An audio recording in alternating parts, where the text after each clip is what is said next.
Assalamualaikum warahmatullahi wabarakatuh.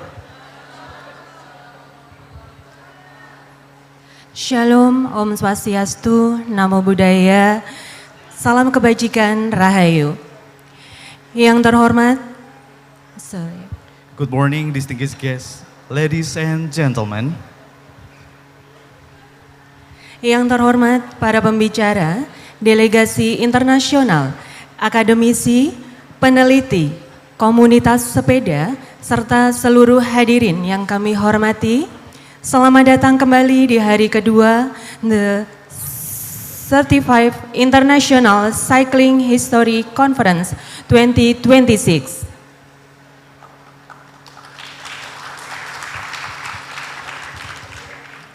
Merupakan suatu kebahagiaan bagi kami dapat kembali menemani jalannya konferensi pada pagi hari ini. Honorable speakers, international delegates, academics, researchers and cycling communities, and also all distinguished guests, welcome back to the second day of the 35th International Cycling History Conference 2026. It is truly a pleasure for us to once again accompany today's conference program. Please allow us to introduce ourselves. My name is Dewantara, and together with my partner, Uun Dia, we will be guiding today's event as your masters of ceremony. hadirin yang berbahagia, hari pertama konferensi kemarin telah menjadi perjalanan yang sangat berkesan. Kita bersama-sama menyimak berbagai presentasi akademis, diskusi lintas budaya hingga workshop yang membuka perspektif baru tentang sejarah, budaya, dan perkembangan dunia sepeda. Tidak hanya menjadi ruang berbagi ilmu pengetahuan, konferensi ini juga menghadirkan suasana hangat yang mempertemukan berbagai gagasan, pengalaman, serta semangat kolaborasi dari peserta berbagai negara. Honorable ladies and gentlemen, the first day of the conference yesterday was truly a meaningful journey. Together we explored various academic presentations, cross-cultural discussions, and workshops that offered new perspective on the history, culture, and development of cycling around the world. More than just a space for knowledge sharing, the conference also created a warm atmosphere that connected ideas, experiences, and collaborative spirit among the participants from many different countries. Melalui tema Cycling Culture, Bridging History, Humanity, and Sustainability, kita diingatkan bahwa budaya bersepeda memiliki peran besar dalam menghubungkan nilai sejarah, kemanusiaan, dan keberlanjutan masa depan. Semangat itulah yang akan kembali kita lanjutkan pada rangkaian agenda pada hari ini. Through the theme Cycling Culture, Bridging History, Humanity, and Sustainability, we are reminded that cycling culture plays an important role in connecting historical values, humanity, and the sustainability for our future. And it is this very spirit that we will continue throughout today's agenda. Sekali lagi selamat datang dan selamat mengikuti rangkaian acara hari kedua The 35th International Cycling History Conference 2026. Give a round of applause.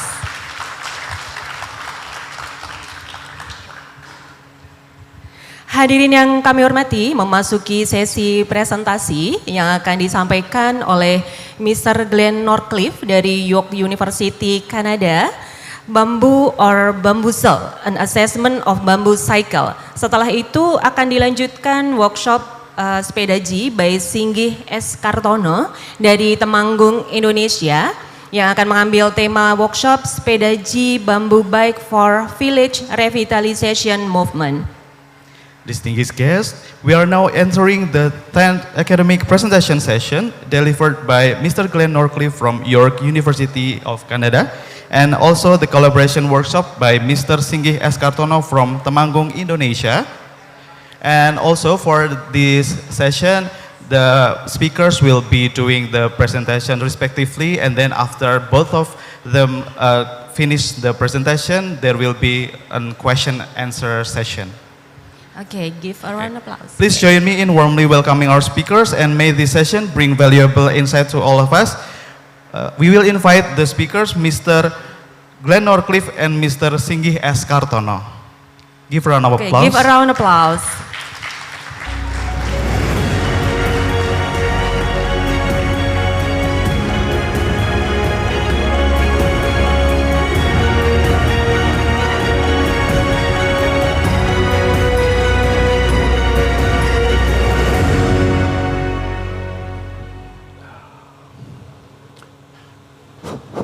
Selamat pagi. Selamat pagi. Before we start, I want to put on record our thanks to Gary Sanderson and his team.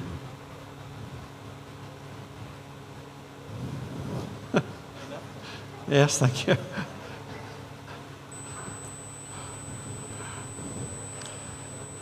I want to put on record our thanks to Gary Sanderson and his team for assuming the responsibility of editing and publishing every volume of Cycle History since volume 27 of 2016.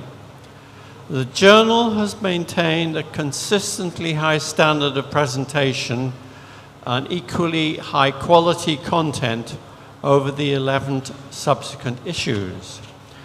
This has required over 1,000 pages of editing and corresponding with more than 150 authors, including chasing up those prone to missing deadlines. Next year we move to a new publishing arrangement, but we should not forget the hard work of Gary Sanderson and his editorial team, Philip Sanderson, Thomas Baker, Mark Shearer, who is here today, Jan Kralik, and Heinrich Moltenmann Hagedorn, who kept the wheels turning for over a decade.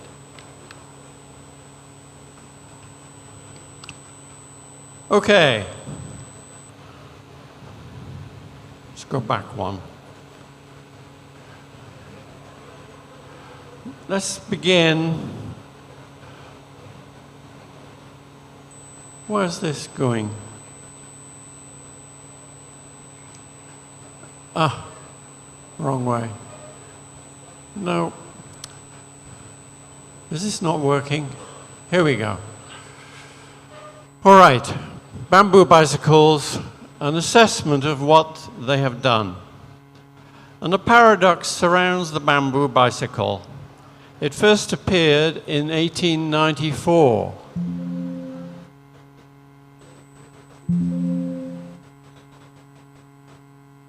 Okay, I've got the right one. And was rediscovered around 1993. It has never caught on as a mainstream cycle. So what is the rationale for bamboo bicycles? I want to explore this idea in 5 steps. Firstly, let's look at bamboo, see what it is. Secondly, we'll look at their physical properties. A brief history of bamboo cycles comes third, the old and new geographies of bamboo bicycles fourth, and we finally talk about marketing in 2 periods, from 1894 and 100 years later in 1995. So what is bamboo? Well, this is a bamboo roadway. You see it's green when it's young, it grows tall in most cases, and is a prolific plant. It belongs to a large family of monocotyledonous flowering plants. They're called poaceae. The poaceae is a large genera. There's 780 different genera, 12,000 species. So it's a huge family. It includes natural grasses, rice, wheat, maize, sugarcane, which looks quite similar to bamboo. And the important point to stress is that it isn't a tree. It's a totally different species.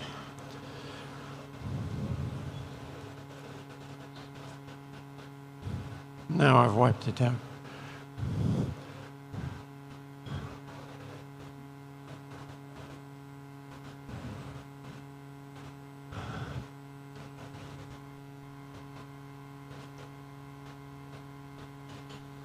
Okay, this is a photograph I took a while ago.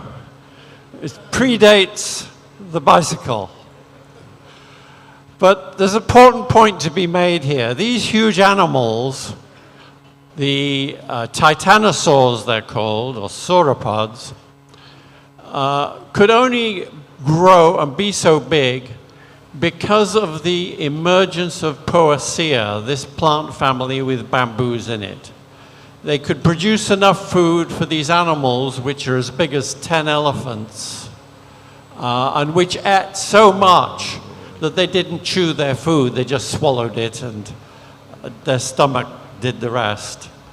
So this was the beginning of the bamboo family, the Poaceae, which is a tremendously productive plant.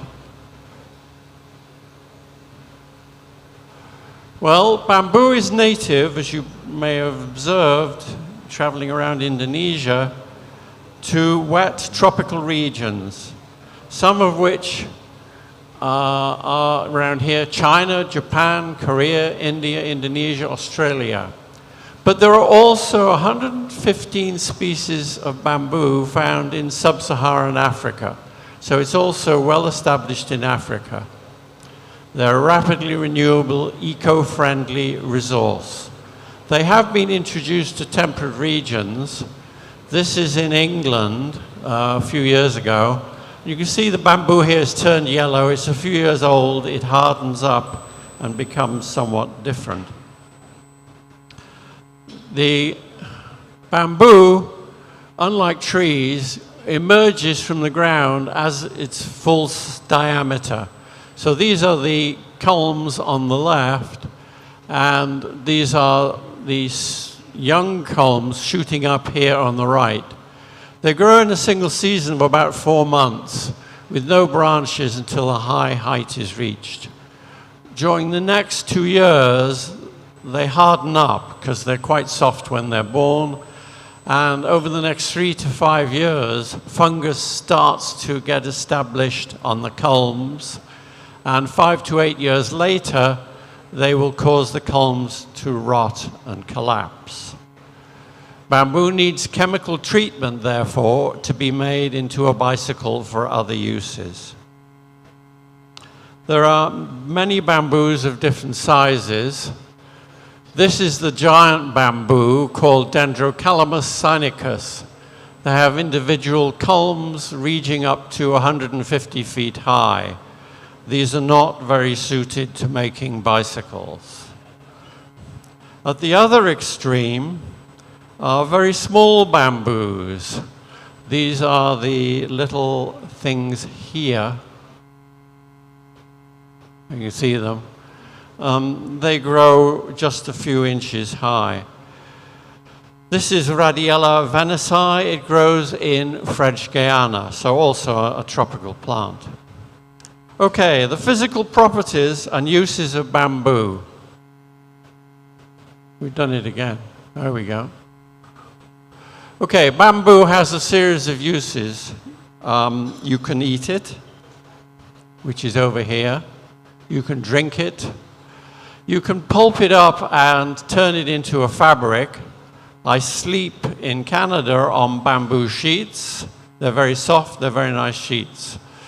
It can be used as construction, for furniture, for fishing poles, for instruments for fighting, for instruments for music, and of course, the bicycle. So it's a very versatile product. If you look at the bamboo under the artificial intelligence summary, it gives bamboo a very favorable write-up. It says it's strong, natural material, it's got high tensile strength, up to 2,000 kilograms per centimeter, and compressive strength is stronger than timber. It exceeds timber. It's functionally graded, so the outer shell is the hardest, it's softer on the inside. It's got good thermal resistant properties, it handles heat quite well, and it often, but not always, passes fire standard tests. It's hygroscopic, so It can absorb moisture, but it will dry out eventually. Well, if some bamboo has all these properties, the question arises, why are we not all riding bamboo bicycles? And things have gone wrong over the years. You can see a couple of here. So there are problems. The problems include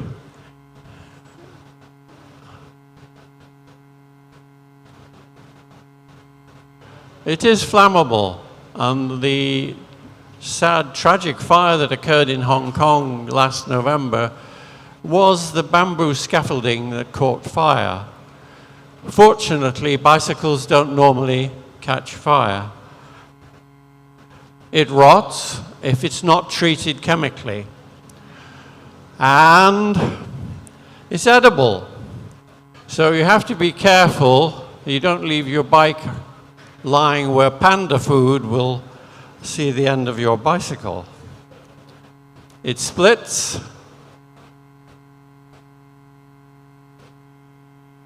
So you have to be careful it doesn't split. It can be, in some cases, very flexible.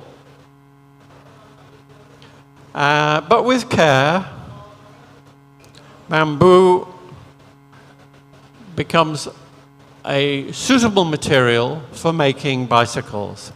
And the most common bicycle bamboo is used is Phylostachys aurea, otherwise known as fishpole bamboo. It's a very straight bamboo and in most cases works well. But where there are too many segments here, this creates weaknesses. This one isn't quite straight enough. This is a good one. It's nice and straight and thick. There's also a problem with splitting sometimes. There's a split.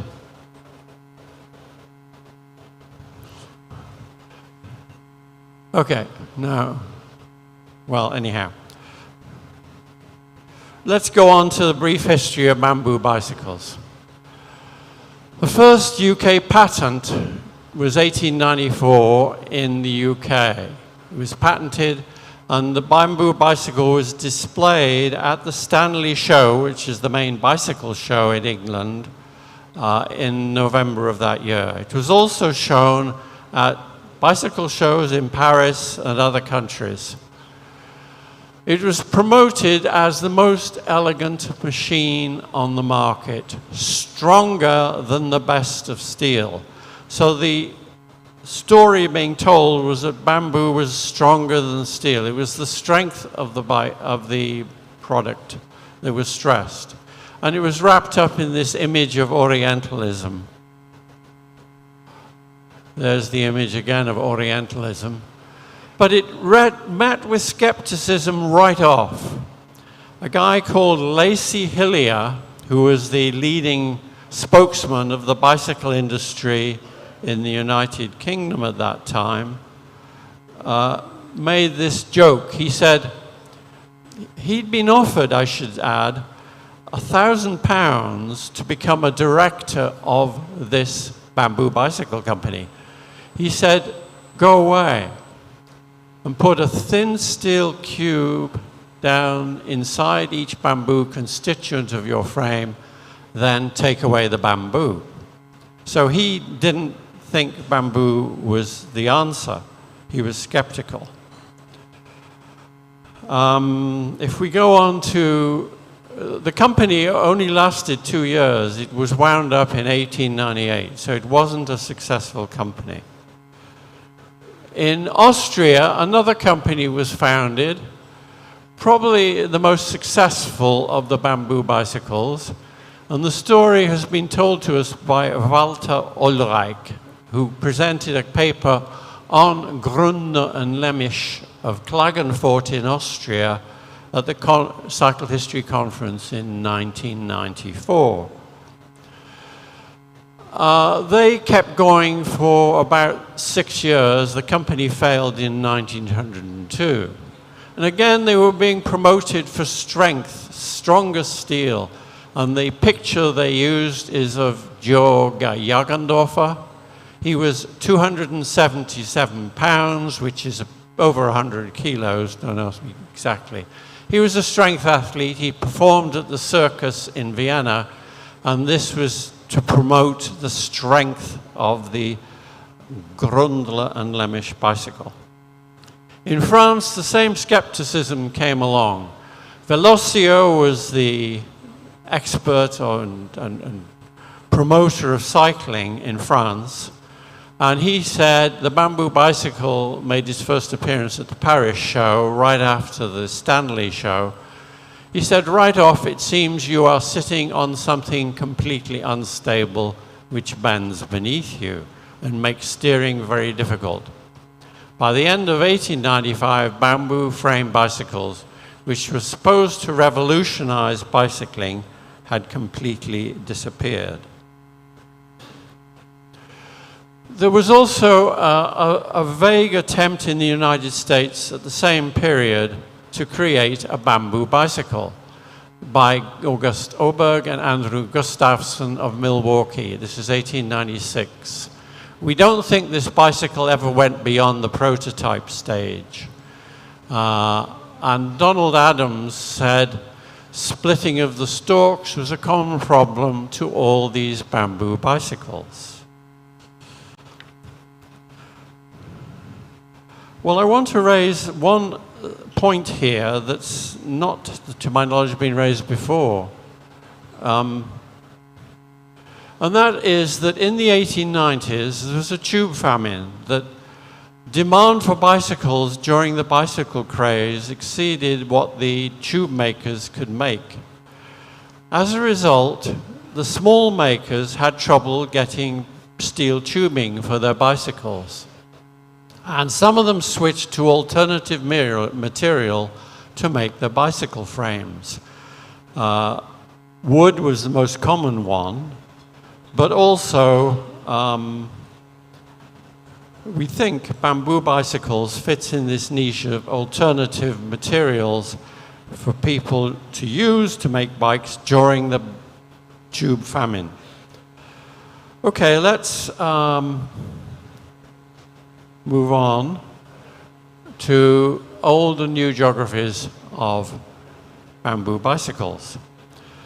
The 1894 British bamboo bicycle grew out of its colonial roots. Bamboo was not grown in England at that stage. It was brought from the colonies in Africa and India. But the British and the French and the Belgian colonizers insisted that the industries be in the mother country and that the colonies provide the raw materials. So they monopolized manufacturing at this stage. So we find the British Bicycle Company as a colonial outgrowth. A century later, a completely new geography of bamboo bicycles has emerged. The makers now are found close to the growers in tropical countries, and Singi will tell you much more about that side of things.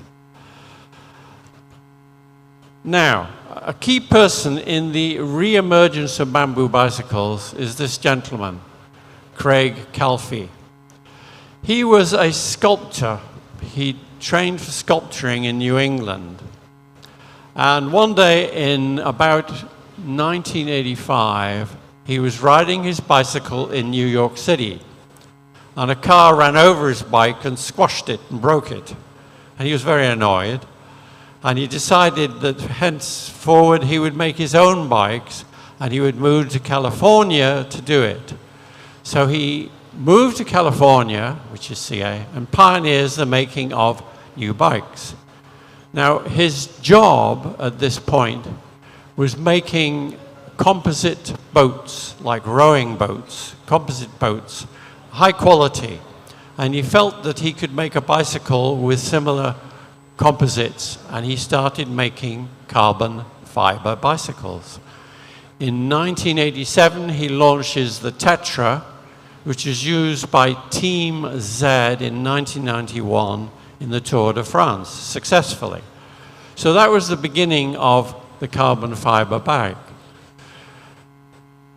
he went for a walk on the beach at California in 1995, and with his dog. It's a pit bull, a very big, strong dog. And he found a bamboo stick, and he started fighting with the dog as to who would have the stick.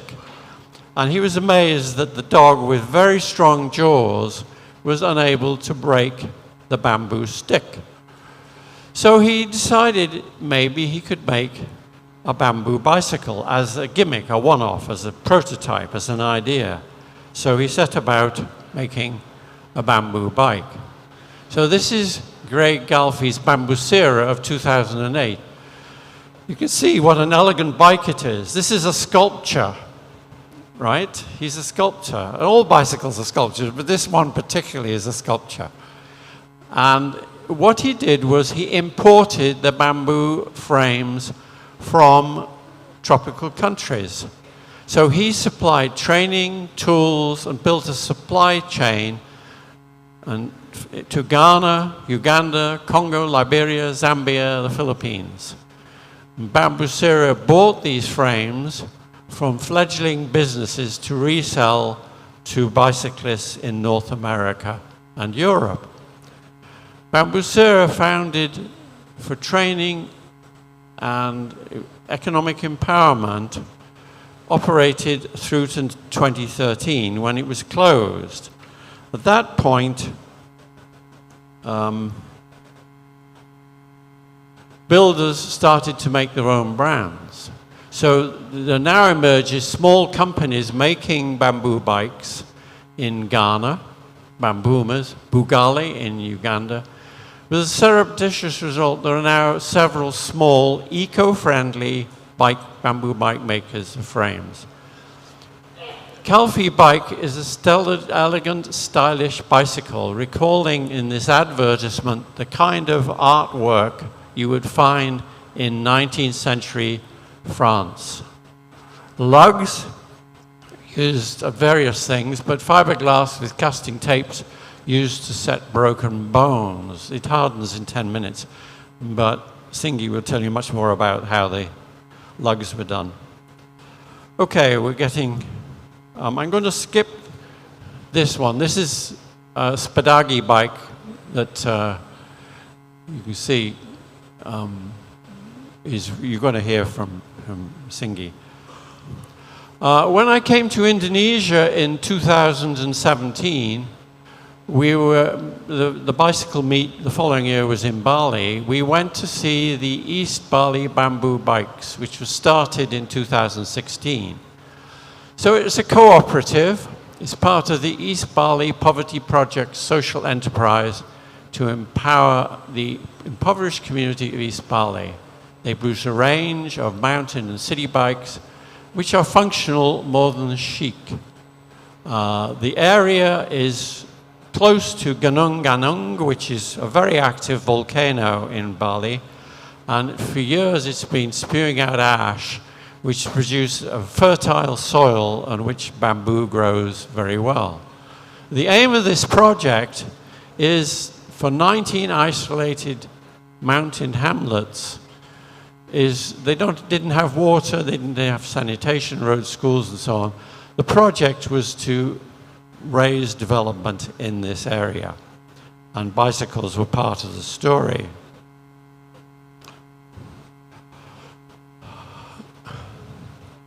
This is in Ghana, a similar story.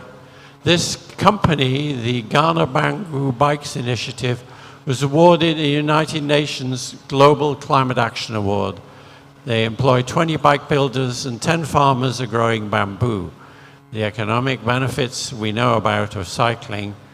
And also, because by not making steel and using bamboo, it reduces significantly the amount of carbon dioxide served into the atmosphere.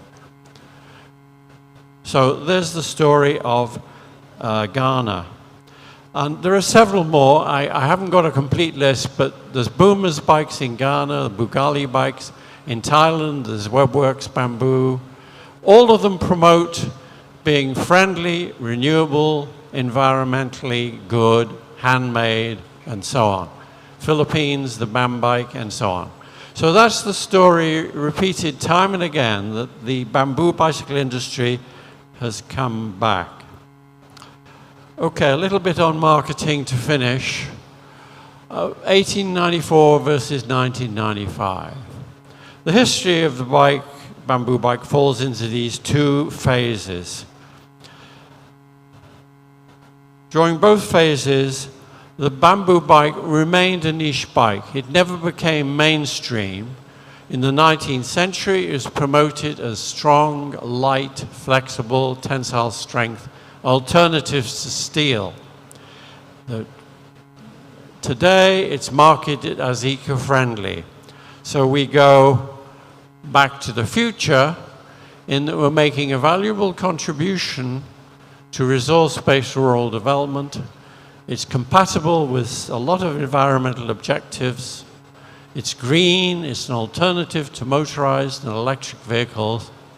It's got high absorption of CO2 and bamboo, the plant, emits a lot of oxygen. So it's a good product environmentally. But, however, if you look at the frame kit here of London's Bamboo Bicycle Club, we see just 7 bamboo rods. That's all that's bamboo in the bicycle.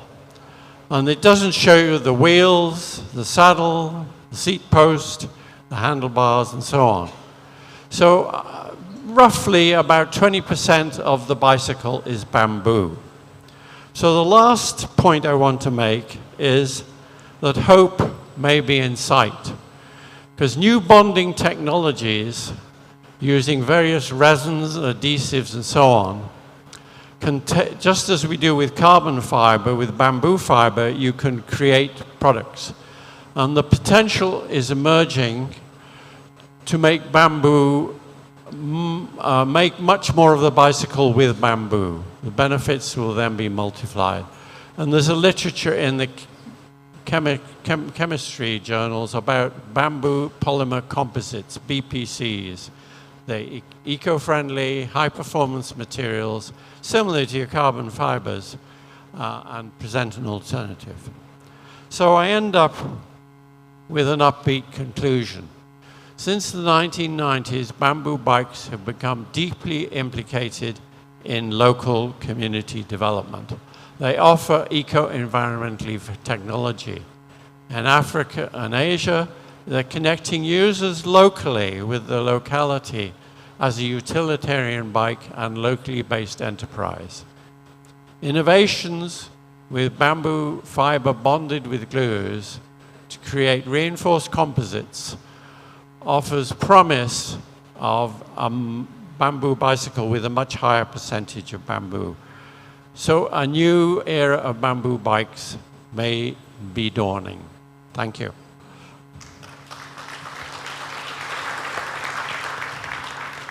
Good luck with that thing.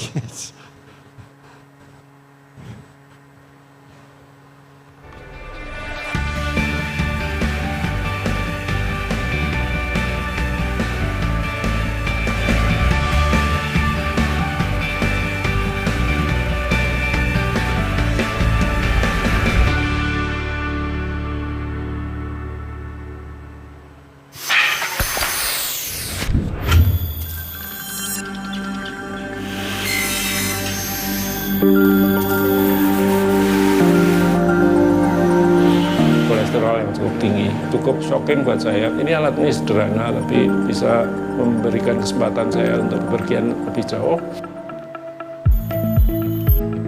Melalui eksperimentasi itu saya menemukan bahwa keterbatasan dan lokalitas itu justru melahirkan orisinalitas. Dan bambu ada di mana-mana, ini seperti sebuah panggilan untuk berkarya gitu. Sepeda bambu, sepeda ki ini kemudian menjadi trigger, tapi sekaligus juga dia metafora dari apa yang kami sebut revitalisasi desa. Yang tadi dipotong. Sepeda ini memang saya rancang untuk Pak Jokowi. Beliau bilang gini, desainnya kok bagus ya, ini desainnya beda.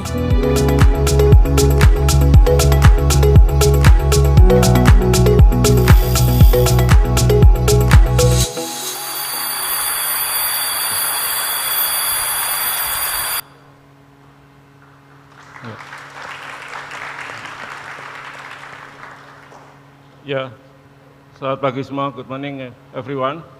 Thanks for my. I think I have some many information in bamboo from you. Thank you very much. Ya, ya, saya akan menggunakan bahasa Indonesia karena waktunya tidak terlalu panjang. Ya, hari ini saya kira sebuah sejarah bagi dunia sepeda ya, karena sepeda bambu lipat, sepedagi ini merupakan sepeda bambu lipat pertama di dunia yang diproduksi secara massal. Kami baru saja menyelesaikan batch pertama sebanyak 25 set dan itu semua sold out ya. Jadi kami mulai dengan batch kedua. Senang sekali bisa bicara di dalam forum ini karena ini sebuah event tentang sejarah sepeda dan Indonesia memiliki beberapa poin tentang lahirnya sepeda. Satu adalah meletusnya Gunung Tambora, meskipun ini masih menjadi perdebatan ya. Yang kedua, sejarah tentang sepeda lipat bambu yang diproduksi ini lahir di Indonesia juga. Terima kasih. Ya, pertanyaan pertama dengan sepeda yang 95% orang melihat sepeda bambu pertama yang saya buat adalah kuat enggak? Jadi kegiatan-kegiatan yang saya lakukan adalah melakukan uji untuk ultra cycling. Hampir semua event ultra cycling internasional yang cukup berat ribuan kilometer maupun nasional itu semua sudah dilalui oleh sepedagi ya. Jadi sebenarnya kita tidak pantas meragukan kekuatan dari sepeda bambu ini.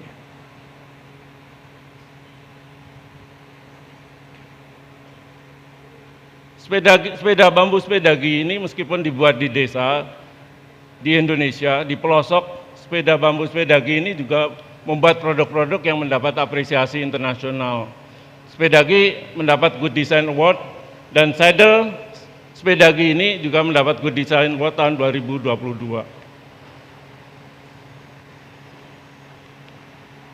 Kedua tipe sepedagi, roda cilik, mini velo dan goes molio, ini juga mendapat Good Award Good Design Jepang tahun 2018. Ini Good Design Award paling tinggi yang diterima oleh Indonesia, the highest Good Design Award from Indonesia in Good Design Japan. Ya. Kemudian kami juga sering beberapa kali melakukan gathering sepeda di beberapa tempat di Indonesia ya. Kami baru saja minggu kemarin melakukan gathering di Jakarta. Jakarta memang tempat di mana sepeda gini paling banyak digunakan.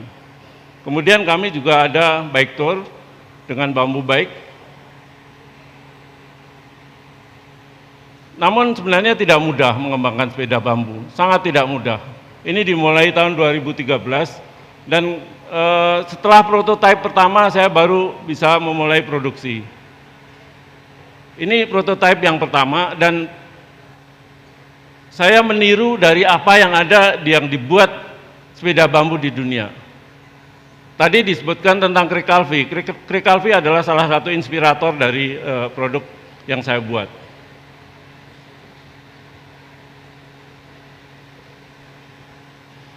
Yang menarik adalah bahwa ternyata bambu berukuran kecil yang seperti pipa itu sulit didapatkan di tempat kami.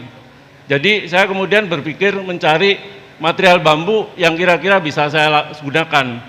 Dan saya menemukan ternyata bambu petung, bambu ini adalah bambu yang terkuat, the strongest bambu, because it usually for the construction for the building. Dan saya mendapat inspirasi dari konstruksi lokal yaitu usuk bambu, di mana masyarakat biasanya membuat double lamination for the traditional roof structure.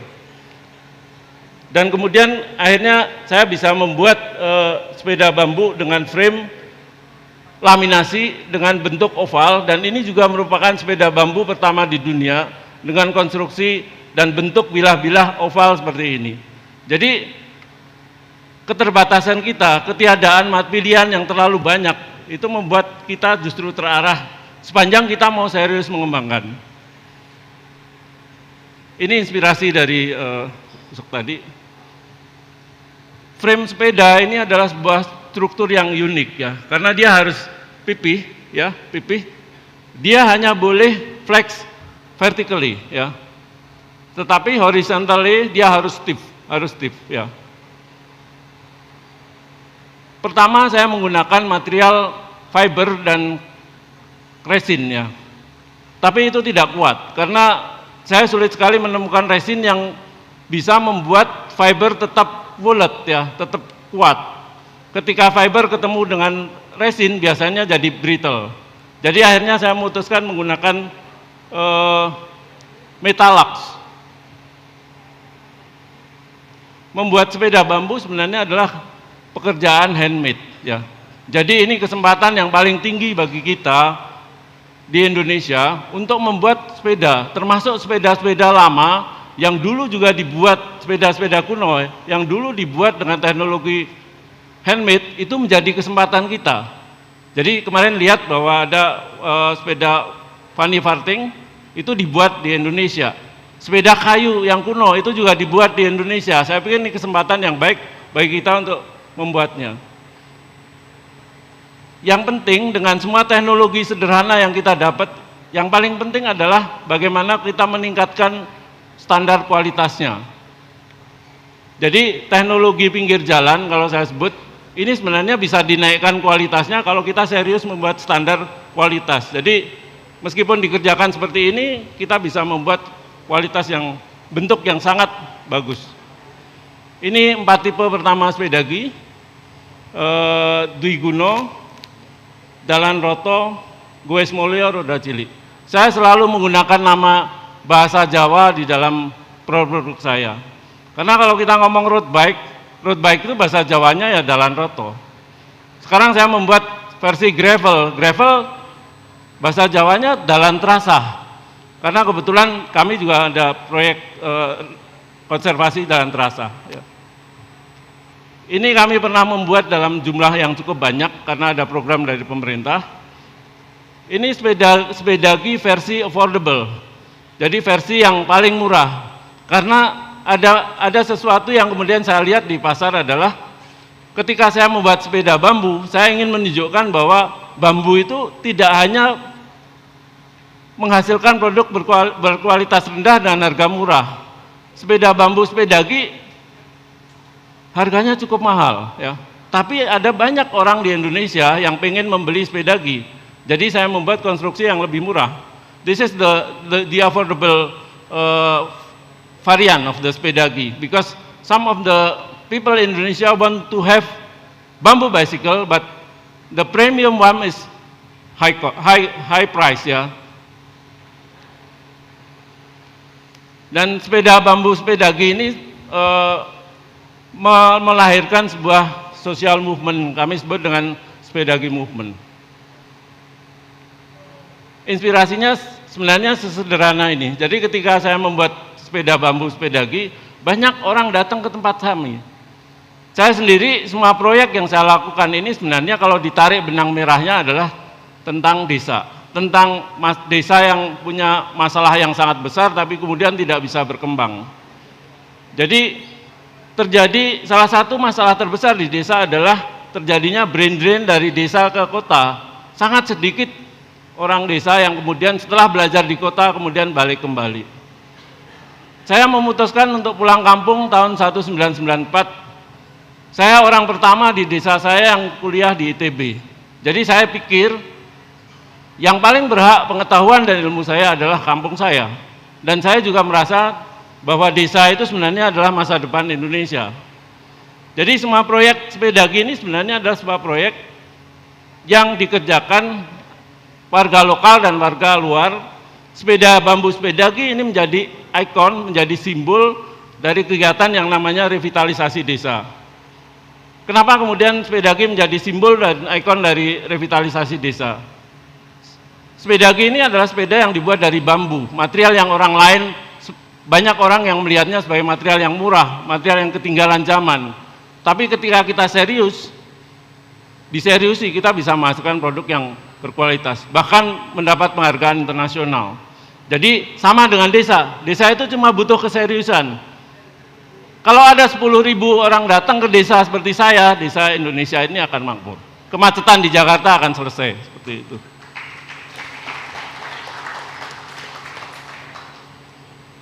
Ini desa yang saya bayangkan. Jadi desa ini sebenarnya sebuah komunitas yang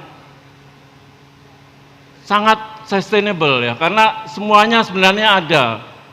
Village is a well-designed community, and we have 80,000 in Indonesia, 80,000 villages in Indonesia, and I believe that is the best structure, the best foundation for Indonesia. Yeah. So this is the tagline, yeah. And we have this one. This is a video.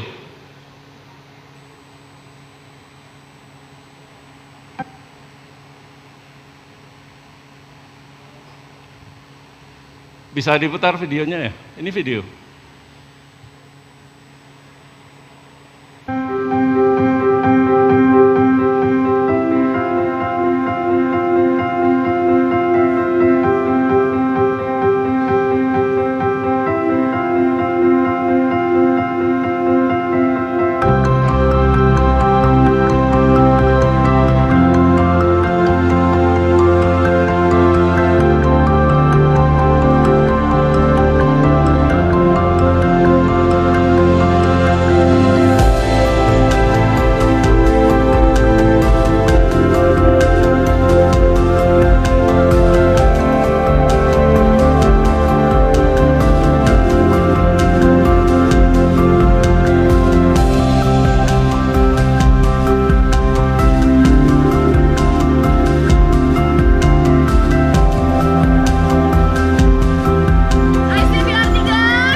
In 2014, I initiated International Conference on Village Revitalization.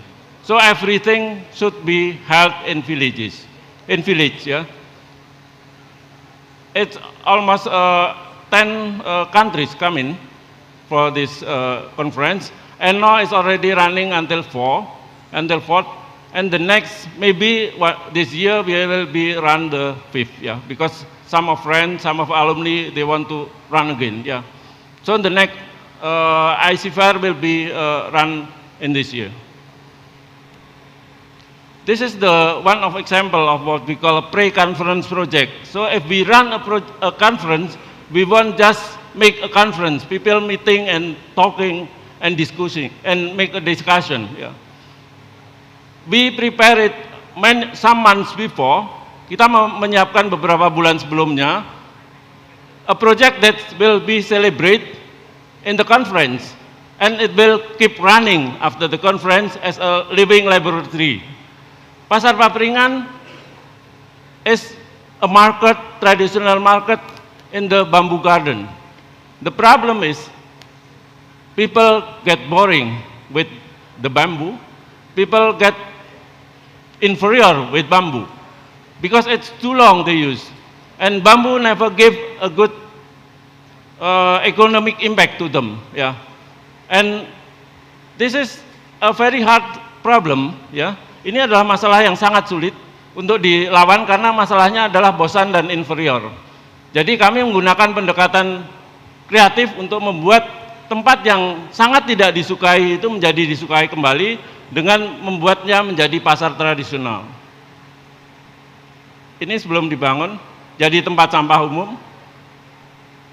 Dan masalah terbesar adalah karena seperti ini. Tapi saya melihat bahwa bambu seperti yang disampaikan oleh Profesor Grant, dia adalah material masa depan. Saya khawatir ketika kita dulu itu punya bambu di mana-mana, bambu Papringan itu menjadi lanskap sejarah, lanskap ekonomi, lanskap lingkungan desa itu hilang ketika kemudian bambu naik kembali.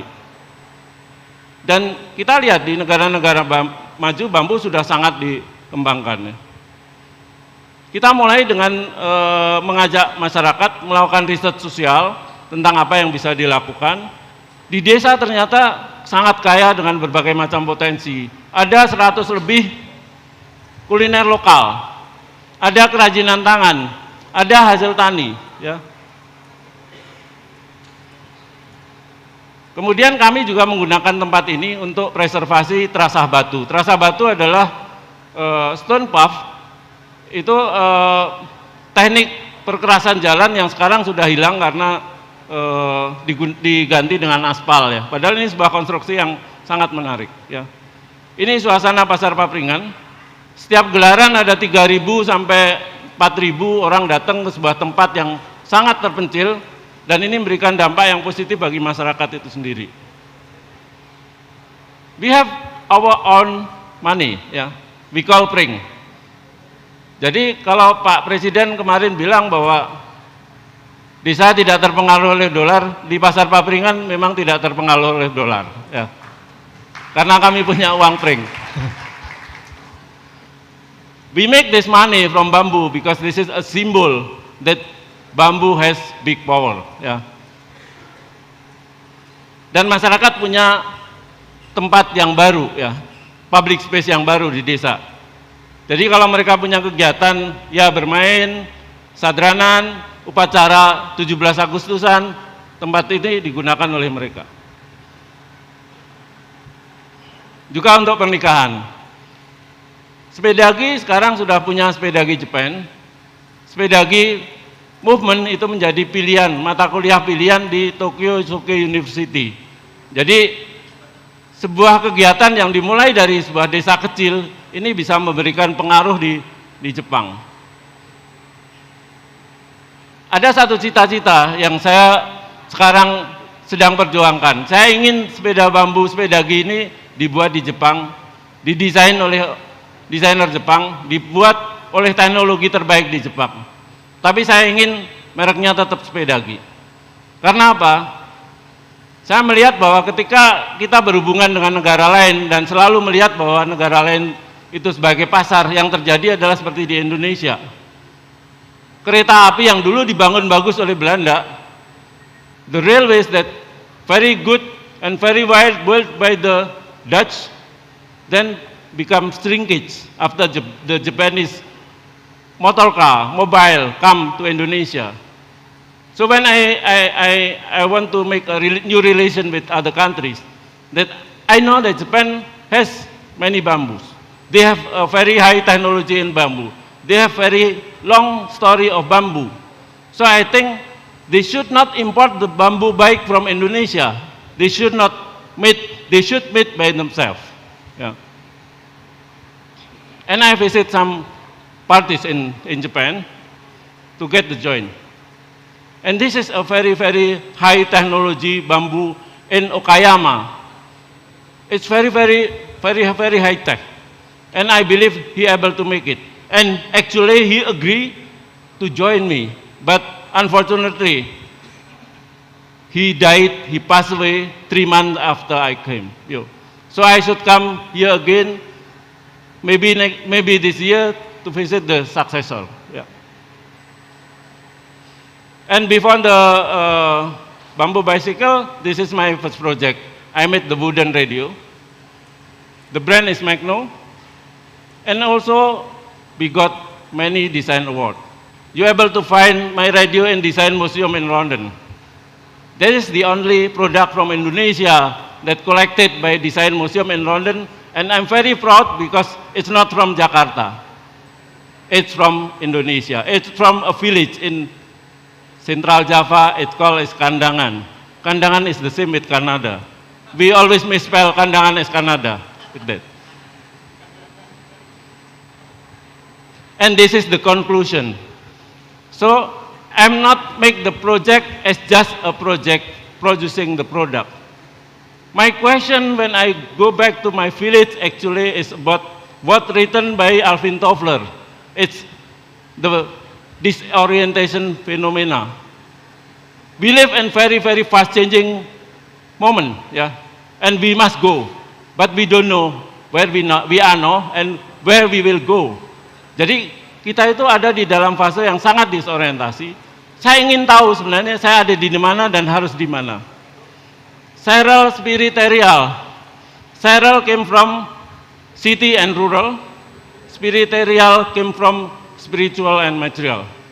So it's about a balanced life, yeah. And this is the schema, yeah. And this is the schema.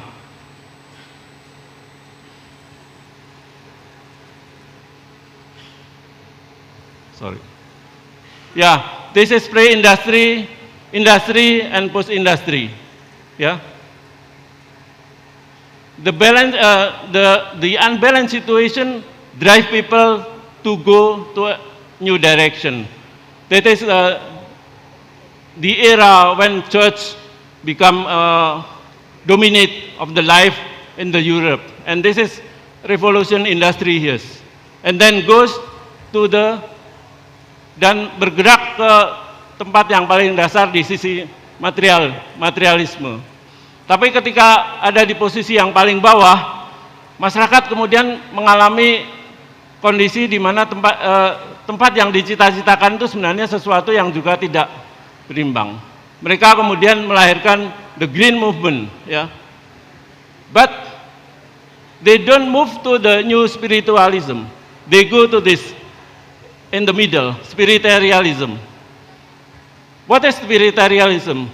Spiritualism is the people act spiritually in all practical daily life. They don't go to the church, maybe. They don't go to the mosque. But they practice all of the spiritual life in daily life. And people who write the science, myself personally said that also written the holy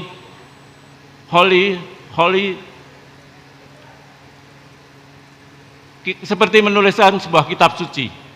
Jadi kalau di dalam Islam ada kitab suci yang diturunkan, ada alam itu sendiri. Ilmu pengetahuan ini menyusun ilmu pengetahuan itu juga sebuah tindakan spiritual, ya. Jadi diagram ini ingin saya buat terutama untuk masyarakat di negara sedang berkembang dan masyarakat belum maju. Kita tidak perlu mengikuti arus industri. Kita harus kembali ke garis spiritual. Karena apa? Itu investasinya murah, risikonya kecil, dan kita dipastikan bisa sejajar dengan bangsa lain tanpa merusak kekayaan alam, kebudayaan, dan yang namanya sejajar itu tidak perlu sama. If we want to become equal, we should not become the same. The difference, it will make it equal. Yeah. I will able to send this concept in just 3 pages for you, and you able to read by yourself.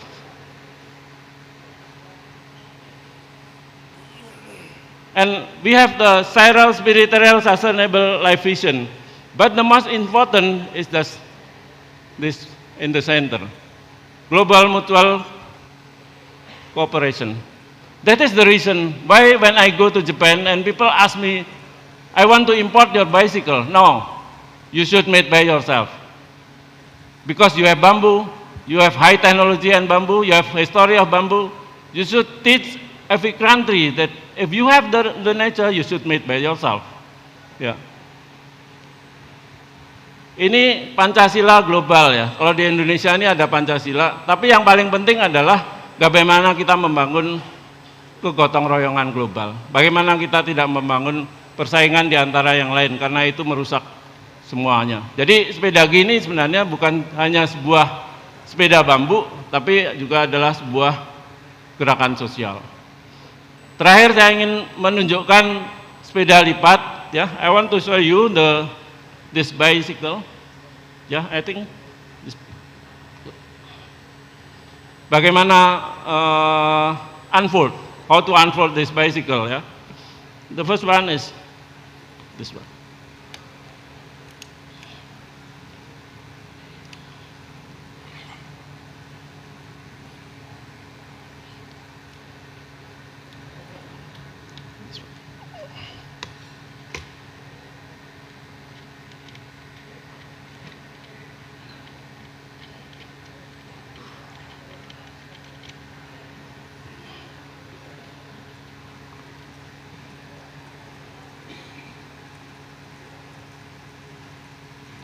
Ya, saya kira demikian. Terima kasih. Thank you. Mungkin satu kursi lagi ya, entah satu kursi lagi. Okay, please give a round of applause for our speakers. Okay, thank you so much for the insightful presentation for Mr. Notcliffe and Mr. Singgi. So from the presentation, we can see that there is interesting perspective on how innovation and sustainability can intersect in the cycling community. And we can see through the use of bamboo from the construction of the bicycle itself. Oke, baik, kita akan buka sesi tanya jawab. Baik, untuk dua penanya ya, untuk di sesi pertama ini. Kami persilahkan. Oke, satu. Bisa dibantu yang ada di depan, paling depan.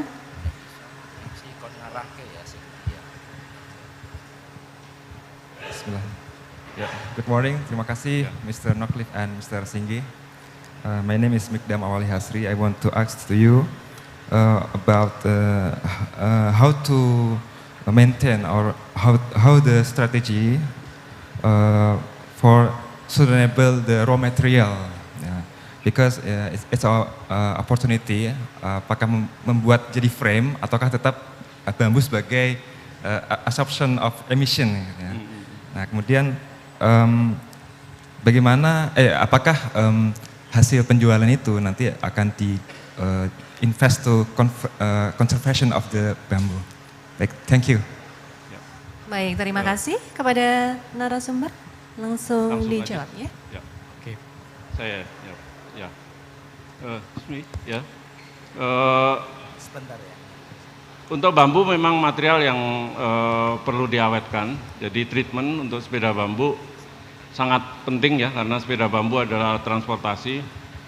Bamboo bicycle is a transportation tools ya, sehingga dia perlu kuat, perlu tahan cuaca, perlu tahan panas, dan sepeda gini sudah dilakukan.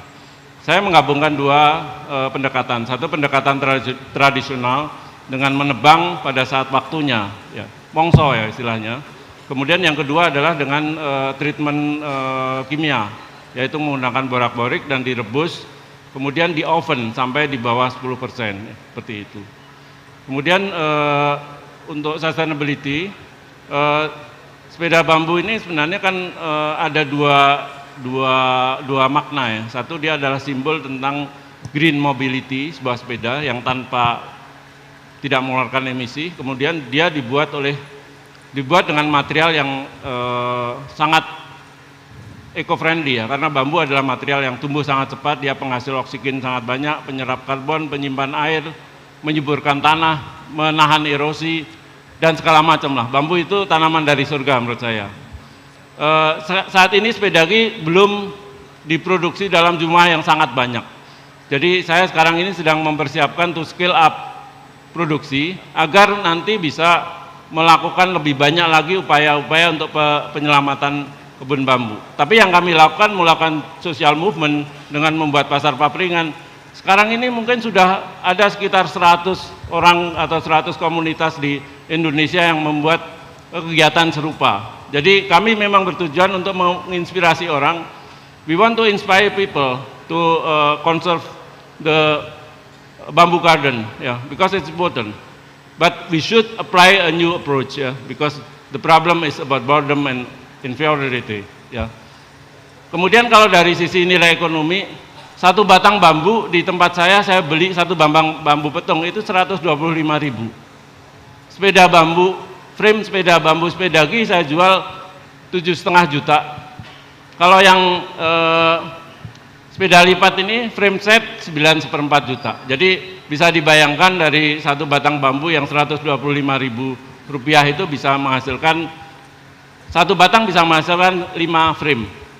Jadi sekitar hampir 50 juta ya. Tapi itu akan lari ke orang yang membuatnya. Termasuk salah satunya ya bisa untuk digunakan untuk konservasi sepeda. The added value of the bamboo for the bicycle is very high. One bamboo petung is only 125,000, and it able to use for 5 frames, and the price for each frame for this bike, for the folding bike, is around 600 to 700 US dollar. Yeah. So the added value is very high. So we able to use it, part of it, to conserve the bamboo, and also the research and development, because that is important. Ya, gitu Mas. Ya. You want to give more? Oke, baik. Kami persilahkan untuk penanya berikutnya. Oke, baik. Mohon dibantu sebelah sini. Sayap kiri. Baris nomor 3. Thank you very much for time given. Pak Singge, excuse me, I try to use Indonesian, right? Luar biasa, saya menggunakan perspektif pariwisata. Yang ingin saya tanyakan, apakah sudah ada upaya untuk membawa apapun yang dilakukan oleh teman-teman di sepeda gi, atau kemudian saya tahu teman-teman di Papringan itu juga masuk ke area pariwisata. Sejauh mana itu kemudian nilai tambahnya bukan hanya soal produk tapi proses membuat sepeda ini juga menjadi keseluruhan bagian dari potensi panen. Karena kalau saya membaca atau berangkat dari perspektif pariwisata, itu panen itu bukan end of produk, tapi keseluruhan proses itu berpotensi menjadi nilai tambah ekonomi. Itu yang ingin saya tanyakan. Terima kasih. Saya Aji Mas Singge, saya Ngumar Bakri di UGM pariwisata. Matur nuwun. Ya. Terima kasih Pak. Jadi betul bahwa bambu itu salah satu poin punya sangat besar di belakangnya dan sekitarnya, dan rantai itu panjang sekali terkait pariwisata. Proyek sosial movement yang saya lakukan dengan Pasar Papringan ini, meskipun itu sebuah proyek konservasi bambu, dia sebenarnya juga sebuah destinasi wisata baru. Jadi destinasi wisata baru bagi tempat-tempat yang tidak punya air terjun bagus, yang tidak punya gunung yang bagus, tidak punya pantai. Orang Temanggung nggak punya pantai, Pak. Dan mereka selalu iri dengan Dieng, selalu iri dengan Borobudur. Sebenarnya kita punya potensi-potensi yang ada di sekitar. Sepanjang kita berusaha untuk menyelesaikan masalah dengan cara yang baru, dengan cara yang benar, kita bisa menyelesaikan sesuatu. Pasar Papringan setiap gelaran 2 kali selapan, Minggu Wage dan Minggu Pon, itu 2.000 sampai 4.000 pengunjung di sebuah dusun yang penduduknya sangat kecil. Di long weekend kemarin 10.000 Pak. Jadi ini secara ekonomi besar sekali. Dan betul, kita tidak hanya melakukan hal tersebut, tapi saat ini juga menjadi tempat belajar bagi para mahasiswa dari dalam dan luar negeri. Juga ada tur dapur ketika persiapan. Saya sendiri kalau mengajar tentang desain, saya menggunakan metode memasak, Pak. Karena cara mengajar desain di kampus saya membuat saya tidak paham. Karena apa? Karena ilmu itu dari barat. Tapi desain itu sebenarnya ada di dalam kehidupan kita sehari-hari. Memasak adalah proses mereproduksi. Masakan adalah sebuah desain, resep adalah sebuah blueprint. Jadi ini sebuah cara yang sangat mudah dan sangat gampang dipahami oleh siapapun. Kita sekarang ini ada di acara ini adalah sebuah desain event seperti itu. Jadi sebenarnya banyak sekali potensi, betul Pak, potensi pariwisatanya sangat banyak. Bambu Bike Tour itu salah satu yang pernah saya lakukan. Sekarang belum saya lanjutkan kembali, tapi itu juga sebuah potensi yang sebenarnya luar biasa. Ya, terima kasih Pak. Baik, luar biasa. Beri tepuk tangan untuk kita semua. Oke. Baik, jika Bapak Ibu masih ada yang belum merasa puas atau ada yang mau ditanyakan untuk didiskusikan, nanti saat makan siang bisa ngobrol dengan Bapak Singgi. Begitu ya Pak Singgi ya. Oke, thank you. Baik, bisa kembali ke tempat Bapak untuk ya. Bapak Sige and Mr. Glenn Norcliffe, you can please be seated. Yeah. Oke, give a round applause again.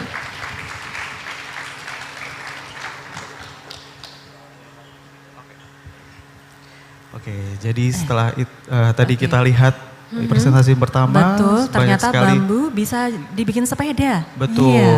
ternyata inovasi itu tidak menghalangi sustainability ya. Betul, jadi memang keberlanjutan itu memang sangat penting ya, bukan hanya dunia pariwisata, tapi ternyata untuk ini media kita menjadi sebuah atraksi karena Betul. bersepeda itu juga bisa menjadi atraksi wisata Betul, gitu ya. alternatif ya. Betul, menjadi alternatif, luar biasa sekali. Oke, so jadi kalau untuk dan juga kita di sini masih bersama dengan beberapa booth yang tersedia di depan. Yang ada tadi, jadi nanti sekitar lunch break atau mungkin ada coffee break, nanti untuk para peserta bisa mengunjungi booth sponsor kita yaitu Prodia. Nanti bisa cek kesehatan ya di sana, bisa memanfaatkan keringanan biaya, ada pemeriksaan laboratorium sampai dengan 41%. Wow, lumayan ini ya, kita bisa cek kesehatan Betul. kita gitu ya. Karena kita nanti kita di sini ada sampai 3 hari gitu ya. Oke, baik. Sekali lagi thank you so much for the presentation Mr. Paul dan juga Bapak Singgi, sangat luar biasa. Dan selanjutnya kita akan mendengarkan presentasi akademis dari narasumber dan peserta paling jauh dan termuda ini ternyata ya, bersama Mr. Julian Sanchez dari Kolombia dengan topik Monarch Bicycle, the first national factory in Colombia. Mari kita sambut dengan tepuk tangan yang meriah. Coming up next, we will listen to the next presentation from our youngest participant, traveling from farthest distance, Julian Sanchez from Colombia with the topic Monarch Bicycles, the first national factory in Colombia.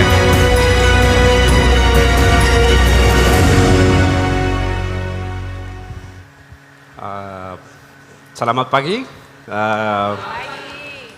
Good morning. Buenos días para todos. Yo soy Julián Andrés Alfonso Sánchez. Vengo de Colombia. I come from a country like similar to Indonesia, a tropical country, and is the antipode from Indonesia because it's exactly in the other side of the world. My country is very famous, but professional cyclists. But the Ciclovia is the program like Car Free Day, like the Clatin program, but it's the oldest and largest in the world. And before my presentation, I want to thank to organization, to family, to Clayton people for the invitation, for the reception for us. I'm really happy that they stay here with us. Like Paul and other people here, is my first time in Asia, is my first time in Indonesia, but this is my third participation in the International Cycling History Conference. Yeah, I'm very excited to be here. Today I speak a short presentation about Monarch. Is the first bicycle factory in Colombia, and in the picture he's Cochise is the name of the first Colombian world champion cyclist. He in 1971 he is the first Colombian won the medal prize in the track championship in Italy. Okay, but talk about my country. This is Bogota. I'm from to Colombia in South America, and this is a picture of Ciclovia. Every Sunday, 140 kilometers open streets for pedestrians and cyclists and recreation, leisure, and maybe hundreds of cities in the world is inspired in Colombia program. But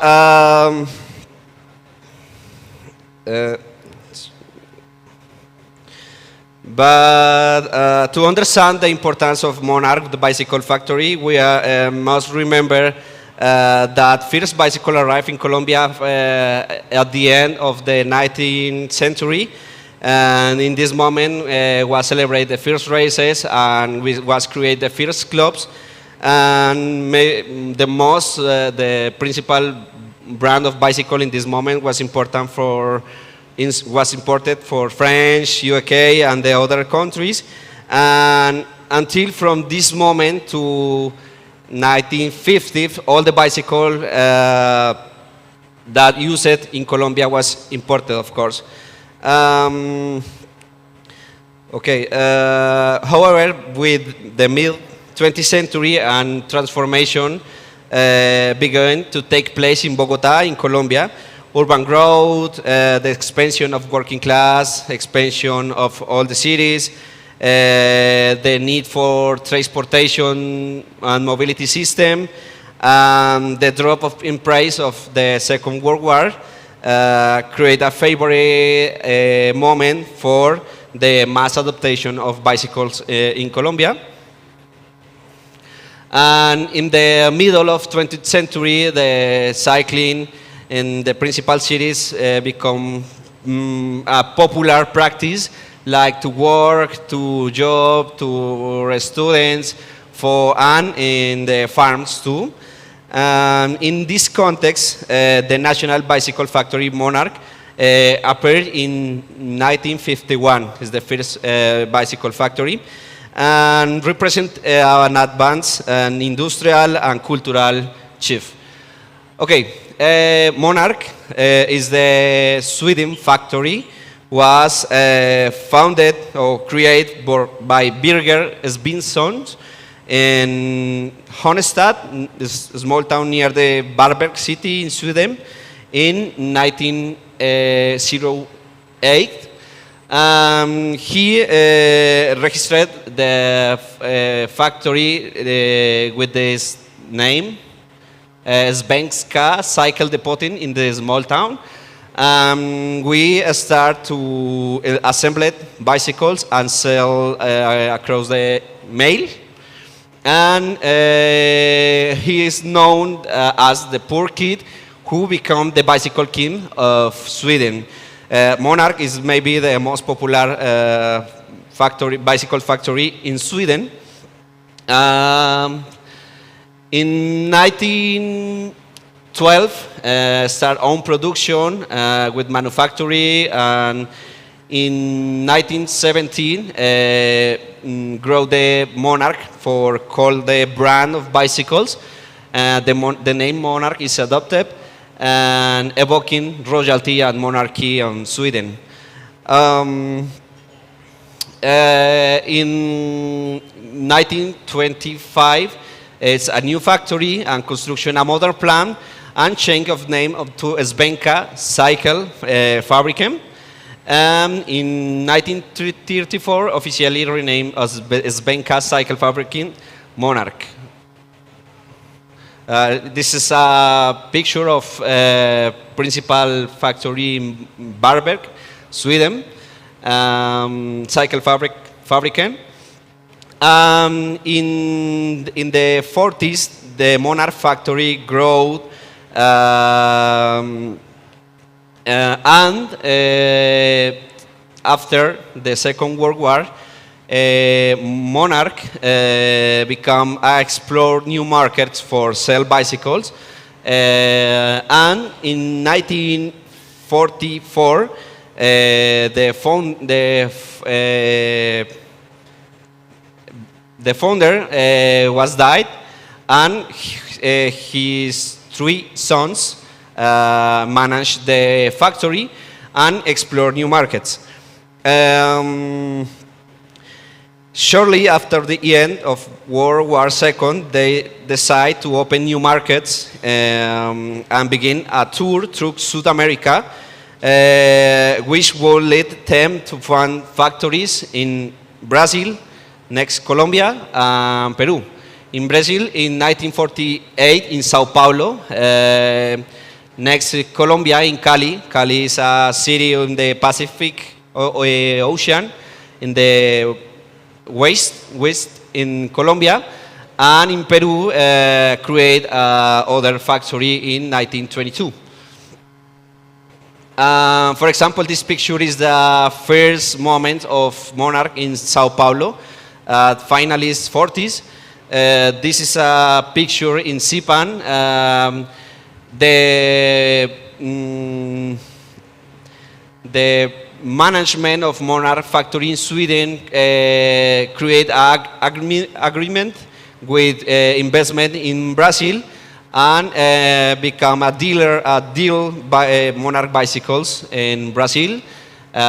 This picture is maybe 1949, and this picture is in the Gothenburg port, export bicycles to Brazil. And in 1949, create the first plant in South America, in Brazil. You know, Brazil is the largest country in South America and the most strong economy in this moment. And now, okay. In 1949, Tej and Leonard Warborn made a tour from Brazil to Colombia to study the markets and potential demand for bicycles in the area. In Colombia, they found support from some investors and embarked on a negotiations that result in the creation of the Fábrica de Bicicletas Monarch de Colombia, is Monarch Bicycle Factory. In 1951, closed the port of Buenaventura. Buenaventura port is the most important port in Colombia. In 1941, the factory officially, this is the picture of the first factory, start to assembling bicycles with parts imported from Sweden, of course, and some made in Colombia. Full and complete production or bicycles will begin in 1956, when the factory was capable of building almost all bicycle parts. In this moment, the bicycle imports from Colombia had declined almost completely, and the import of parts had grown considerably. During the 1950s and 60s, the factory grew progressively, but maybe 1968, the factory was estimated to produce between 17,000 to 20,000 bicycles per year. This is the factory, but around the same times, the famous Tour of Colombia is the principal Colombian race. Bicycles start too in the 1951, and Monarch decided to establish a presence in the country, like in this moment in Colombia have a good moment or good gold belle epoch for bicycle races. Okay, then this picture is the picture up in the factory. For example, make the frames or make the rims, the wheels, and saddles, and the other parts was made in Colombia. And Monarch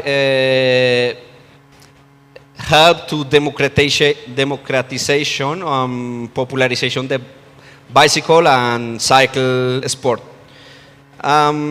Then it's statistics from after the Second World War. The bicycle more important in Colombia was from UK, USA, of course, from the Germany, French, Sweden, and Italy, Belgium, and Canada. From England, utility bicycles, and Italy and French bicycle for race, most specialized. And this graphic showed the after the 1915 or 1952, the import of bicycle to Colombia declined. Okay, production in Colombia. Monarch produced road bicycles, turismeras in Spanish, but touring bicycles or utility bicycles in English, and tricycles or bicycle for children. And I talk about most popular and important models from Monarch bicycle in Colombia. This is first, the Monarch Refuego. Refuego is the last name of the model of this bicycle. It's the bicycle of champions because this bicycle was used in the bicycle race in early tours of Colombia. And the first tours of Colombia was maybe the winner ride a Monarch bicycle or French bicycle like Automoto, Casenave, and other bicycles imported. Champions like Ramon Hoyos and Cochises, the first men in my presentation, rode Monarch Refuego bikes, solidifying the brand's presence in Colombia cycling.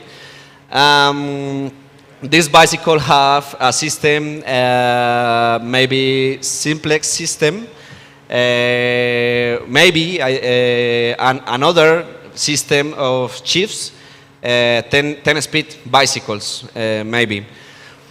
The other most popular model in Colombia is the Monareta, is the Spanish name. It's very, very famous bicycle. Because this bicycle mark on entire generation of Colombian people, of all people in Colombia know this type of bicycle, this model, because it's an iconic and is a part of identity and cycling culture in Bogotá, in Colombia, and in other cities. It's unmistakable design with a banana shade style backrest. In Cali, the Monareta is a part of cultural DNA. Maybe this bicycle was inspired in Raleigh Chopper and another model, Sweden model bicycles from the 60th decade. So many people in Colombia have Monaretas. Is a treasure for a lot of people, and is recognized valorated bicycle for collection or for people interested in all bicycles. The Turismera is like this bicycle, like picture. Is the most important products, the bicicletas, turismeras, bicycle design for everyday transportation and long rides. So many people use the bicycle for courier, for cycle messenger, for work, for uses for in the farms, in the small village near to principal cities. Built with resistant steel frames, is very resistant bicycles, and tires and practical accessories. Is a solution for transport of mobility of so many people in Colombia. In Colombia, in the Colombian bicycle races exist the category Turismeras. Is the first category is maybe from people with bicycle for route, professional bicycle. Second category for amateur or for amateur people, but exists a category and call it turismera. It's people only with this bicycle, single speed, brakes, and maybe all the professional cycling become your professional career in the turismera category. This bicycle, many riders modify touring bicycle before specialized racing models become widely available. The other important models for Monarch is BMX. Yesterday, Daru speak about. I speak about the BMX history that Monarch in Colombia made and build BMX bicycles that become a symbol of young people in the 80s. Monarch were accessible to Colombian middle class and representation for so many years the aspiration of thousands of young people who consider the treasure and very appreciate bicycles. Models like BMX, Pantera, Turbo, and Monarch Cross, but expanding the offerings, the classic city bikes. This is an example for publicity in the newspapers, Monarch. For example, these Monareta models, tourism in the middle, Monareta and tourists for children models. And this is the emblema, I don't say in English, this, okay. For example, this is other newspaper made the woman used bicycle for going to school or for enjoy, for entertainment, but the men people use the bicycle for work. Is a different for sex, for gender. The young girl for going to school, the mother is for enjoy and maybe take a rest from daily life. From the all men is for working the land and the factories, working class. This is, for example, another kind of strategic for sell Monarch bicycle in Colombia. This is tourism. The model is Novato. Novato is a new people or young people. This is Novato. And these Monaretas for young people too. This is for other example for Monarch. For work, for going to work. And the Monarch legacy in Colombia. In Colombia we have maybe 50 old cycling clubs. And in all these old cycling clubs, there are people with a lot of Monaretas, Monarch, because it's the most important brand in Colombia. The legacy is about the living memory. The Monareta, for example, evokes smiles and nostalgic every time in the family conversation, in the daily. More than 50 vintage bicycle clubs are dedicated to preserve Monarch bicycle and the historical value. Monarch was a fundamental part of the development of professional and recreational cycling in Colombia since the 15th. And the problem is the Monarch is the most important factory in Colombia, but we don't have data or information or research about this factory because the archive is lost. And okay, wait. The factory was closed in 1990 due to the pressure of trade liberalization and the arrival of more cheaper bicycles from Asia. This factory and other small factories in Colombia was closed, but in the memory and popular culture, the Monarch bicycles survive, and dozens of collectors dedicate their time to rescuing to restore bicycles Monarch. Many families have in the familiar photo album pictures with a Monarch bicycle, with Monareta. For example, this is a picture of first Ciclovia or Car-Free Day in Bogota in the 1922, and all the bicycle you can see is Monarch. Monareta, Monarch for race, Monareta, Monarch BMX, and other Monarch bicycle. Was very popular, famous bicycle factory. And several people in Colombia are working to recover and write the history of the first national factory in Colombia. And it's all, and before I finish my presentation, I can show you a video, a small video about a collection Monarch people, my friend, Jonathan, in Medellin, Antioquia, Colombia. And you can show the video, please? Oh.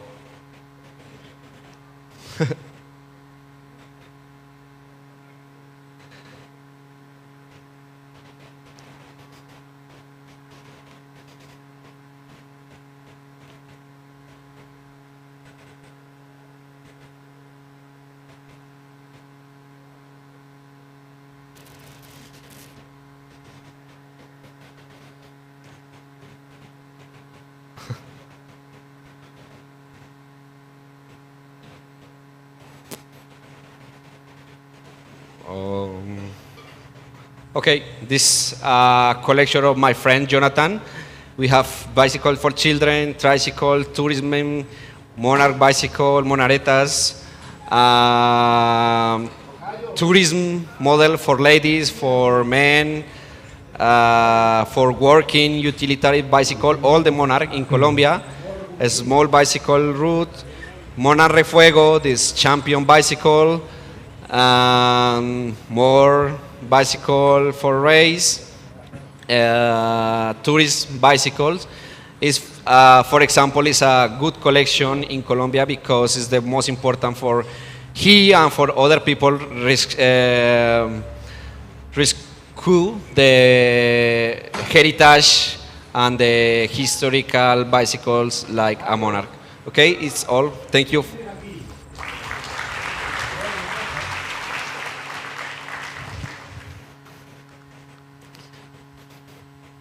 Thank you so much, Mr. Sanchez, for the insightful presentation. So from the presentation provided valuable insight about the historical development of the cycling industry, especially in Colombia. And it highlighted the important role of the Monarch Bicycle Company in shaping the nation's cycling culture and industrial growth. Oke, baik. Untuk narasumber Mr. Julian ini kita akan buka sesi pertanyaan untuk satu penanya saja ya. Oke, dipersilahkan. We will invite you one question for this session. Oke, adakah yang mau bertanya? Oke, baik. Bisa dibantu sebelah sini?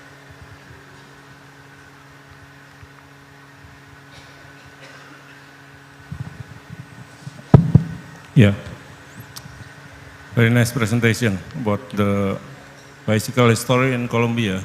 I never think there is a production in Latin America, yeah, but I think that is interesting.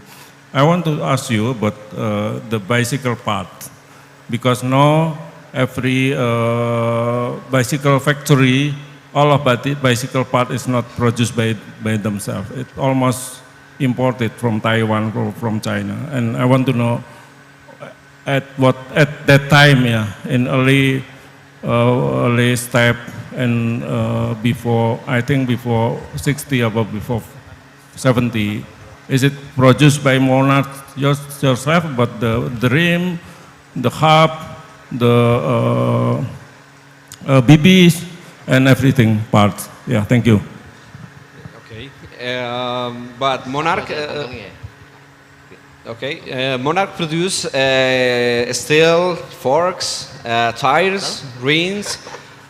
Maybe the only chain ring, pedals too.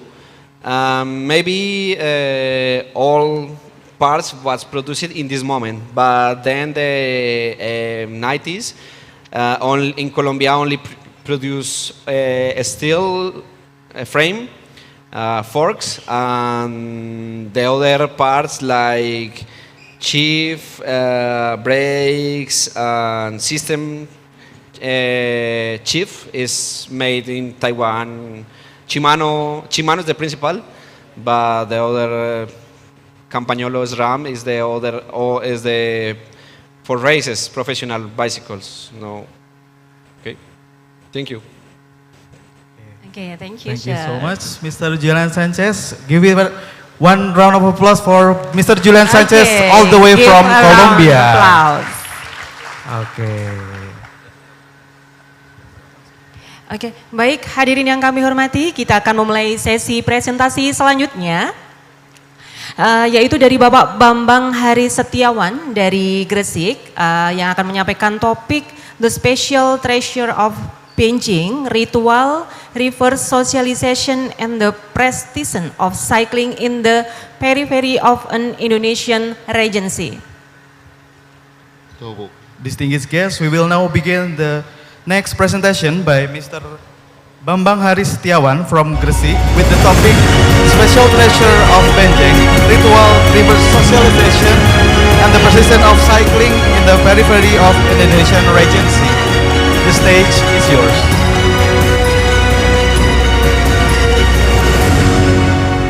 Assalamualaikum warahmatullahi wabarakatuh. Good morning. Thank you. Really, I have butterfly in my stomach. I never stand in front of you all. Really, I stand in front of my student. I'm a counselor at UPT SMPN 14 Gresik. The very urban in Gresik. That's just what? Okay. Thank you. I'm sorry. My title is not about Wakasan, because Wakasan is just a little one about construction and intergenerational living heritage at UPT SMPN 14 Gresik. Was it impossible? Sorry. From video one. Okay, play. This is my school.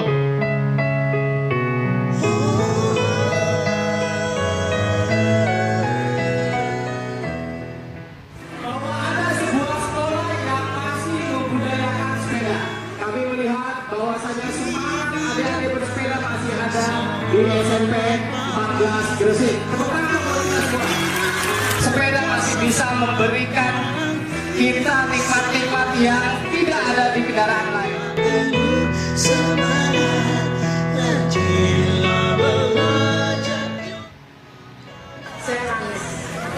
Masih kaget menjelaskan anak sekolah yang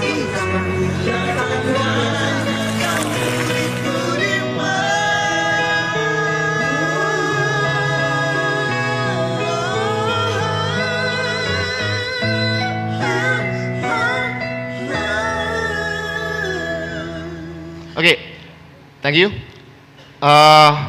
This number for the student has 38 and 5% every day in average. Yeah. This about I will say, or I will want to share about my school, but it's not about my school actually. I hope it can be replicated in other school or other country, because this school, I think if my school can do this, I am sure another school, another place can do what my school do. Really, I hope that, because in the park, just okay. Video number 2. This is about park. This. Haha.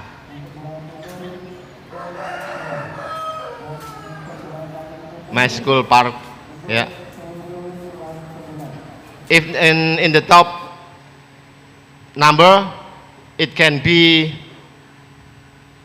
50% of my total student, 840 or 879. Okay. This slide 2 begin the context. Gresik Regency is a major ministerial center in East Java. The landscape dominated by factory, constrained infrastructure, constant heavy physical traffic. In this environment, the motorcycle has become the default transport mode for students. A local reflection, what Roger Mackert described as global crisis in children independent mobility. Yet, UPT SMPN 14 Gresik, located in the Menjeng district, peri-urban buffer zone between industry and countryside, present a strike country story. A typical school day, 330 each bicycle are parked in our schoolyard.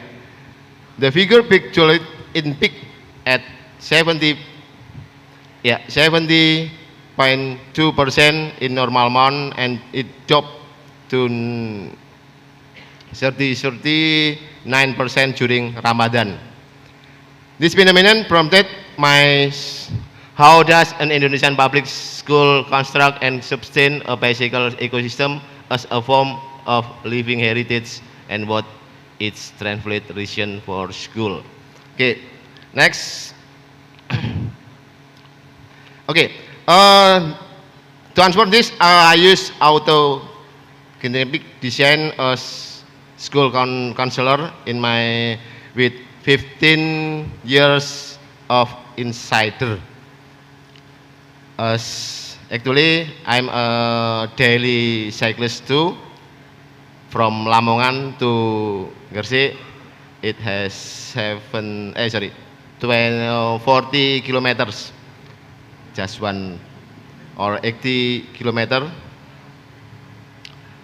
Okay, data collected spanned full academic June 2024 until July 2025, and include daily participant observation, 1919 in-depth interview across multiple stakeholder groups, digital trace data analysis, and 187 social media posts and documents of media coverage. Slide 3, okay. This, my analysis identified 4 interaction pillars that together constitute the bicycle ecosystem as living heritage. Pillar 1, historical foundation.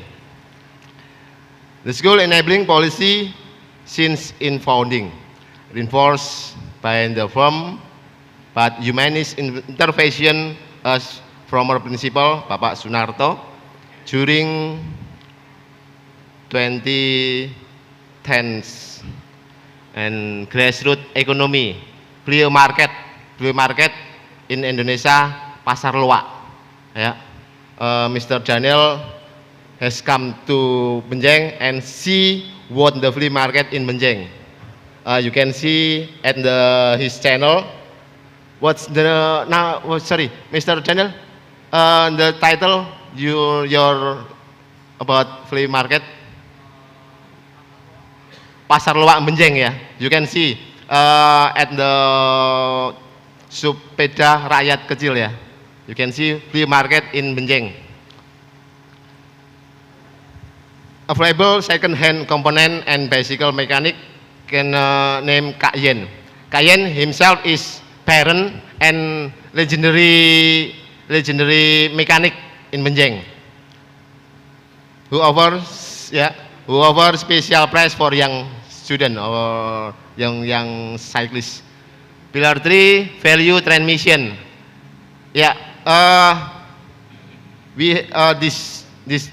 This place in Benjeng, I found that alumnus has cycle shop, bicycle shop, and in my school too there is Pak Arifin atau Samsul Arifin, daily cyclist too, who communicate bicycle every day without exception. Pillar 4, culture engineering. Wekasan, what the Julian said last time about in Bogota, all people come to the road. Okay. In Indonesia, it's like critical mass, gitu ya.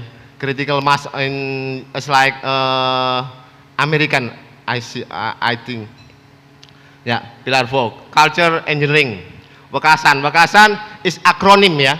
Wekasan is not about Rebo Wekasan, but Wekasan is acronym Gowes kebersamaan. Jadi Gowes kebersamaan is Wekasan.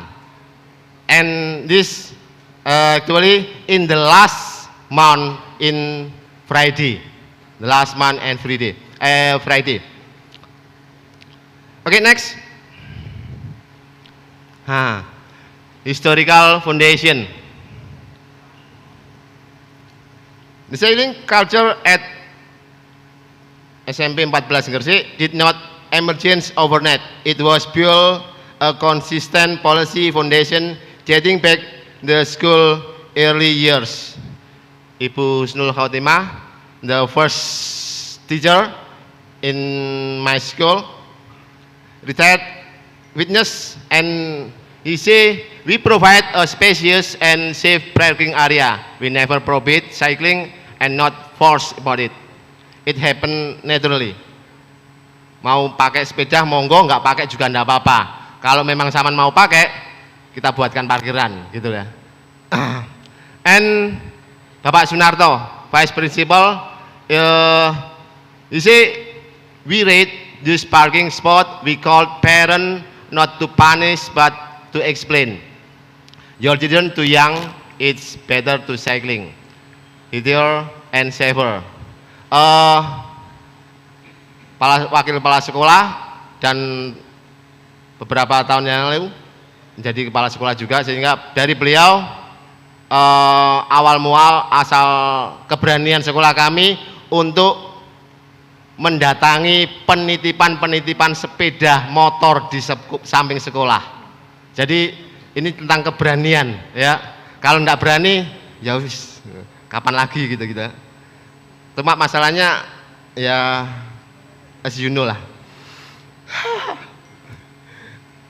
Sorry.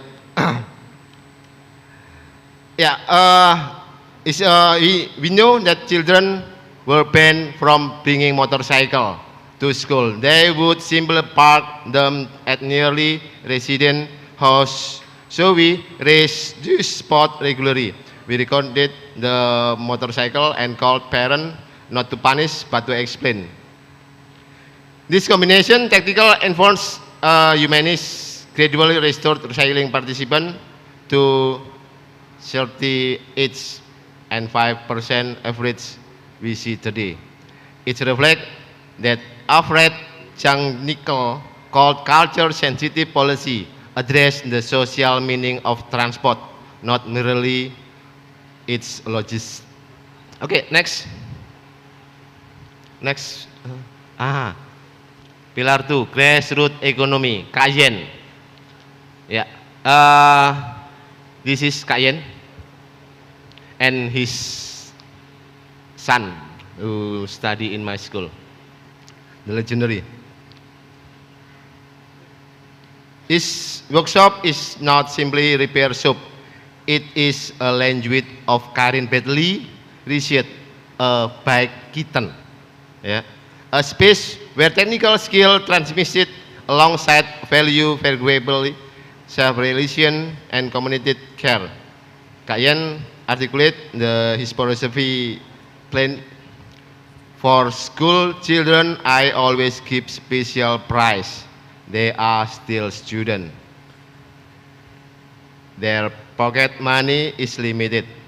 If I change too much, they might stop sailing altogether, or worse, they might try to victim themselves and get hurt rather than see them riding motorcycling. They are too young to ride. I would rather help with their bicycle. Besides, these are my children's schoolmates too.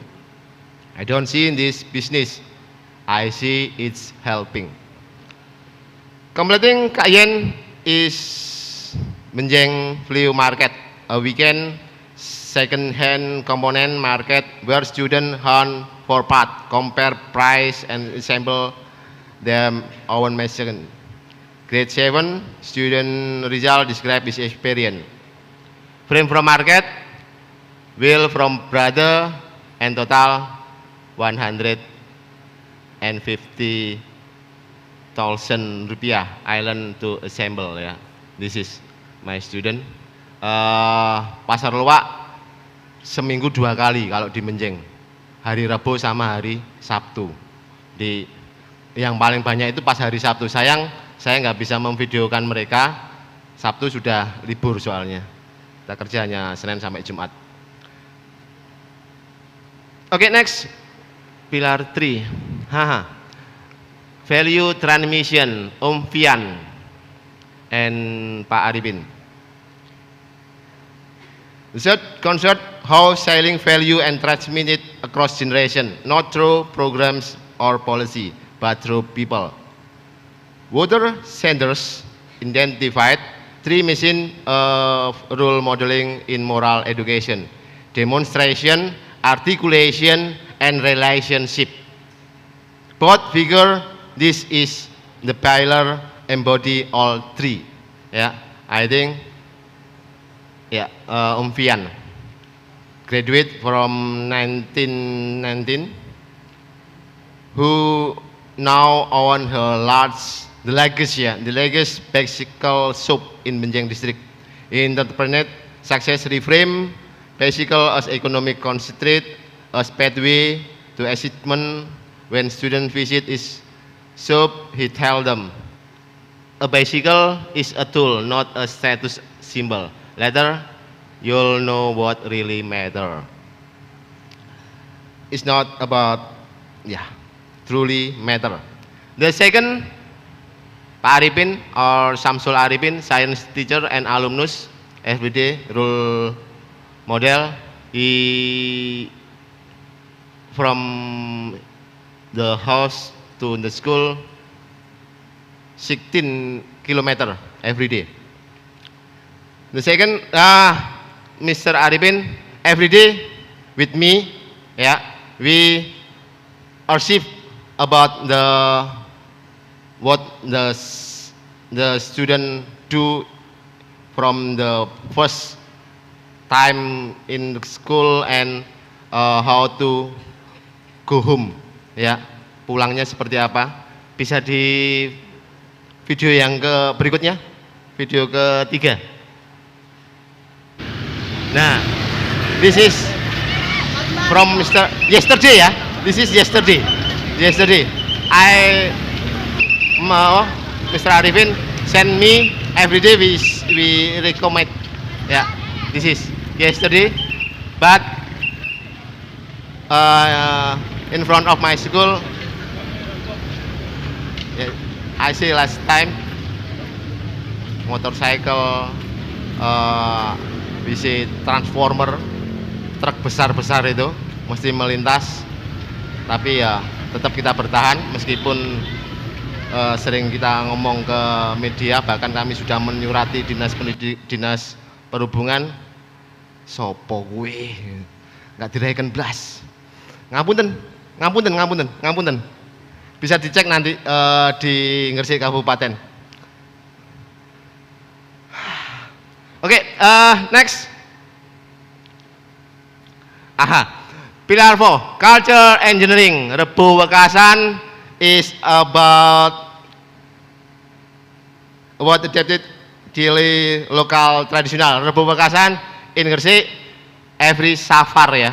Every safar when community prayer and communities about misfortune for coming year. Okay, from this Rebo Wekasan we school took the ritual logic to transform the mythical acts awards of misfortune become physical and moral acts rejecting laziness. In doing so, the program did not impose for its idea onto community. It grew from with the community own vocabulary. Wekasan is acronym Gowes Kebersamaan. It has name like sehat, hemat, taat, dan bermartabat. Ya, from Wekasan we about rejecting about laziness. So from Wekasan we say sehat. From Wekasan we can say hemat, ya, and hemat, sehat, taat, and martabat. Ya. Unfold structures the stage 1 independent mobility. So all city people from the school, from the house come with cycle, yeah, come from cycle, and then all community cycle to school and that day, the last month in Friday, yeah. Stage 1, all implementation day, every member of school community, student, teacher, administrative staff cycling to school. This create an extraordinary morning scene. Hundreds of bicycles streaming in from across Menjeng district. Stage 2, class-based park. Because the parking in my class, if just for 500, we have 800. So we put on the other place. Stage 2, yeah. Stage 3, sampling and collective prayer. After put the bicycle, we join in the yard, come and pray to item prayer for safety, routing and briefing, and then we convoy, fun bike, yeah. In Bogota, Julian say, all people come to the. I say it's little critical mass, yeah, critical mass light gitu ya. And then classroom evaluation after we have come from the fun bike, classroom evaluation with his teacher. Sorry. And 5 evaluation sheet break and normal learning. After that just normal studying, ya, normal learning, student rest and process regular revision.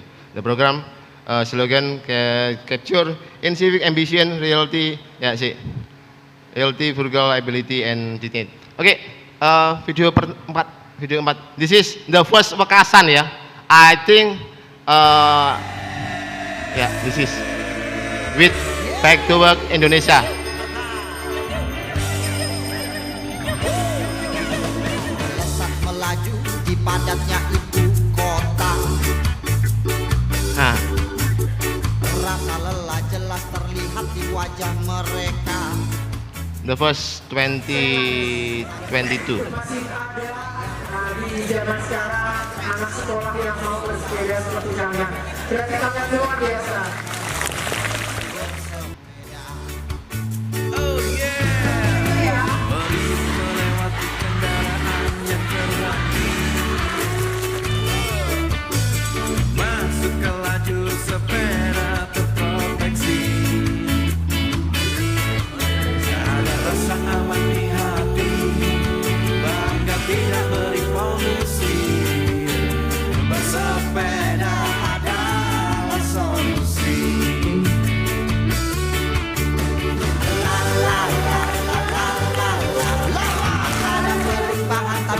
pergerakan.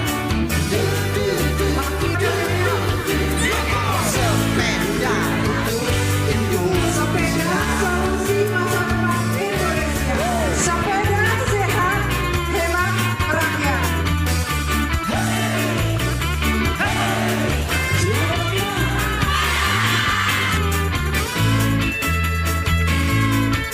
Okay, stop.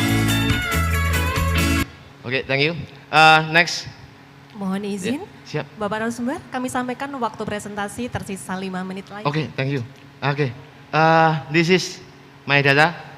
Yeah. In Ramadan, we have dropped the total student in writing because Ramadan. And okay, next. Next. Okay, digital pride, social media as ecosystem amplifier. This is 20% post discuss cycling and Wakasan daily repost my if my student write and we must repost about this and she say school repost my video Wakasan. I was so happy, it made me even more enthusiastic about cycling. When I cycle, I'm free, no need. It's a response about my student. Okay, next. I say 40%. So I ask or maybe interview all. This is why they not ride bicycle. Cycle limitation. He has fatigues, parent safety lebih seneng karena alasannya karena lebih aman gitu ya. Karena memang tadi jalannya di depan sekolah seperti itu ramenya. Seperti ini alasan-alasan yang tidak mau sepeda. Cuma from Rina Lampah, I appreciate because from Lampah Vintage Village, the parent come to mix rent about public transport. Jadi orang tua yang rumahnya dari Lampah itu sekitar 8 kilo, hampir 6 sampai 8 kilo ngumpul untuk nyewa kendaraan umum sendiri. Jadi public transport Rina. Oke, next. The conclusion, UPT SMPN 14 Gresik demonstrate that construction a bicycle ecosystem, a living heritage require for interesting. This pillar form a system, not a list. Yeah. Finally, the non-cyclists remind that's what you say. And closing, before I close, allow me to share the sentence that for me chapter about it. The bicycle ecosystem at UPT SMPN 14 Gresik is not merely collection of transportation practice. It's social culture, construction, and maintained, transmitted, and adapted its generation. Okay, thank you. This is me, Bambang Hari Setiawan. Thank you so much, Mr. Bambang Hari Setiawan. Oke, baik, kita akan buka sesi tanya jawab untuk satu orang saja. Oke, baik. Bisa dibantu di sayap kanan.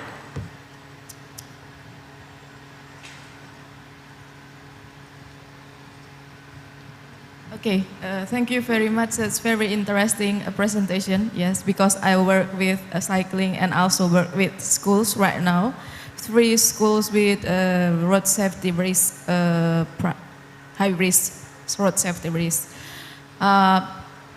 And yeah, the problem always about the road is about to negotiate the road space among the non-motorized vehicles and also with motorized vehicles, which is until now it's I think non-communicable problem, and it's left behind in our transport discourse. And what I'm going to ask to you, because I have difficulties to engage with the teachers to, discuss about using like more cycling practice or walking is about how you manage, or maybe how can the school manage to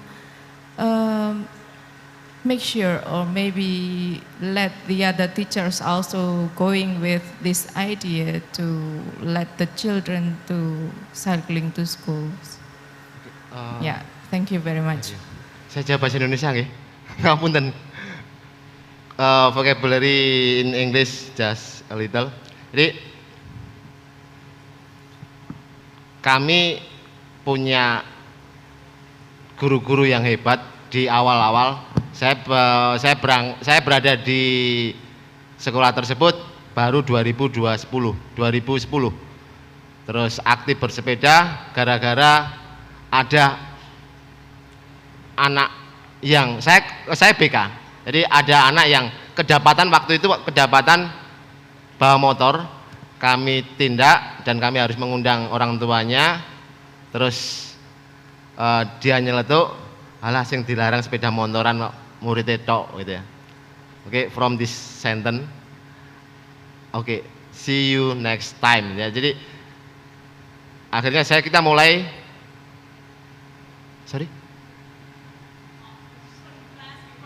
Oke, sorry. Oke, actually sebenarnya yang paling penting adalah sekolahan. Paling penting adalah apakah sekolah berani, apakah sekolah mau, gitu ya. Apakah sekolah, tapi sekolah sendiri butuh dukungan. Karena bagaimanapun kalau sekolah jalan sendiri terus manggil orang tua boleh, iya. Tapi ternyata besoknya kepala sekolah dipanggil sama dinasnya. Karena yang dihukum adalah TS-nya, tim sukses dari bupati. Sorry. Tapi itulah di sekolah kami. Kami mencoba, karena kami dari Ibu Gusnul dan teman-teman yang gurunya, Riz titip sekolahane. Jadi kita hanya percaya dan yakin apa yang kami lakukan, keberanian kami, akhirnya kami mencoba untuk sedikit mendatangi beberapa pihak, salah satunya kepala desa, terus kecamatan. Jadi Porkimcam itu kami datangi untuk sosialisasi. Ya alhamdulillah sampai dari 2010 atau 2015 tidak ada yang bersepeda motor. Bahkan di penitipan itu kalau ada kepala desa mesti laporkan ke kami. Jadi kepala desa mesti ngelapor. Cuma ya itu tadi, kendalanya masih 60% ada yang dijemput dan jalan kaki dan naik transportasi. Karena kondisi di jalan sebenarnya kami butuh Yona Selamat Sekolah. Kami sudah meminta ke Dinas Perhubungan di Kabupaten Gresik. Cuma ya itu tadi, saya siapa gitu kan. Jadi intinya I think bicycle culture for the youngest people just about the school bravery to make sure and say to the parent, this is about bravery. Intinya kami harus berani. Kalau nggak berani, ya wes mundur aja gitu. Thank you. That's it. Baik, terima kasih Bapak Bambang Haris. Oke. Bapak bisa kembali ke tempat duduk. Terima kasih Bapak Baik, Haris. terima kasih.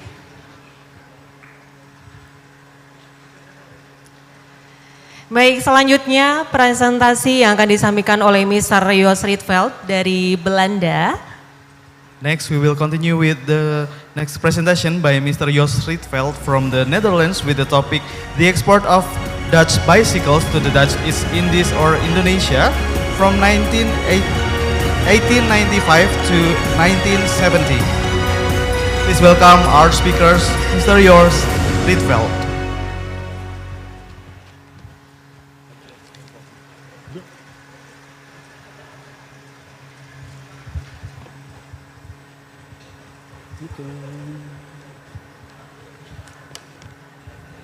can you put it a little lower? That's good. Well, thank you so much for the invitation to contribute to this conference. Selamat pagi kalian.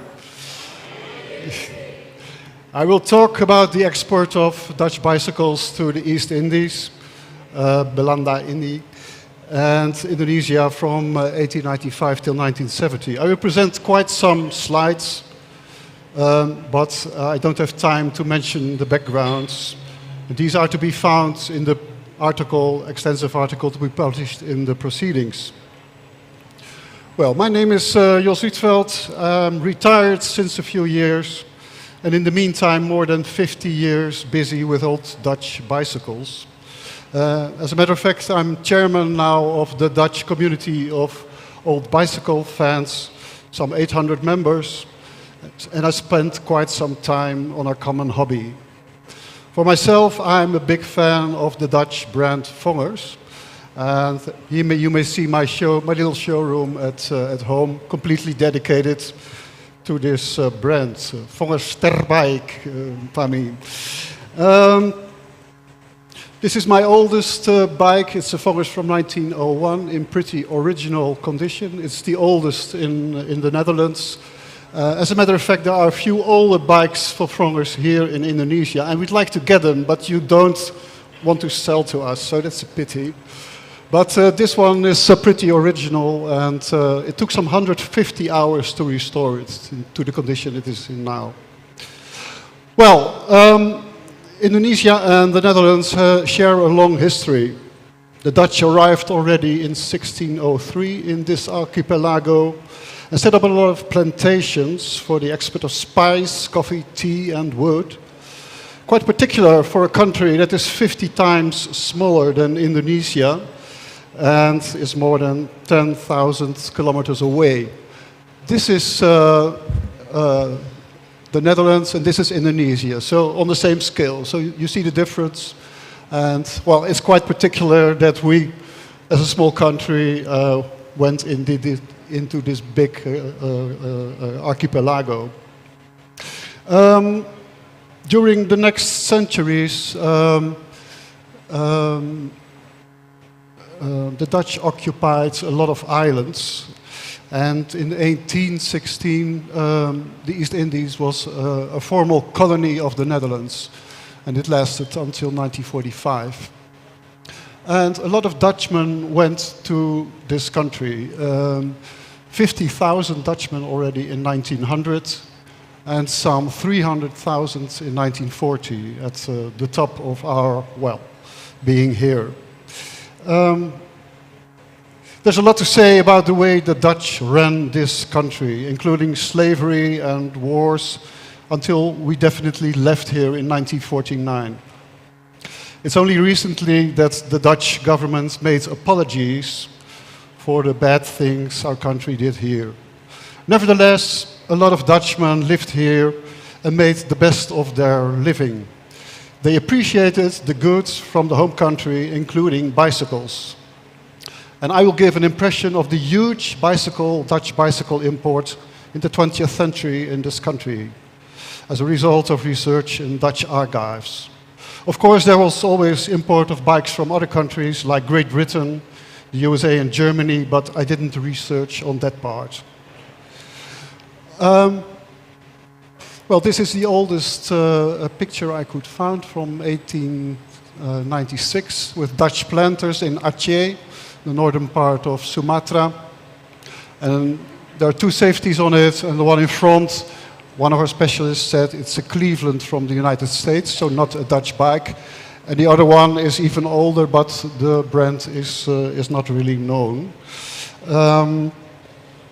And now I will tell a little about the export of the four big Dutch brands. We call them the Big Four: Burgers, Simplex, Vongers, and Gazelle. Burgers is the oldest Dutch brand, already founded in 1869. And they produced wooden bicycles, bone shakers, and safeties in their first factory in Deventer. In 1896, they built a new factory and also started exporting bicycles to the East Indies. And this is the oldest advertisement from 1897 which we could find. It shows again a racing bicycle with a bigger front wheel. I think it must have been a 30-inch wheel. Burgers made high-class, expensive bicycles. They also had a store in Weltevreden. That's a suburb of Batavia, now called Jakarta, where a lot of high Dutch civil servants lived. Burgers continued export to this country until 1940 and afterwards from 1950 to 1957. Simplex now, the oldest advertisement I could find. It's about a company on the Koningsplein. It's now the Medan Merdeka in Jakarta, where there was a cycling course. It's called a wielerbaan, but it's a race cycling course for bicycles. And this company not only sold Simplex bicycles, but also Rover. And, well, you see often there's some shops, they sold Dutch and English bicycles as well. This is an advertisement from 1927, and it shows a big department store in Medan, in Sumatra. And it says Simplex is the chosen bicycle from Holland. So there was competition between the 4 Dutch brands. They all were about the same price, and they were trying to get as many clients as possible, of course. Simplex continued export until 1957, when Indonesia stopped the trade with Holland, and a lot of Dutchmen had to go back because there was a conflict about New Guinea. And this is one of the last advertisements of posters I found. You can see it's an Indonesian guy, but he wears a colonial hat, so well. And it's also for Berco lighting, and it's in Indonesian or in Bahasa. Well, the third brand to treat is Vongers. This is the oldest advertisement I found from 1898. And it's also in Sumatra, Medan. It's talking about the Kesawan, and that's a big shopping street these days in Medan. And it says, second line, the best national brand. So you see the competition, and well, it would go on for decades. Vongers is a factory situated in the north of Holland, in Groningen, where I live. And it was founded in about 1880, and from 1897 on, they exported bikes to Indonesia. And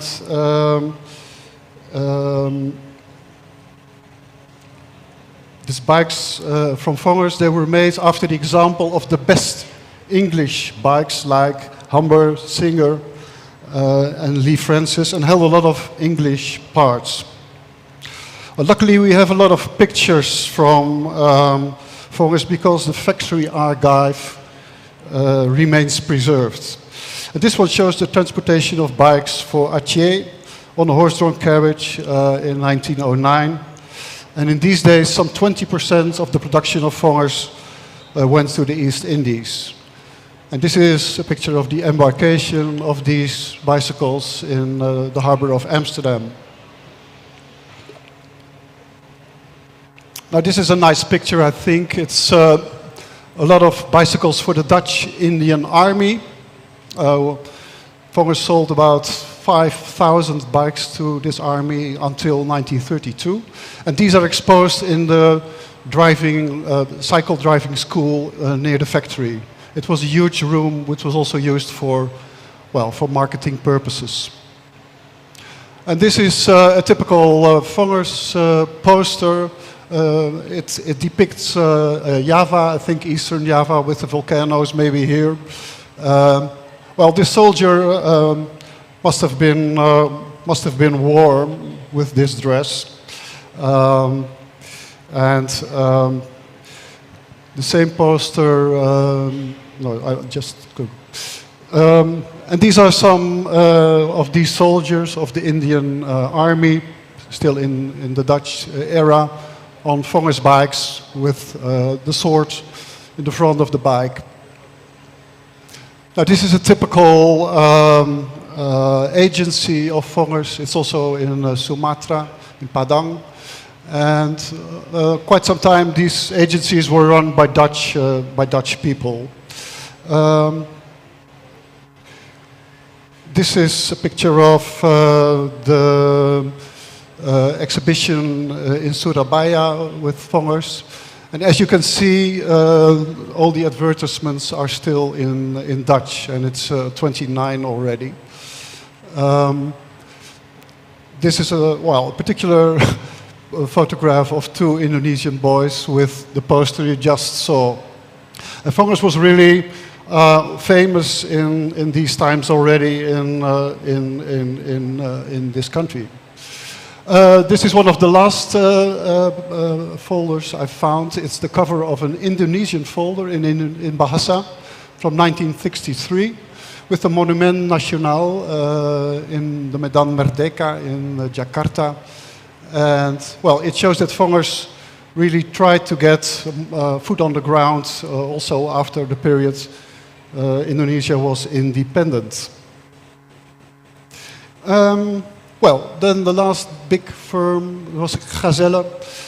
They started a little bit later than the other three firms because they only started production in Netherlands in 1907. And in this advertisement, they're asking for agents here.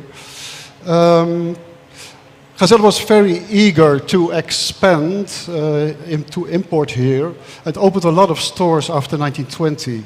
And quite a few of these were called Gazellehuis, the home of Gazelle. And this one is an advertisement from 1930 from Surabaya. And Gazelle was very successful here because they delivered good bikes, which were some 10% cheaper than the bikes from Vongers and Burgers. And as a matter of fact, it's the only existing old factory nowadays in Holland. It's the only survivor. Now this is the store of the Gazelle importer Cruz in Bandung. You can see this, classical building that stands for class and quality. And this Cruz was a huge company in the 20s, and it also produced bicycles under own brand. This, I think, is a beautiful picture of a Gazelle store in 1923, location unknown. Did you ever see a bike trader in white suit? It's the first time I saw it. It was clean and neat, and well, it also has to underline the good quality of the Gazelle bikes. We also saw a picture of the Vongers stand on the show in Surabaya, and this is also Gazelle. Advertisements still all in Dutch.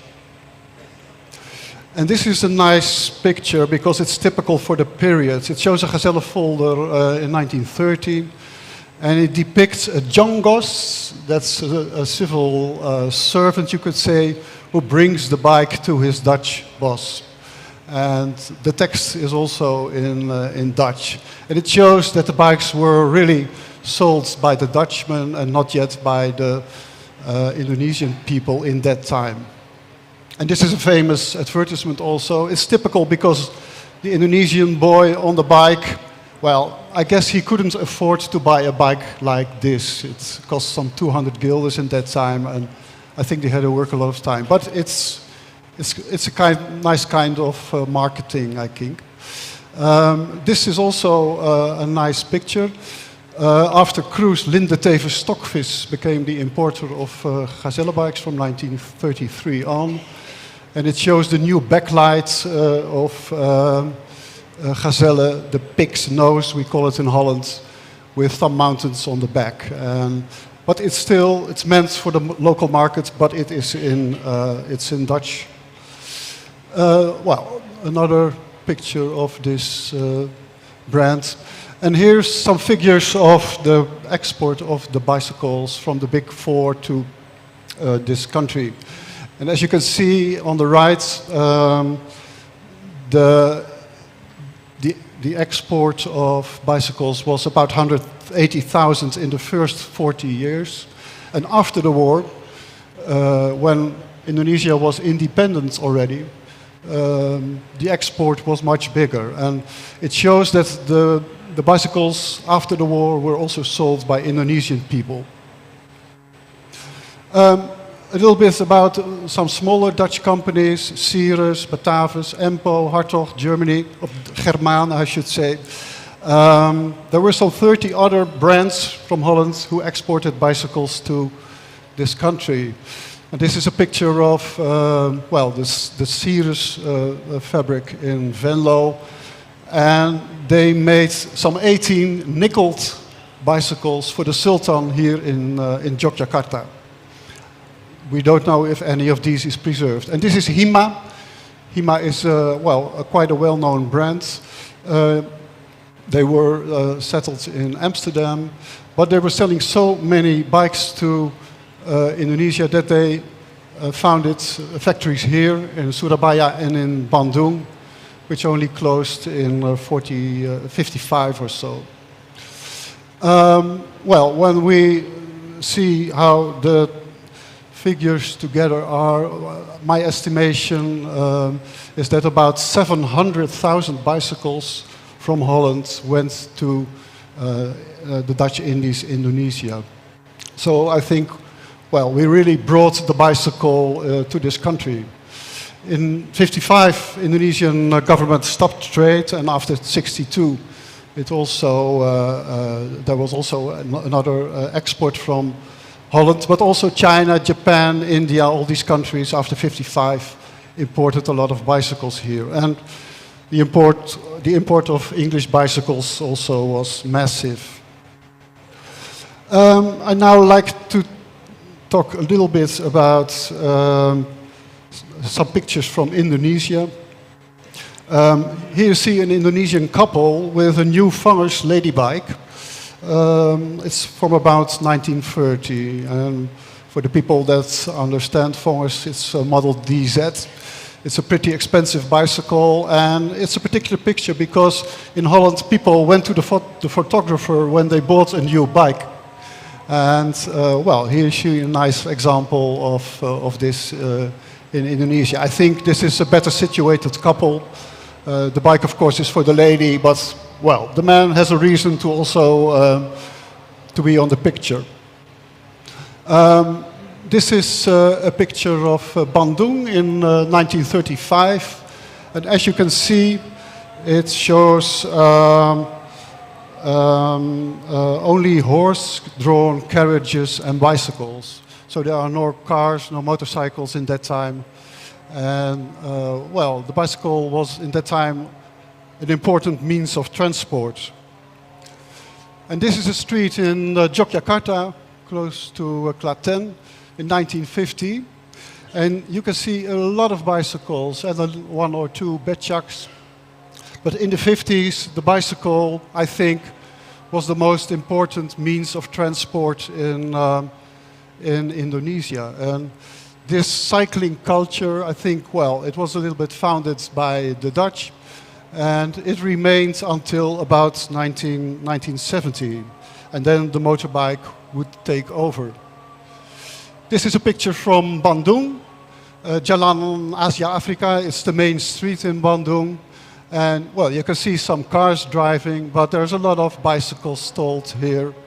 And it also shows that the bicycle in the 50s was very important in this place. Now, Indonesia has a very outstanding old bicycle culture. And especially on Sunday mornings, we experienced it last Sunday, but there were not so many cyclists. In a lot of towns, people go cycling in traditional outfits on their old bikes. And this picture was taken in Jakarta in 2013, showing a man in Dutch colonial uniform. It's quite particular, but pitiful. He rides on an English bike. He should have driven on a Dutch bike, I think, but it shows the way people evaluate and people like to cycle on these old bicycles. Well, that was about my story. I'd like to express my gratitude for the warm ties between Holland and Indonesia on the history of old bicycles. Thank you so much for your attention, and maybe there's questions or remarks. Thank you so much, Mr. Jos Rietveld. So it was a fascinating historical overview about the development of bicycle trade between Indonesia and Netherlands throughout the history. But also there is a bicycle become an important part of mobility and social life in that era, sir. Oke. Oke, baik, kita selanjutnya akan buka sesi tanya jawab untuk satu penanya saja. Oke, Pak Aji lagi. Baik, silakan bisa dibantu? Sebelah sini.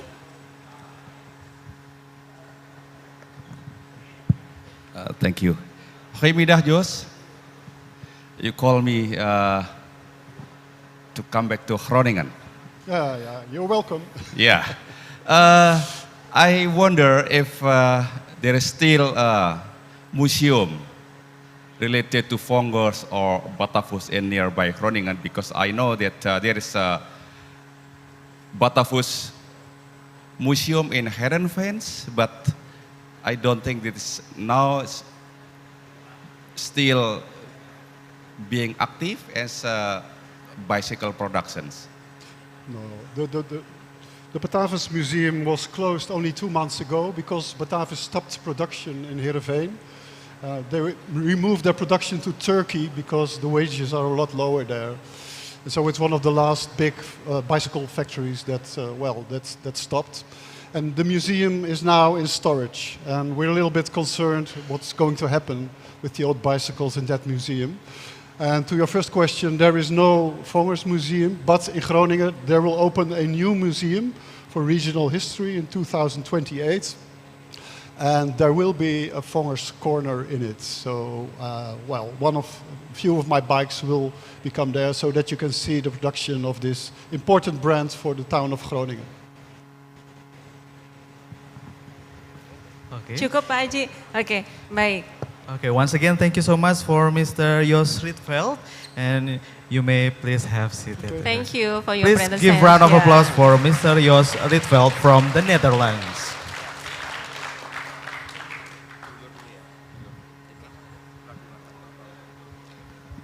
Oke, tentunya untuk kita juga ingin mengingatkan kepada peserta bahwa ini juga banyak peserta yang dari luar Klaten, nggih. Ya, betul sekali. Ada dari luar Jawa bahkan betul. Ini ya. Nah, tentunya kita juga mengingatkan selain acara ICHC ini kita juga harus eksplor Klaten tentunya ya. Betul, jangan lupa kalau di Klaten ini banyak sekali destinasi wisata yang bisa Bapak Ibu kunjungi. Betul, seperti contohnya. Kemarin narasumber ini juga sudah jalan-jalan ke Jogan Seni Omah Wayang. Betul. Mereka kemarin belajar natah wayang gitu ya, belajar natah wayang. Kemudian ada di Melikan kita mau belajar membuat gerabah. Belajar membatik, dan yang terakhir yang sangat seru sekali ya, berenang di Umbul Ponggo. Oke. Bapak Ibu, tentunya jangan beranjak dulu ya karena kita masih ada 2 narasumber pada hari ini. Baik,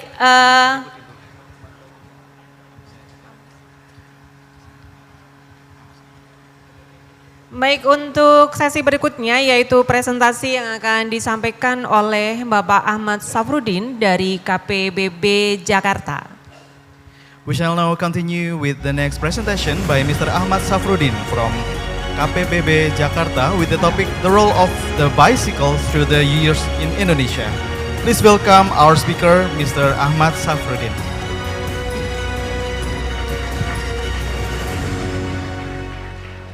Thank you very much for the opportunity. Yes, I am glad to be here in Klaten. That I think that's the city or regency that's very, very famous in the past because this is in between of Yogyakarta and Solo. Of course, in the past, this area is very, very historical areas in relation with how we can to develop this land. I mean.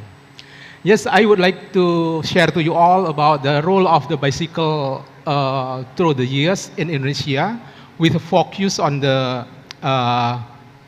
decarbonization for road transportation. Probably that's I will share to you that look like different with others speaker, but of course I hope that this would be something idea how we can to work together between learning about the history and also how in the future we can do something in relation to reduce the greenhouse gas from cycling. Please, my presentation.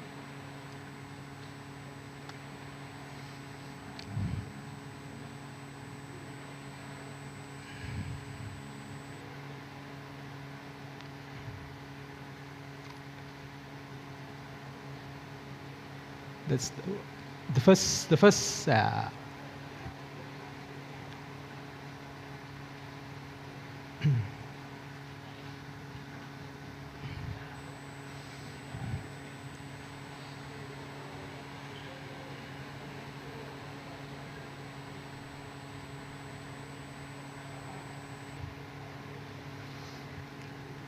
Yeah, actually, if you learn from the role of bicycle in Indonesia, I think you all probably has known from many media, whatever, from newspaper, from the book, or from the internet.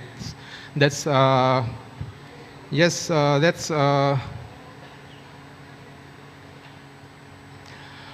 like this one. If you learn, that's many things since.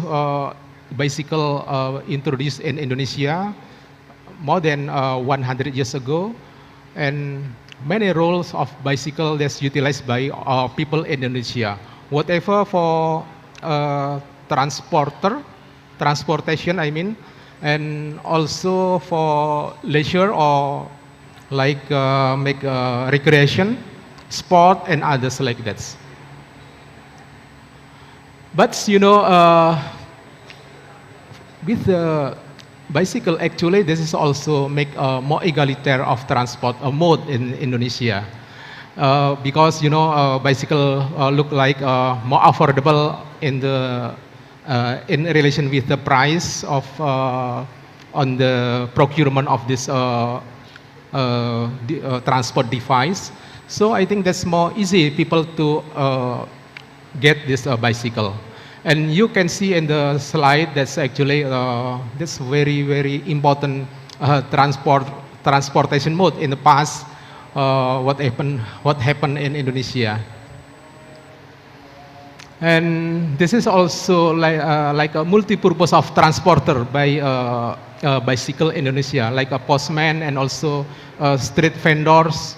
On the other hand, also farmer also utilize this bicycle to transport their logistic or their goods, something like that. And this is a tricycle. That's very important also in Indonesia to help people to bring goods from one point to another point.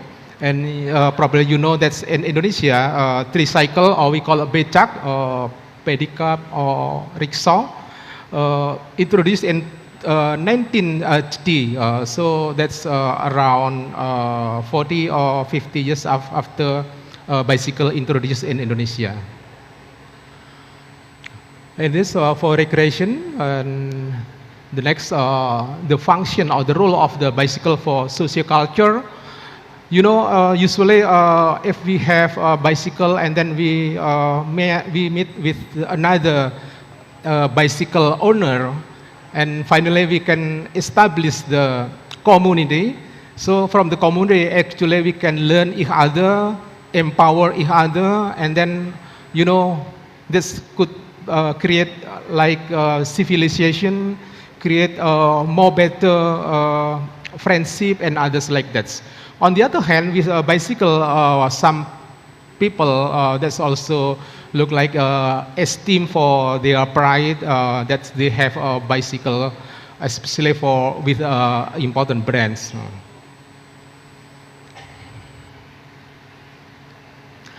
This is still in relation with social culture. As I mentioned before, this people, especially middle low people, also utilize this bicycle for their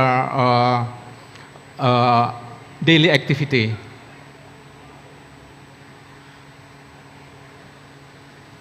I just would like to focus on this part. You know, we have a problem with climate crisis, and every year we have a big meeting, and last meeting in Belém, Brazil, talking about how we can to reduce the greenhouse gas, something that's caused the climate crisis. If you look at to the data in Indonesia, you can see that's CO2 part of the greenhouse gas from motor vehicle Indonesia.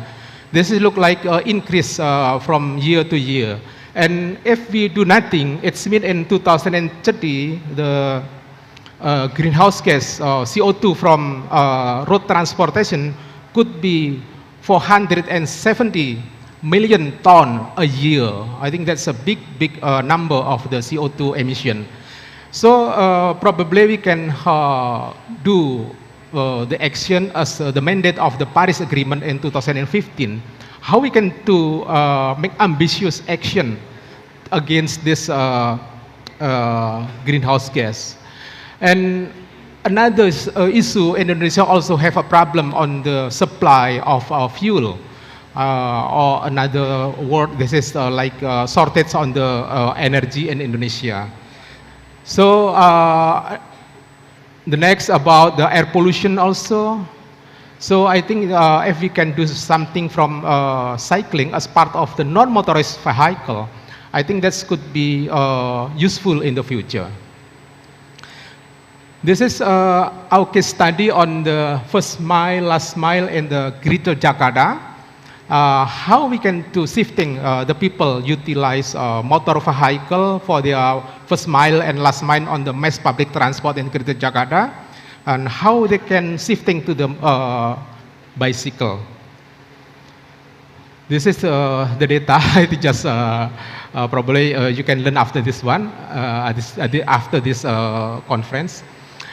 The result like this one. Actually, this is not just for cycling, but also if we utilize electric device, electric transport device like electric scooter, something like this.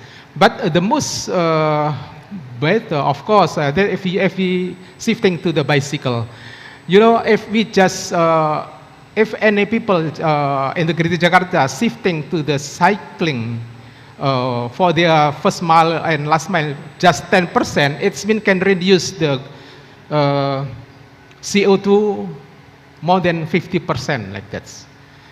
And if 50% people shifting from the motor vehicle to non-motorized vehicle, it means cycling, this can reduce the CO2 until around 90%, something like that. So this is something that very good if we do this. It's mean we can help the earth how to mitigate the climate crisis.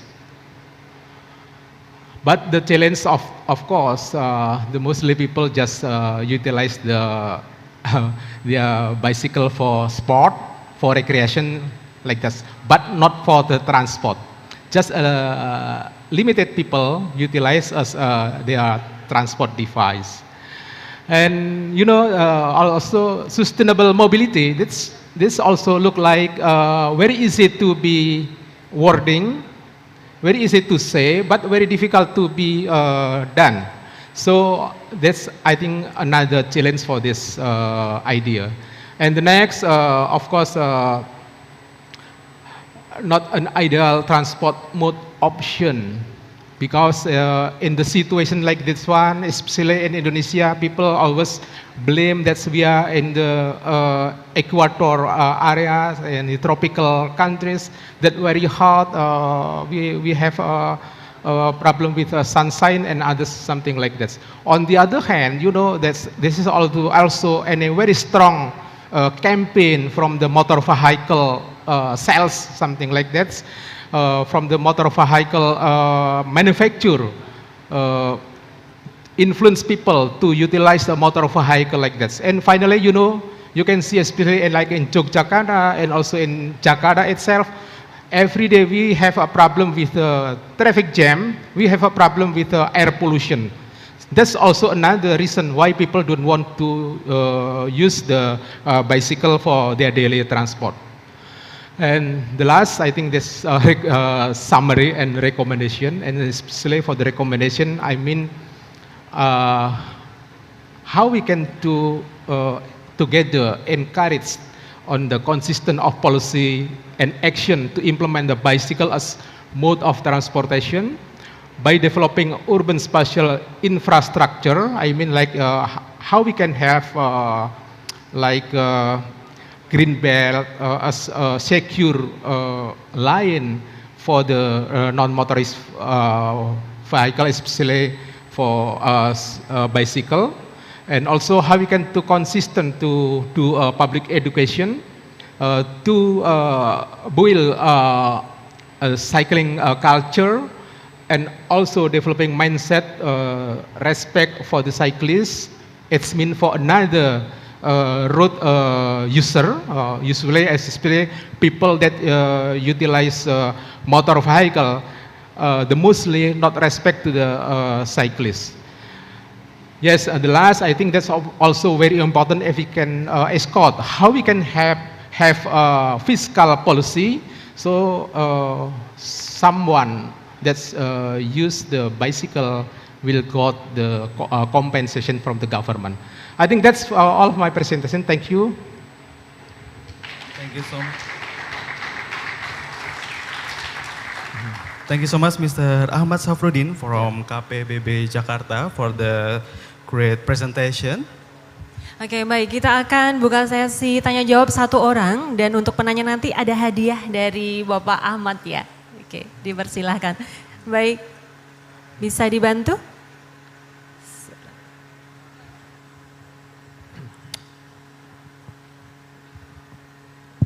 Terima kasih. Presentasi yang sangat menarik. Ya.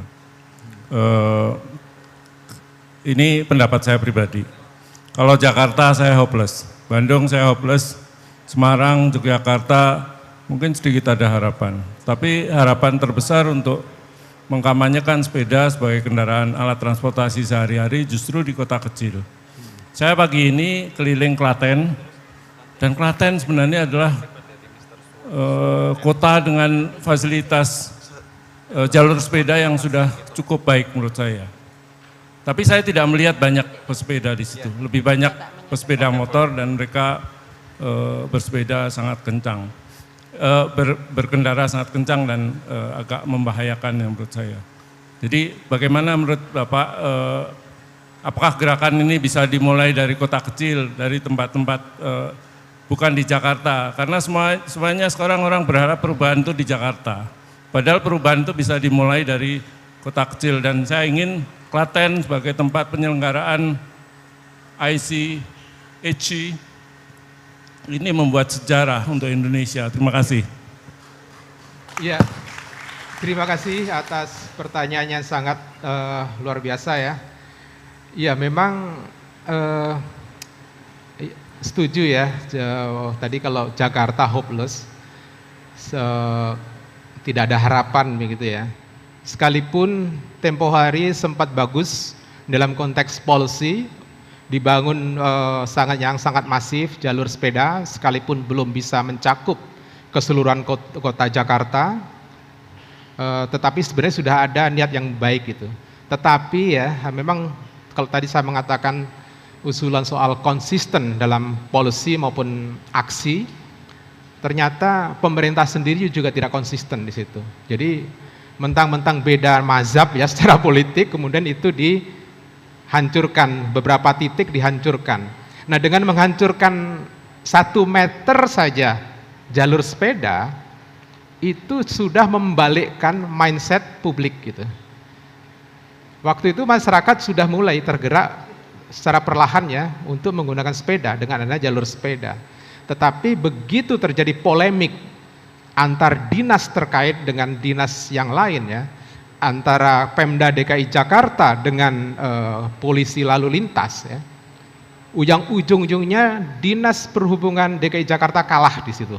Harus mengalah apa yang dipaksakan oleh kepolisian dalam konteks ini Korlantas.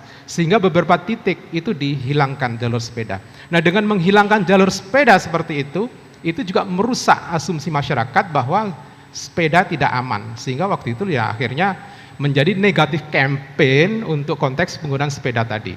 Yang kedua tadi soal kalau katakan dimulai dari kota kecil, saya juga sepakat. Yang penting katakan di Klaten ini harus ada local champion ya. Mungkin kawan-kawan baik to walk atau Klitikers atau yang lain ya bisa membangun lebih intens ya, sehingga nanti dari waktu ke waktu kita bisa melakukan bersepeda tadi, bekerja ke pasar, ke mall atau ke tempat-tempat yang lain gitu. Yang penting soal intensitas penggunaan jalur sepeda yang ada. Tapi ketika jalur sepeda tidak kita manfaatkan, memang itu akan menjadi alasan lain bagi sektor tertentu ya untuk menghancurkan jalur sepeda. Karena begini, kami bekerja di aspek emisi dari kendaraan bermotor itu sudah lebih dari 20 tahun ya. Dan kami merasakan betul bagaimana tekanan dari industri otomotif ya, termasuk dalam konteks pembangunan jalan gitu. Membangun flyover dan sebagainya itu sangat dipengaruhi oleh interest dari auto industry gitu. Jadi memang tantangan sangat berat, tapi kalau katakan nanti di Klaten ini atau katakan mungkin kota-kota lain yang masih punya jalur sepeda, bagaimana mempertahankan itu dengan menggunakannya tadi gitu. Jadi mungkin kuncinya sekali lagi local champion. Di Jakarta saya pikir ini juga tempo hari Mas Fahmi dan kawan-kawan juga sangat intens ya, ketika ada sedikit saja yang kira-kira merugikan fasilitas pesepeda itu langsung dihadapi dengan aksi yang sangat frontal gitu. Beberapa kali ya memang pemerintah akhirnya mengikuti, tetapi ada juga beberapa hal yang tidak bisa diikuti oleh pemerintah, apa yang kita dorong tadi gitu. Namun demikian jelas ya, kalau katakan 1 titik saja jalur sepeda dihancurkan untuk kepentingan lain, itu secara komunikatif dalam konteks proses komunikasi gitu ya, itu memang benar-benar menghancurkan atau katakan menciptakan negatif campaign tadi gitu. Jadi dalam konteks ini memang harus kita kawal betul ya, agar fasilitas pesepeda itu benar-benar bisa kita jaga tanpa ada upaya untuk menghancurkan. Atau paling tidak ketika ada rencana untuk menghancurkan, kita bisa segera untuk datang ya, terutama konteksnya tadi kalau ada local champion ya, bisa langsung berkomunikasi dengan aparat terkait, dengan policy maker terkait, sehingga nanti bisa dicegah ya upaya-upaya yang mengalihfungsikan atau katakan dengan lebih vulgar menghancurkan fasilitas pesepeda tadi. So for all actually just answer that's any question how we can to start to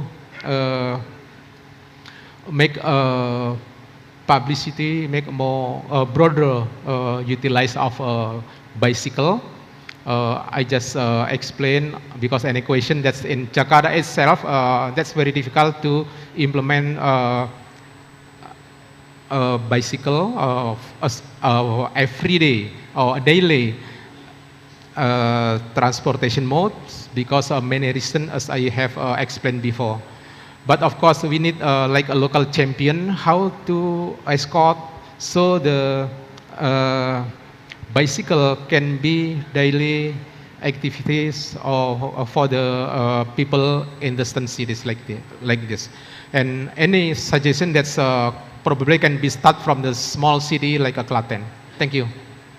Baik, terima kasih Bapak Ahmad Safrudin. Oke. Bisa kembali ke tempat duduk Bapak. Mohon izin Bapak bisa menyerahkan hadiah kepada penanya Bapak Ahmad Safrudin.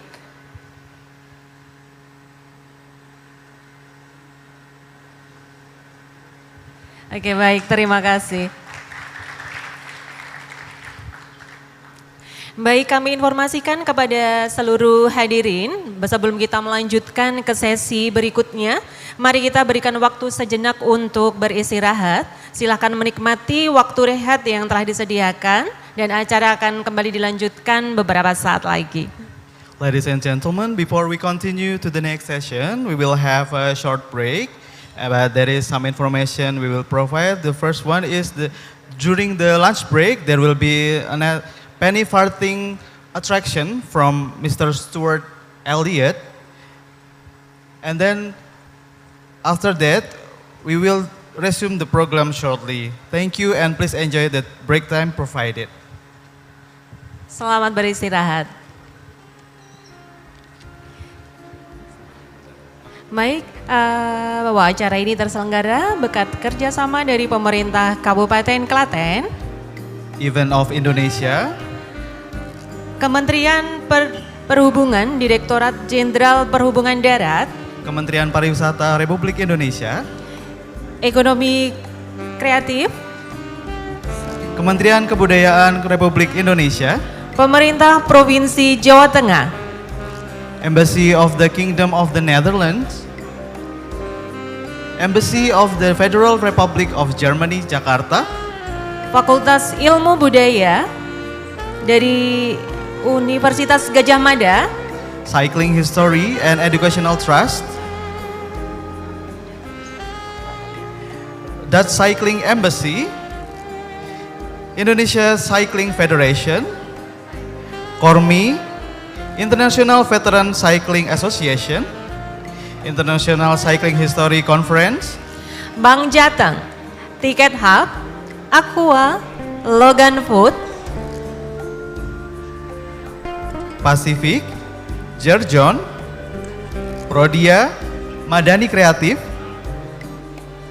Injourney, PT Taman Wisata Candi, Astra Honda Motor, Hansol Tekstil, Bejo Jahe Merah, United Bike, Deorex, Softex, Vanbo, Dadung, CNN Indonesia, Museum Gubuk Wayang,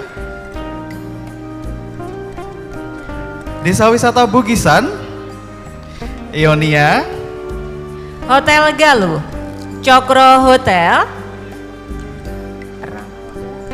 Ramada by Windham Yogyakarta, Windham Garden, Frata Hotel, Harian Jogja, Solo Pos, Kedaulatan Rakyat, Suara Merdeka, Antara News, Tribun Network, Tribun Solo, Tribun Jogja, Jawa Pos, Radar Jogja, Radar Solo, iNews ID, iNews TV, TA TV, Jogja TV, Sorot.co, MNC TV, dan tentunya masih banyak pihak-pihak yang mendukung dan tidak bisa kami sebutkan satu persatu.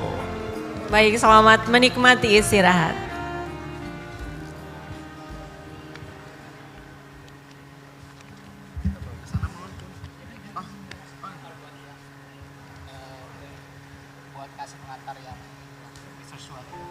Saya tak kasih pengantar dulu ya.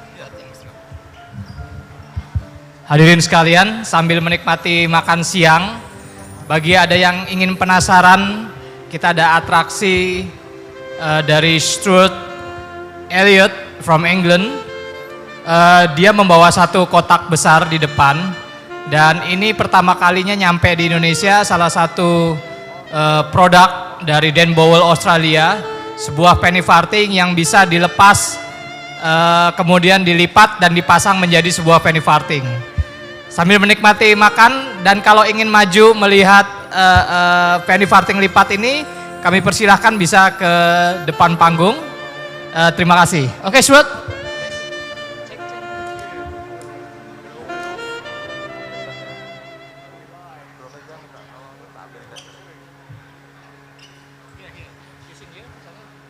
Well, no, I need to use this really because I've been moving around. Okay, we're live. Salamat sayam. Siam. Okay, just to tell you a little story. So in 2018, I went to the wonderful IVCA conference in Bali, and I'd agreed with Fahmi that I would take the first original ordinary penny farthing with me because the president of the club was desperate to have one for his museum. And I realized that there's a real problem in transporting penny farthings because the only way that I could get it to Bali was to send it air freight. I had to build a big box for the wheel, and I took another box for the frame and the rear wheel, and it cost me a fortune. And I realized it's very difficult to travel with a penny farthing because of the size of the front wheel. But while I was at the Bali conference, I met Dan Bolwell from Australia. Dan is an artist, he's an engineer, and he makes penny farthings, modern penny farthings. And he told me that he had a solution to the problem of transporting penny farthings because he had made the world's first folding penny farthing. And he wasn't going to sell one until he'd ridden it for 1,000 miles. And I said, well, when you've tested it, ring me and I will place the first order. So he contacted me about 3 or 4 months later and said, I'm ready to take an order, would you like one? And I said, yes, please. And on Boxing Day in 2019, he flew from Australia with this suitcase, and inside the suitcase was my penny farthing. And I'm now, I met him in London, we built the penny farthing, and half an hour later we were riding it. And I'm now going to show you how it all goes together, because in this suitcase, which weighs about 28 kilograms, is the whole of the penny farthing. So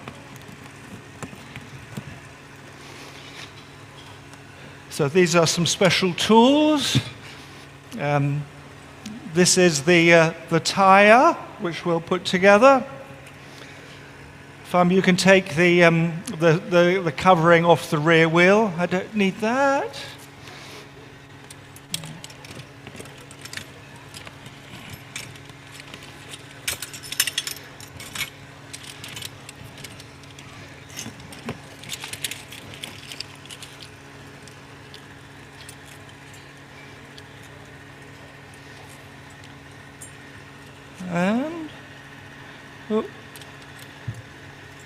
And it's got that caught.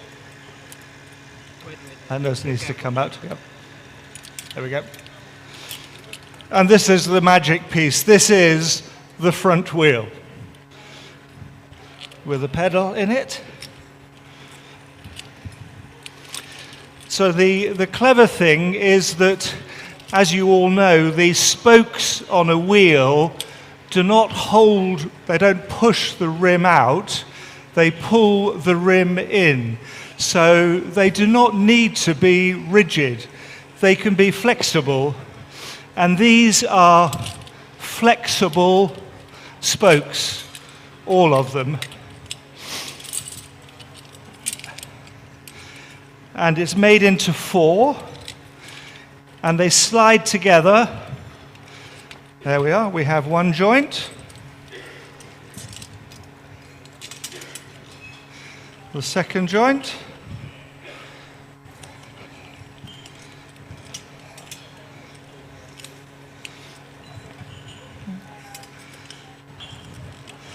The third joint.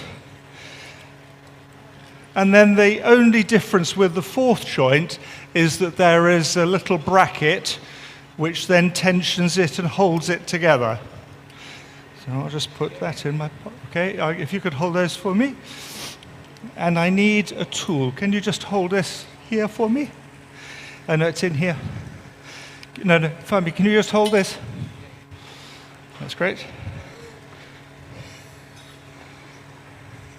So,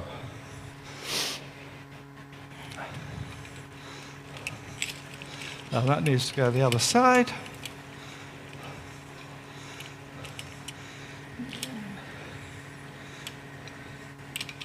This goes on here just to move the rims apart so that we can then put the little bracket in place like that, and then the bracket folds up and we're there.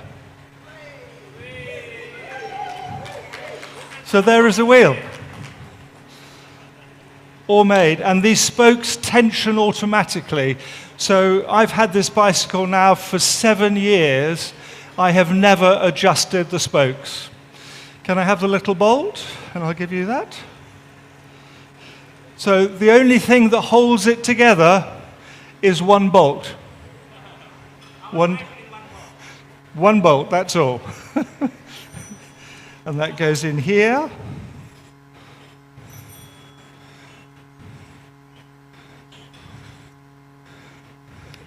Just hold that, I'll get my tool.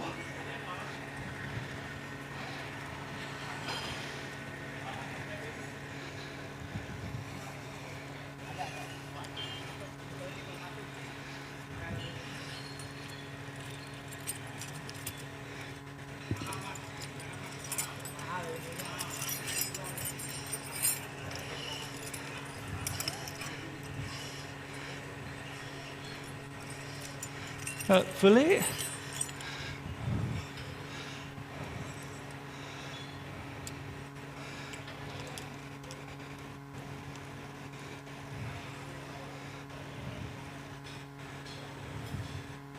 That's it, all done. So the next job is to put the tyre on. And I will start, where is the, that's fine, yeah, no, we'll start here. That's fine.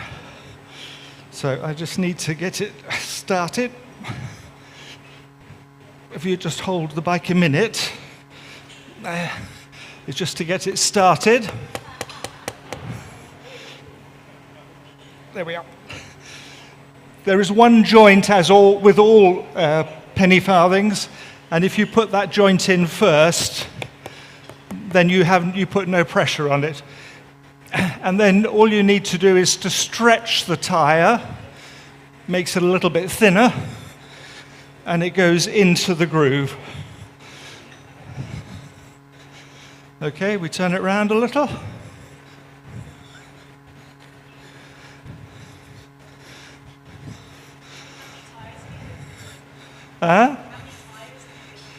This is the first tyre I had, and it's still going.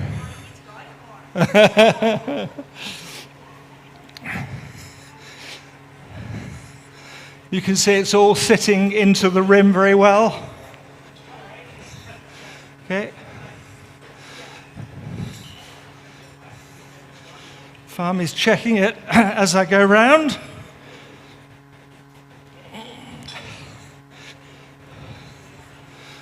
It's wonderful to have an assistant like Farmy.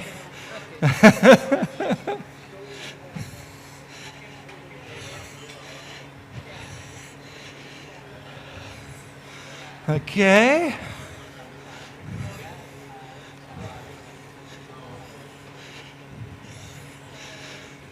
We're doing well. I think we'll just lift it all the way on now.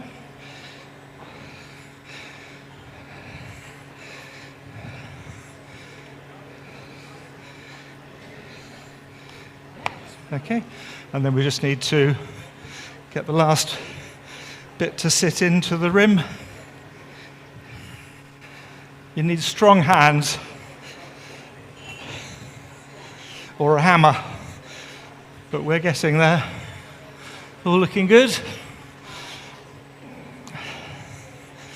It doesn't need to all go down because as you ride it will naturally settle into the rim as well.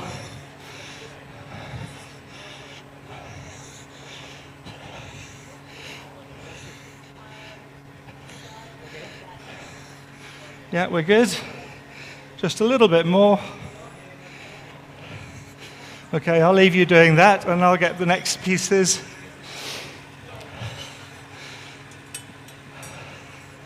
And then moving then to the frame. The frame folds in two and just has a quick lock on the frame.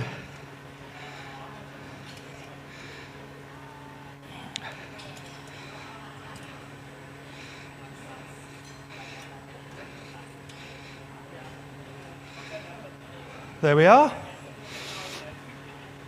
And we'll put that onto the forks.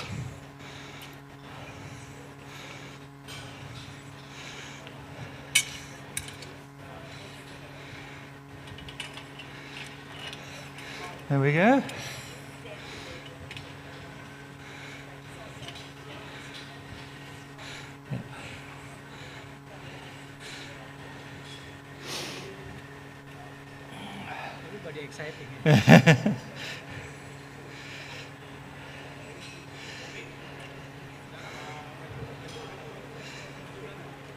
Yep, that's fine. So we're going down, I'll just get my spanner.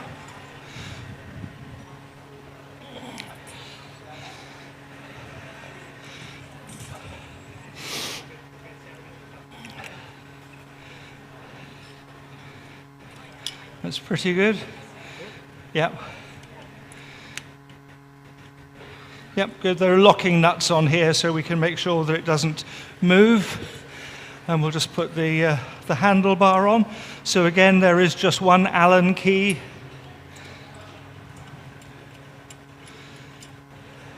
So the frame of this bike is all nickel plated and the wheels and the fittings are copper plated. Okay. Yep, you can put the bolt here. Oh, wait a minute, we need to, we got the brake on the wrong side. Yep. There we go. No, keep the brake down. And that needs to go in here. There we go. Wait a minute. Yep. Can you put the bolt in?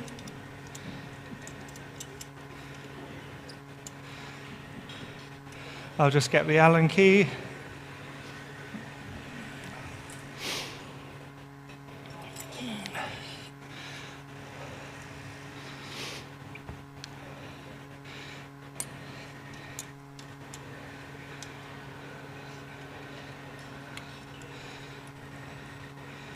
Yeah, that's all held well.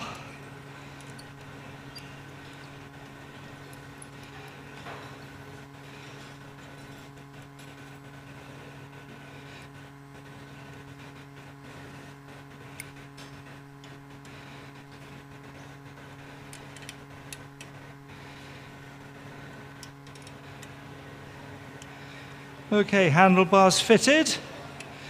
We'll just put the rear wheel on. So that's just very simple. One nut either side.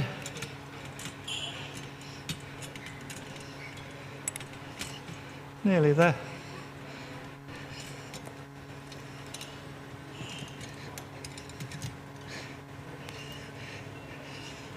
Okay.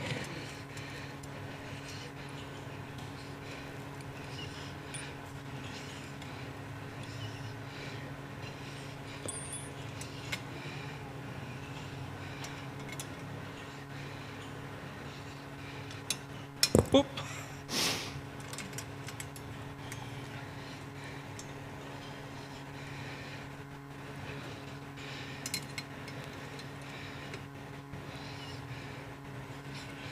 Check the wheel spins. Oh, look at that. No problem.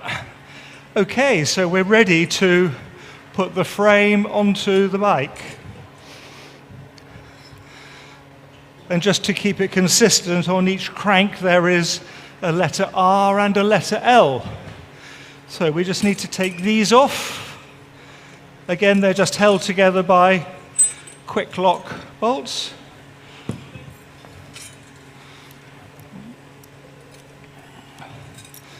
Okay.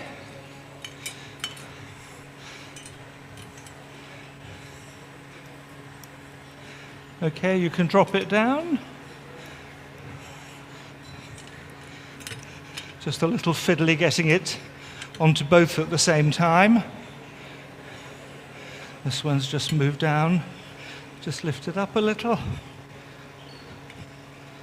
There we are. Okay. Other way.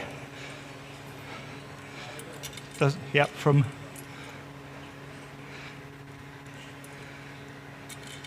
Actually, it does go. It is better to go that way.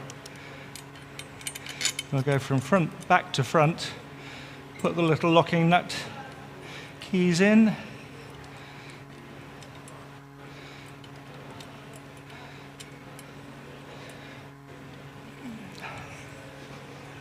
I'll do that. Just needs to be pulled over a little to get it to line up.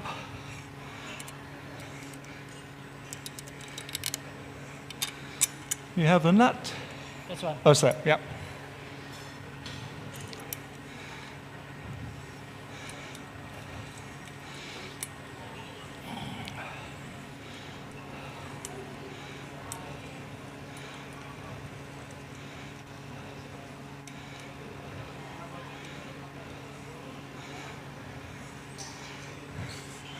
Okay, I think that all looks pretty central. Just check it spins.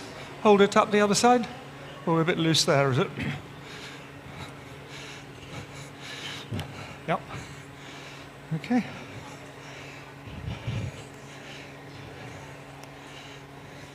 Just check the tire is seated everywhere.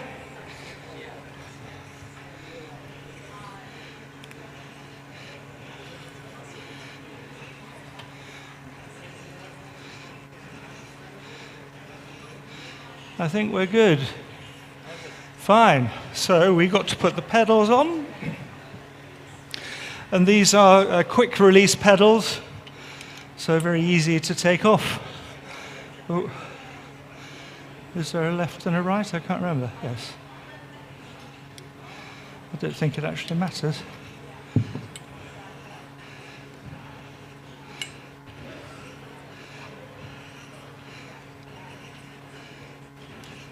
There we go.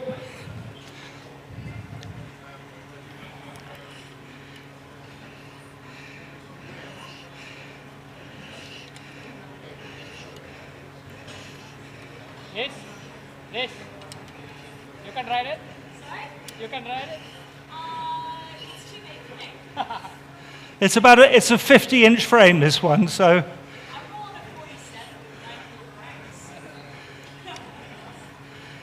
What size? 50-inch. Oh, 50-inch frame. Just trying.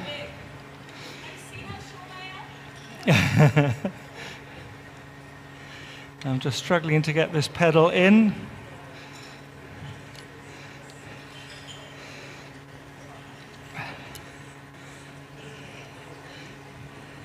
Normally it pulls out, but for some reason.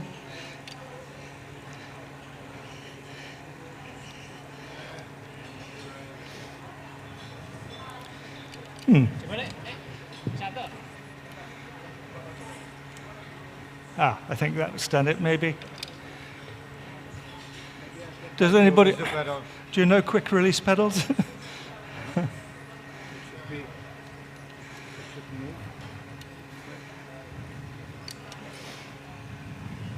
You have to turn it, I think, to get it. This needs to turn. Try to turn. It's not going again.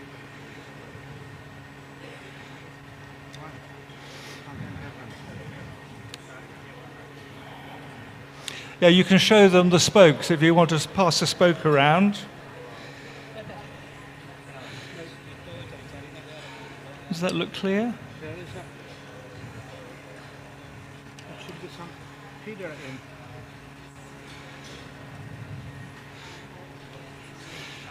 Just while we're doing that, I will then fit the saddle, which is one of the last pieces.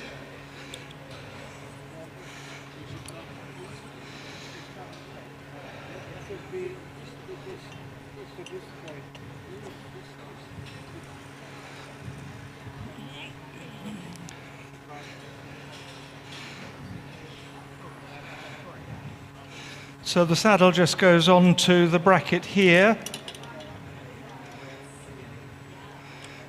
into the two holes. Whoops. Can you put your side in, if we take that off to begin? There we go. Just hold it there.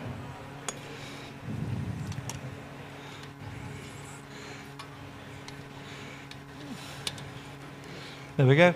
And then there is just the only other special tool, just helps to push the saddle forward.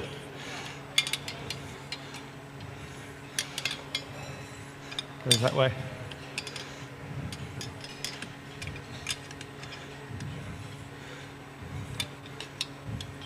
There we are.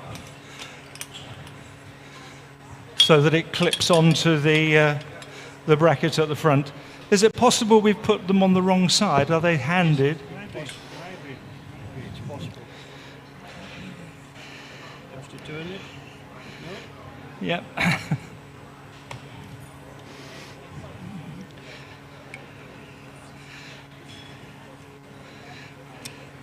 Try that one. You definitely have to turn it to put it on.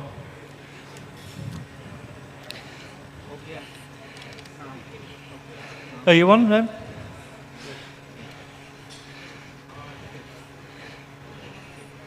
Oh. This should have been the easiest thing.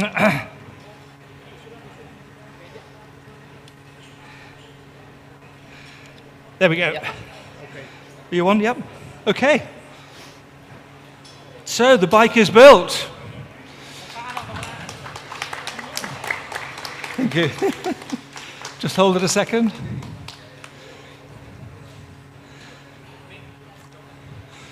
Time for a ride, I think. Yeah. This is okay? Yeah, I'm happy with that.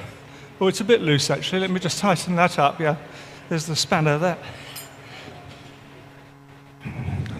Yeah, which I just need to let these off a little.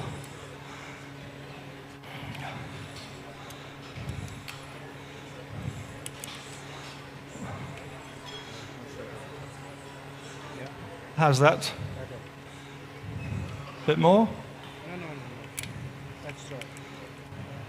Yes, a little bit. So just adjusting the head. Okay? Is that good?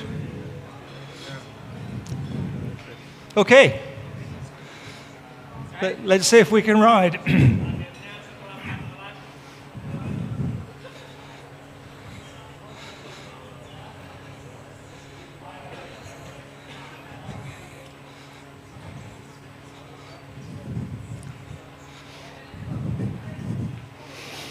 I'm coming towards you.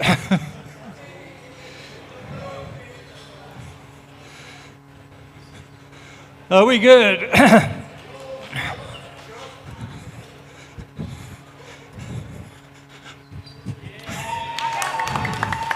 Watch your back.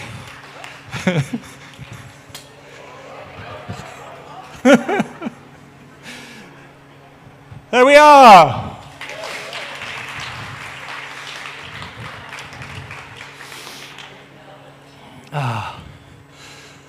Just an amazing invention. So this is the second one ever made in the world. I think they spoke about folding penny farthings back when they were making ordinaries, and there was a design for one, but they never actually made it. Who wants a ride?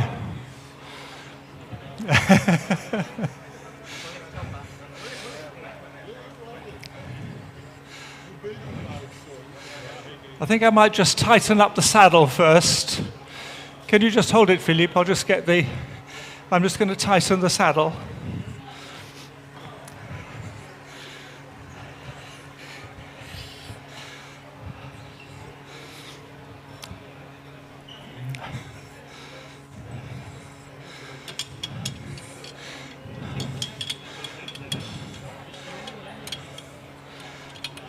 Wrong way.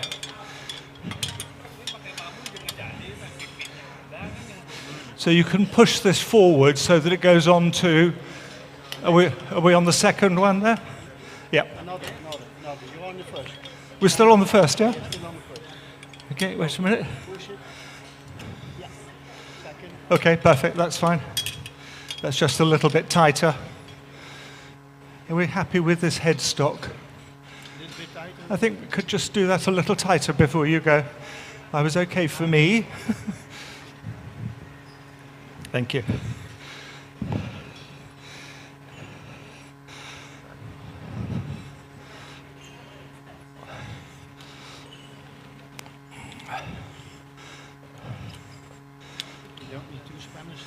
It will come undone, I think, if I take this top one off first.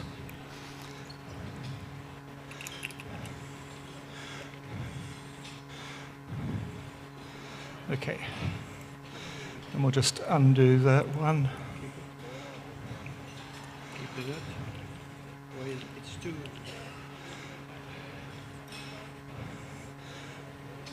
I might need to get my other second spanner.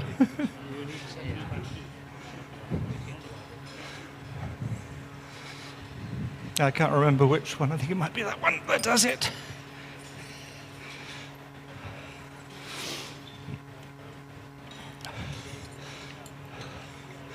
Does that hole, is that big enough? Yeah, I think it's... It is, yeah. Yeah, we're good, yeah. Okay.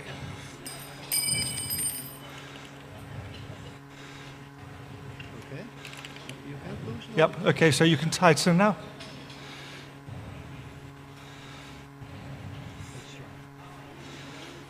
You good?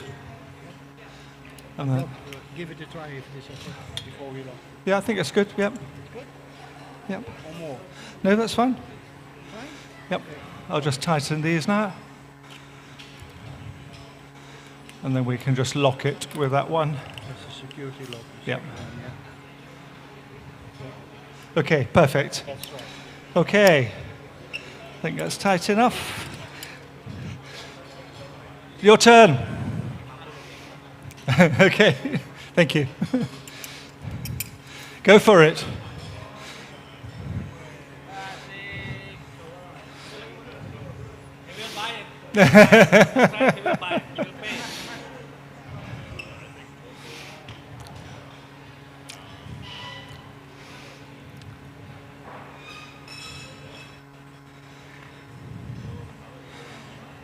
Hey!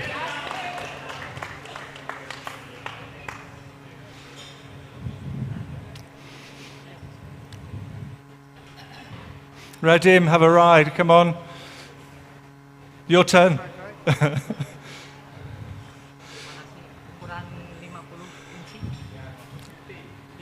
50. 50. Yeah. Radim, have a little ride. Must be You can adjust the spokes, but I've never touched them in 7 years, so they stay the same. And when you put the rim together, it just tightens the spokes and maintains them.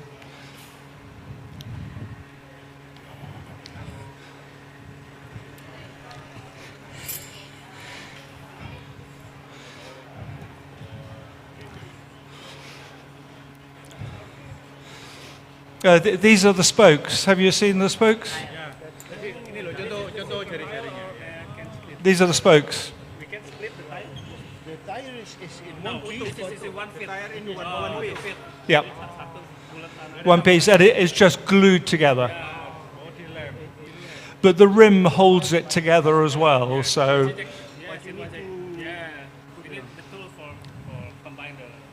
No, It's only glued.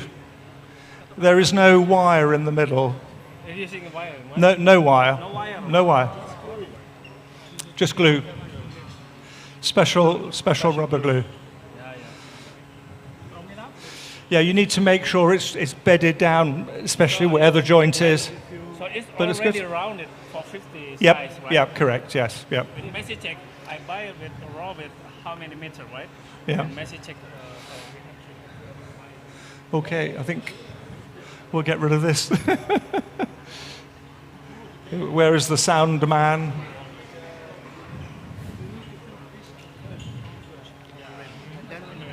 Yep.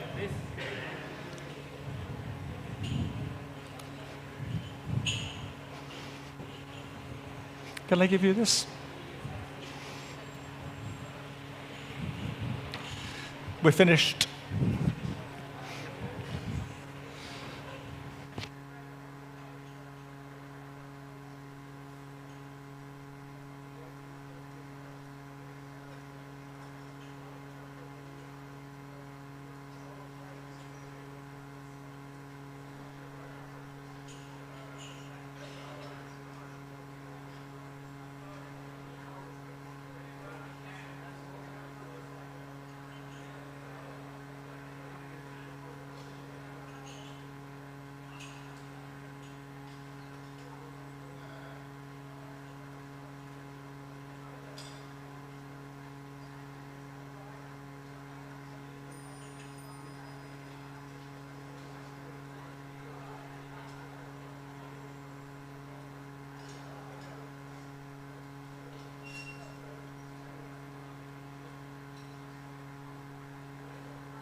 Mohon perhatian kepada Bapak Ibu peserta konferensi. Mohon untuk dapat segera masuk kembali ke ruangan karena sesaat lagi kita akan memulai acara selanjutnya. Kami ulangi kembali, mohon perhatian kepada seluruh peserta konferensi. Mohon dapat segera kembali ke ruangan karena sesaat lagi konferensi akan kita mulai.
Baik, terima kasih Bapak Ibu. Setelah menikmati sajian hidangan makan siang, kita akan melanjutkan sesi yang berikutnya.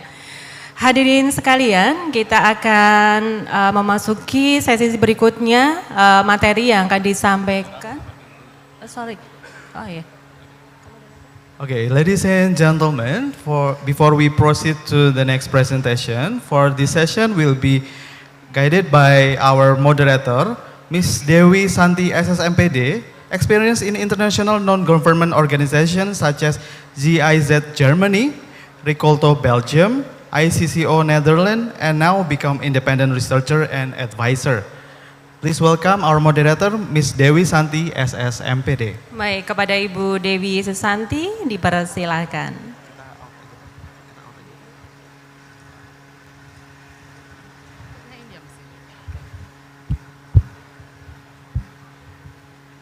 Good afternoon, ladies and gentlemen, and the distinguished guests.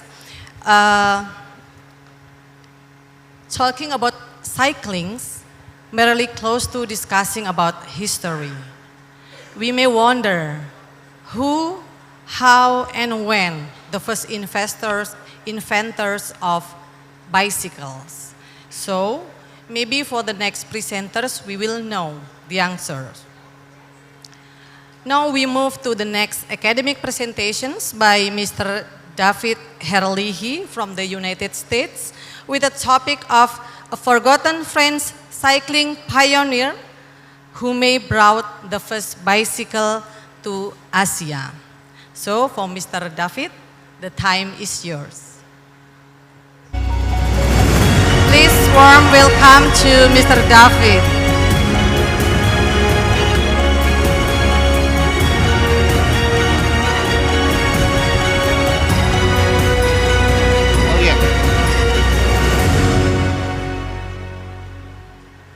Yeah, that's great, thank you. Oh, salam.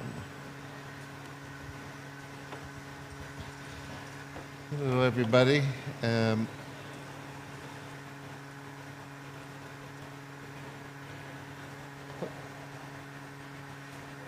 Well, it's been a wonderful day so far. I'm going to bring us back a bit in time, pretty much to the year 1867, and I'm going to talk about a gentleman who was very important in the history of the bicycle that year, but who's really not come to light until now.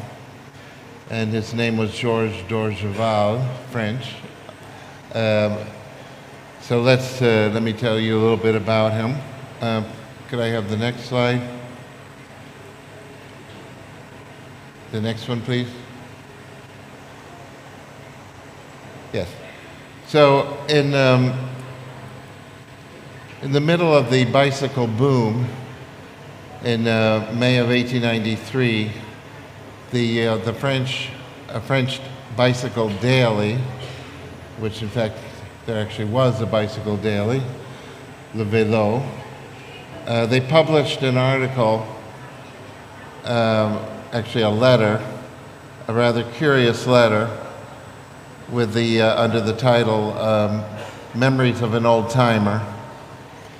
The context wasn't totally coincidental because Le Vélo at that time was orchestrating a campaign to build a memorial to Pierre and Ernest Michaud as the original bicycle inventors. So the readers were getting a fair amount of retrospective information at that time.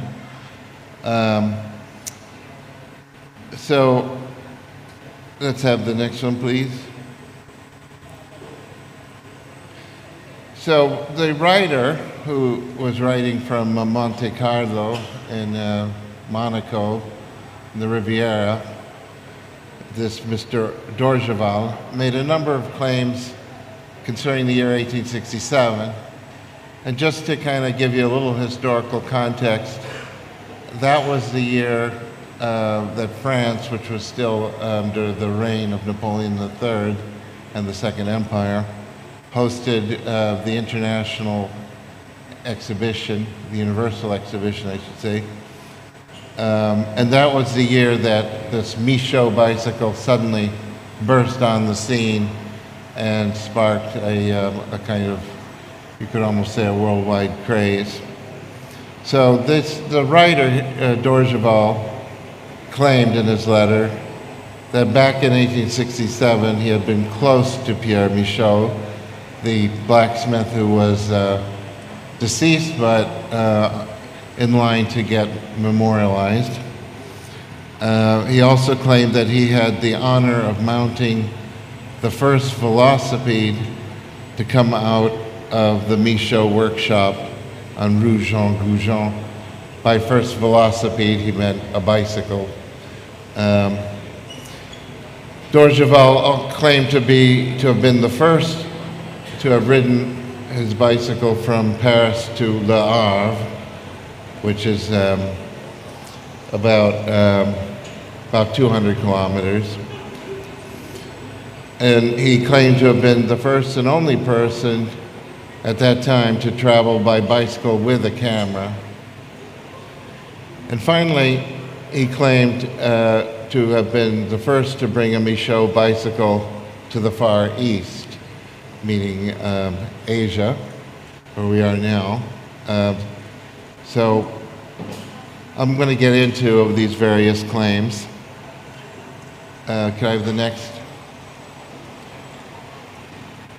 What's curious, so this gentleman, Dorjeval, according to his letter, sounds like he was quite important, according to his own account.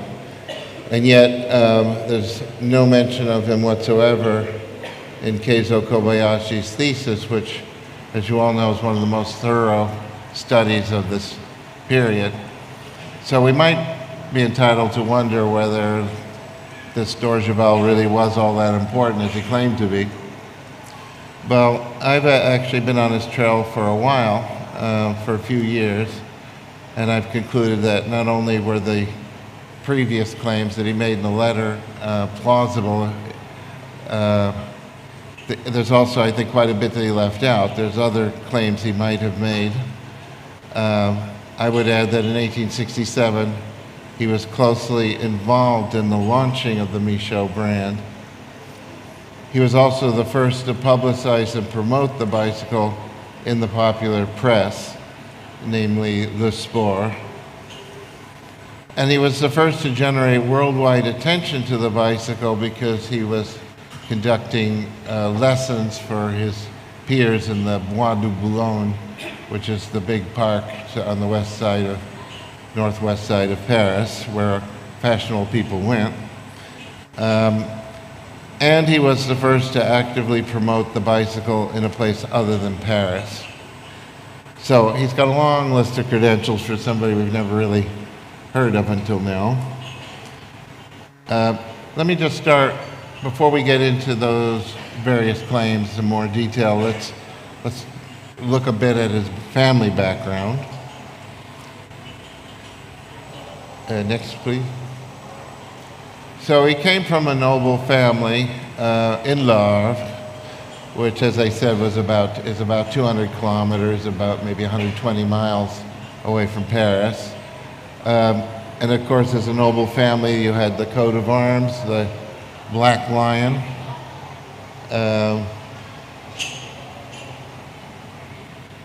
Let's see. So yeah, so it's obviously a very wealthy, privileged background. May I have the next? So I met with the great grandson of one of his brothers in Paris, who was able to come up with this photo. I'm afraid it's not very clear, but it's the best we could do. And it shows the three Dorjeval brothers. Georges, our man, is the one in the middle. It's the second son. His older brother Gaston is on the left. His younger brother Robert is on the right.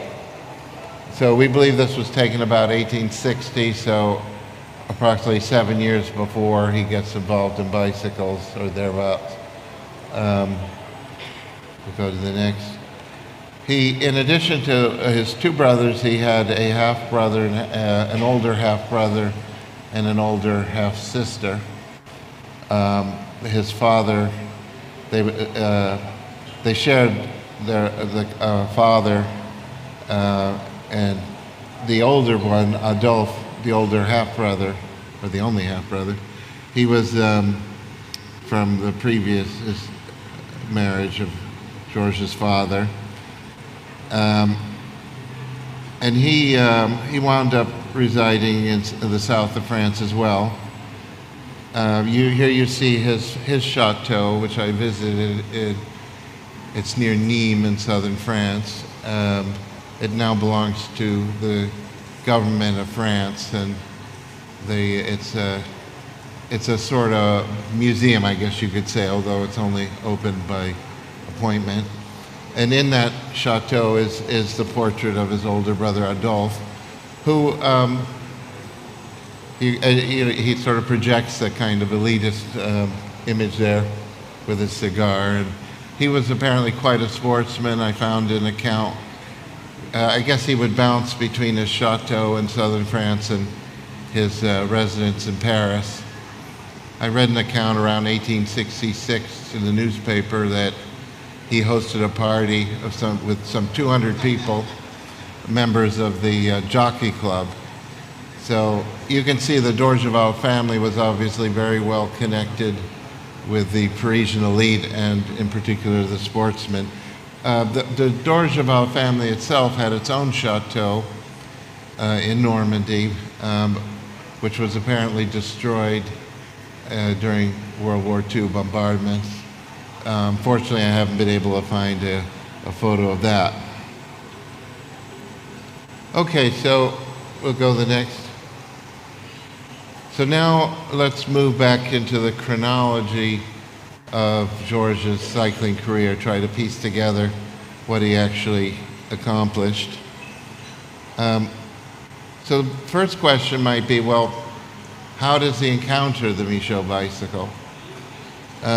Unfortunately, we don't have the answer. He doesn't tell us. But I mean, there's two theories we might propose. One is that it was simply a chance encounter because he did happen to live in the same general neighborhood near the Champs-Élysées where Michaud operated his atelier. And there's also the possibility that that his connection to Michaud and the bicycle came through some inside connection. Let's go to the next one. So with the first, yeah, the next one, please. Next, yeah. So you can see that shows the distance between the red balloon is where Dorgeval was living in 1866 with his brother Robert, and the Michaud shop on the 29th Avenue Montaigne is only about a kilometer away. So, you know, perhaps he just saw a Michaud bicycle fly by and took an interest.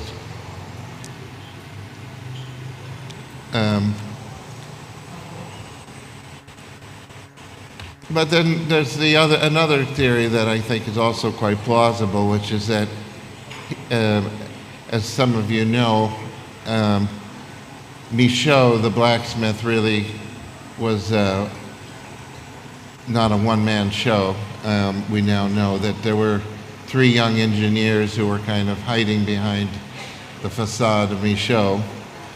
The two Olivier brothers, René and Aimé, and a third student named Georges de la Boulise. It's very likely, I think, that Dorgeval could have had some kind of personal connection with one of those.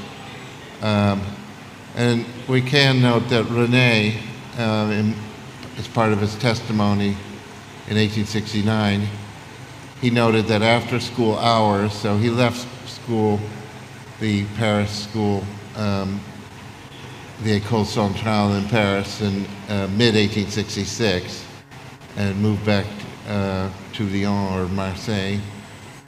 So it's presumably he's talking about before mid-1866 when he recalled that he would go as soon as basically the school bell would ring at 4 p.m. and he would run over to see Mr. Michaud.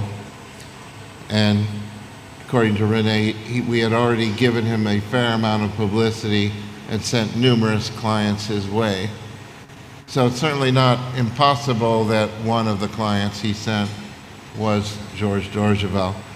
But I would conclude on this point that I think even if Dorgeval had somehow chanced upon the Michaud bike, I'm pretty sure that he would have come into contact once he got connected with Michaud with either René Olivier or perhaps more likely Georges de la Boulise, because Georges was the one who was still in Paris at that time.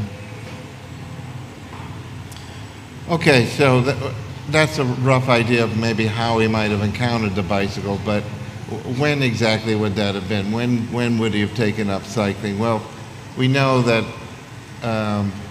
by July of 67, he was already an accomplished rider. So it's clearly, and he did state that he had gotten his first bicycle in 1867. So obviously the window is somewhere in the first half of 67, where he might have acquired his first bicycle. I think, again, we don't have a clear answer on that, but I think there's two pieces of information here that I think point to May as the year that he might have acquired his Michaud bicycle.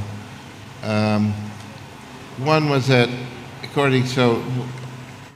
one of the very first articles we've ever found about the bicycle in Paris dates from February of 1867 in a journal called Le Camarade.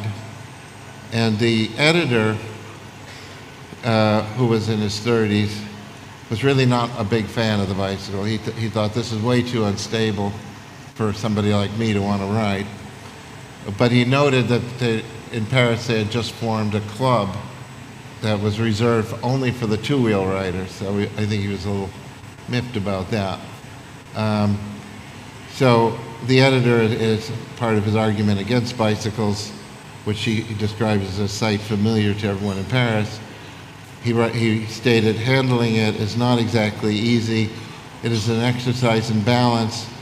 One eventually becomes accustomed after 2 months of diligent practice.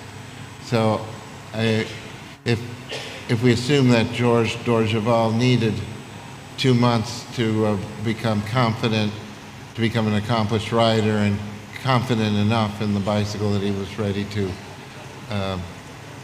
promote it, it seems reasonable to think that he might have started his bicycling around May of 67. But the other thing that kind of points to May is, I think the key phrase where he says, I had the honor of getting the first bicycle from the workshop on Rue Jean Goujon. When I first read that claim, I thought, well, he says he gets his first bike in 1867, and although, the Michaud production figures are not at all clear, there does seem to be reason to think that he was producing at least some bicycles in 1866. So I'm thinking, how can Georges d'Orgeval get the first bicycle off the assembly line? But then I realized, wait a minute, he qualifies this. He says the Rue Jean Goujon. And I think that brings up a very important point that we really haven't focused on at all. Because what the Rue Jean Goujon was a expansion of the Michaud enterprise. So the original address, the 29 Avenue Montaigne, that's where Michaud might have produced a few bikes in 1866, but it seems likely that he opened this expansion in 1867. Just to point out, you'll notice that the emblems or the plaques changed as well. So the first Michaud bicycles on top here, the first plaques, gives only the Avenue Montaigne 29 address.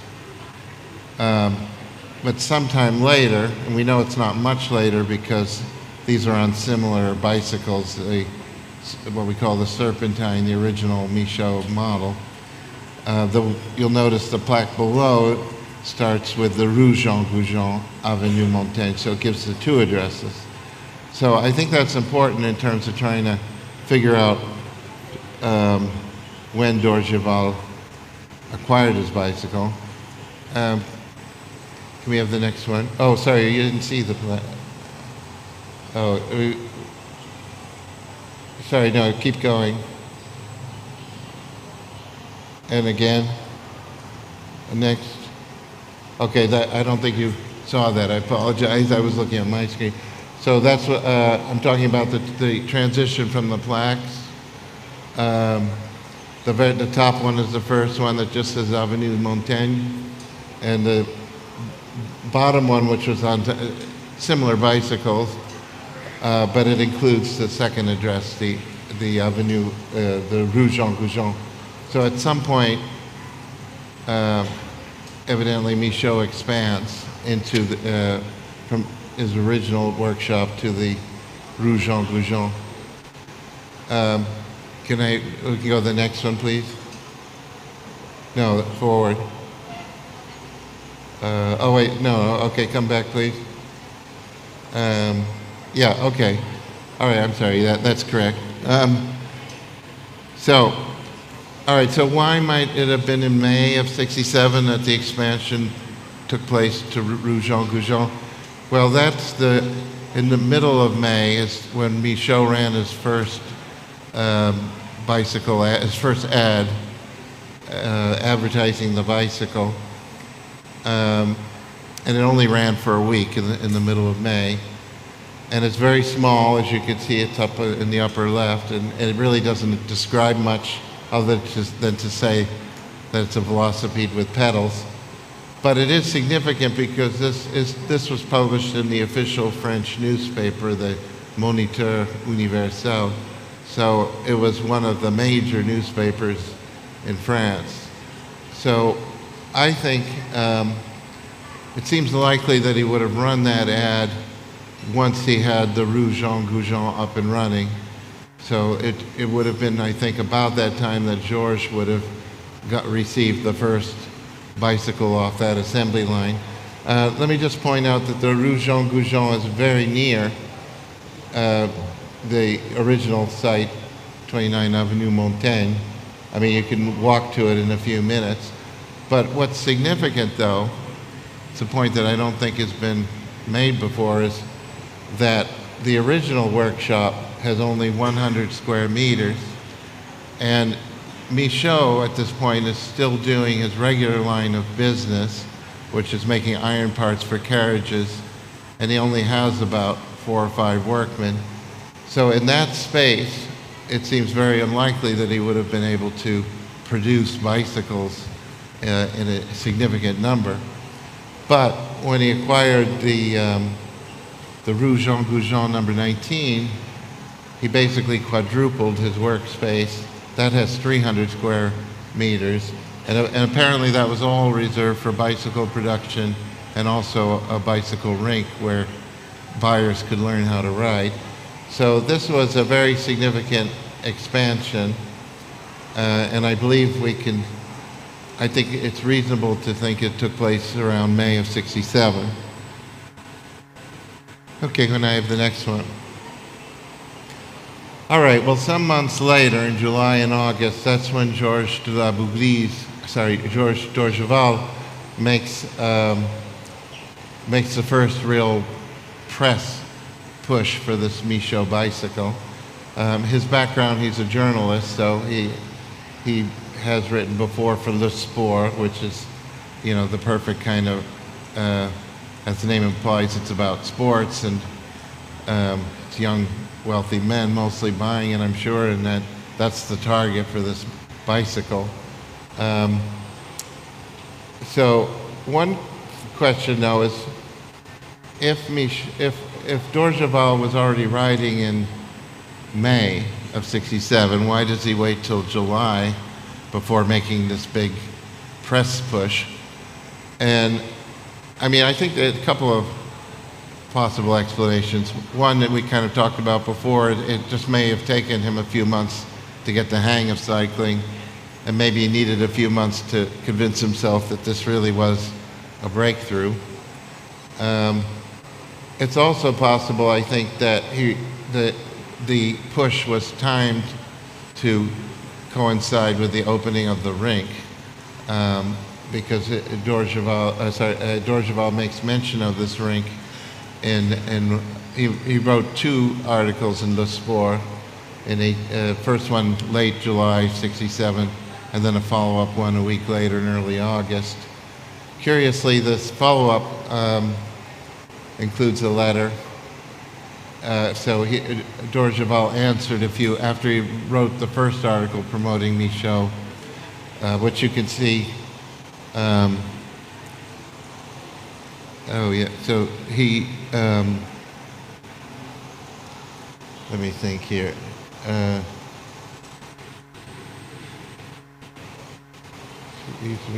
Okay, so just to tell you a little more about that article that he wrote in Le Sport. So what was that about? The one that he runs in July of '67. Well, he's very enthusiastic. He presents the bicycle as a tremendous breakthrough in terms of human powered vehicles. He cast Michaud as a clever blacksmith. He falsely claimed that Michaud had a patent on the bicycle. And he depicted a kind of heroic family enterprise where Michaud's 4 sons were participating. He suggested that production had begun around 3 years earlier in 1864, but he didn't give any details. He also claimed that sales were booming. And he mentioned the riding rink on the Rue Jean Goujon, which was also open to women. Okay, so the next event that he does in bicycle history is the newspapers start to speak of Dorgeval leading this elite group of cyclists or velocipedes getting trained in the Bois de Boulogne.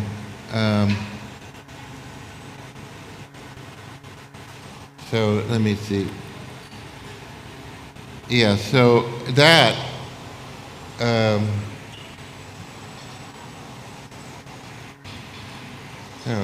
mid-August. Oh, wait, can you go back one?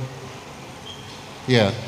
So these rides that he's conducting in the Bois de Boulogne, that gets international attention. Here you see a little paragraph from the Morning Post, a London newspaper, talking about how this group is meeting in the Bois de Boulogne, and other articles. There were articles, basically just paragraphs, but they were published in the United States as well. Just because it was so unusual to see, velocipedes had been seen in Paris before, mostly tricycles that were used for recreation in the Champs-Élysées. But to see these group of young, distinguished gentlemen like Dorgeval training seriously in the Bois de Boulogne and starting to organize a club and starting to organize a race, that was news. I mean, that was a kind of signaled that maybe this really was an important breakthrough that we need to pay attention to. That's an image of where they would meet, where they met by the waterfalls in the Bois de Boulogne. Okay, the next one. All right, so shortly after doing all that, Dorgeval rode from Paris to Le Havre. It was announced in at least one newspaper in late August of '67. And in fact, Dorgeval would recall in the letter he wrote to Le Vélo that he had encountered many a laugh along the way, but that never discouraged me. So, of course, I presumably had his camera with him because he also claimed to have had a camera. Unfortunately, we don't have any of those photos that he might have taken. But of course, to ride through the countryside on a bicycle would certainly have shocked the locals who had never seen such a thing. And probably couldn't understand why it didn't fall down. Can I have the next? All right, so now the question of delivering the first bicycles to Asia. So after these events that I've described, September '67, there's sort of a lull where Dorgeval kind of goes off the radar. I mean, he's not in the press anymore until about, I'd say about April '68. He comes back to Le Havre and he's concerned, he gets involved with the International Maritime Exhibition. But there's at least 6 months that we can't really account for his whereabouts. So theoretically, that's certainly possible that he would have had the time to deliver a bicycle to Asia. But, you know, where? So I can suggest two theories. Can I have the next one? The first is that he could possibly have brought it to Saigon because... You still have 5 minutes. 5 minutes? Oh, okay. It's possible he brought it to Saigon because he was... we do know there's a report of a bicycle, a French naval officer who's pictured there, already had a bicycle in April of '68. So it's not improbable that Dorjeval could have brought that to him. Next one, please. Another possibility is that he might have brought it to India, which would have been the shortest route. That would have taken about a month. So you got to allow a month to get there, a month back, maybe another month, 3 months, but it's possible. We do have a letter written from Mysore, India, on December 1867 from a Lieutenant Charles Bowen, a British officer who's read about in November of '67, The Field, which was a very popular British sporting magazine, had published an article. And The Field was read around the world. So it's entirely possible also that Bowen or some other British officer in India ordered a Michaud bicycle by early '68, and that it was Dorjeval who delivered it. All right, so next one, please. So George is back on the radar in June of '68, which is when the International Maritime Exhibition starts in Le Havre, his hometown. And George is the director of the official program, which you see the cover here, and it's under the direction of Alexandre Dumas Père, who was pretty famous for the Three Musketeers. Dorjeval had already worked for him, for Dumas, as his personal secretary. Next one, please. So Dorjeval used that occasion as a means to promote the bicycle. So he announced his races in that program, which were to be held on the 15th of August, 1868 in Le Havre. That was the 99th birthday of Napoleon, and that was a holiday in France at the time. And you can see the races, which involved, attracted among others, James Moore. It produced a very large turnout. One newspaper commented that this form of entertainment is very much to the public's liking and it should not be discontinued. The restaurants and cafes that lined the Boulevard François First had never seen so many customers. So already there was an understanding that cycle racing might be lucrative. So yeah, as I said, this is where that caricature I showed at the beginning was published during this exhibition, as Dorjeval was known to be promoting the bicycle. Oh, sorry, can you go to the next? Yeah, so that's the one I showed at the beginning. We'll go to the next. Okay, so by July of '69, I see he was on a patronage committee organizing horse races in Le Havre. So it appears that his interest in bicycle may have dwindled, and I have no real record of him being further involved with bicycles. So his involvement was extremely short. Next one, please. But let's try to do the epilogue here. We'll try to summarize just to kind of finish off what he did with the rest of his life. And in '71, he served as an officer in the Franco-Prussian War. In the '70s, he worked as a journalist in Paris. '80s, he moved to Nice to continue writing. In '88, He married an Irish woman named Grace Woodward. He died in Bath, England in 1913, age 73. His body was returned to Paris and buried at the family cemetery Montparnasse. So he lived a life of leisure and privilege, obviously well-traveled, had eclectic interests, and he seems to have enjoyed the company of famous older men while he himself kept a low profile. And here's a list of some of the notable people he advised. And in the last column, you can see the age difference. So there was Alexandre Dumas Sr., I mentioned, 37 years as senior. He was apparently also a good friend of Ferdinand Lesseps, who was a diplomat who did the Suez Canal, and that was actually because it wasn't yet built. It was built in 1869.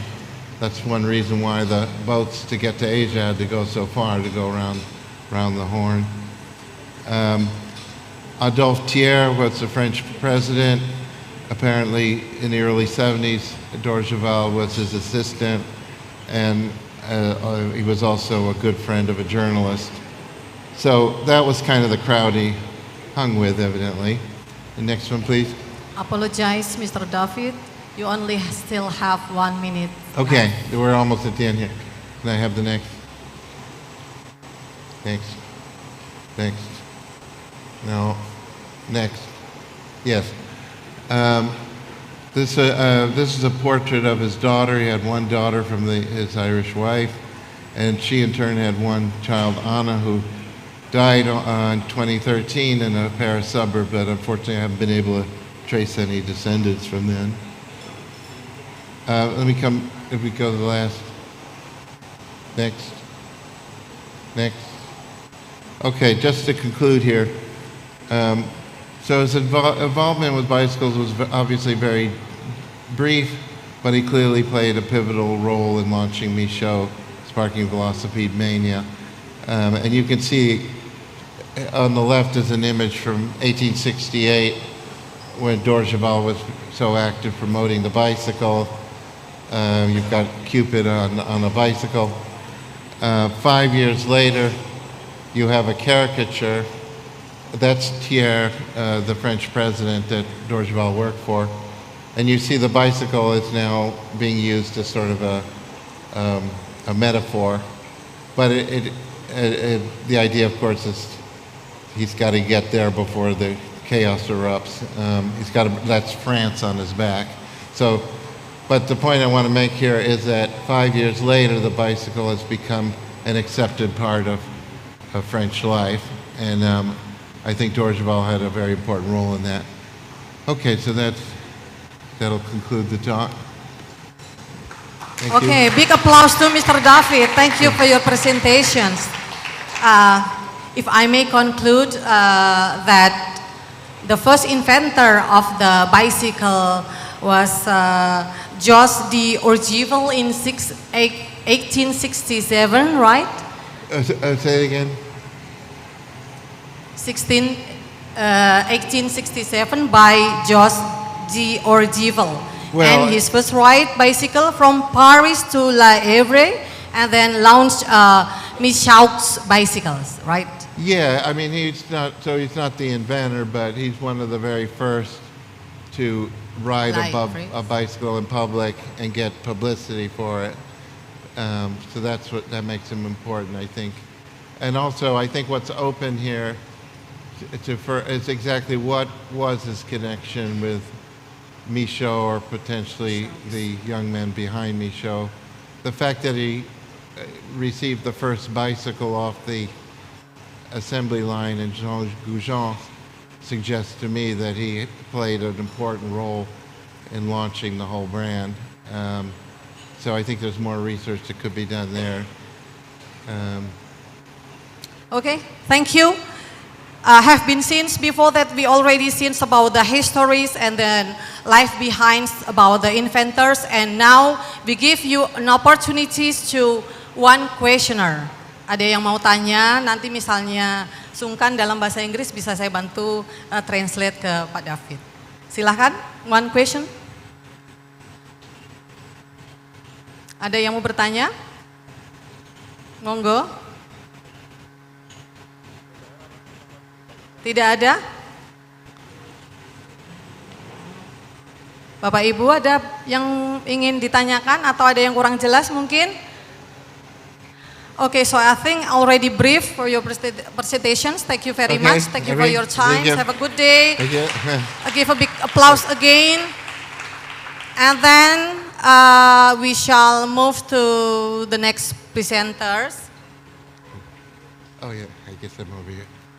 Okay, the next presenters will give a short overview about organizations of ICHC, International Cycling History Conference. So for Mr. Mark Scherer, the time is yours. Please welcome Mr. Mark Scherer.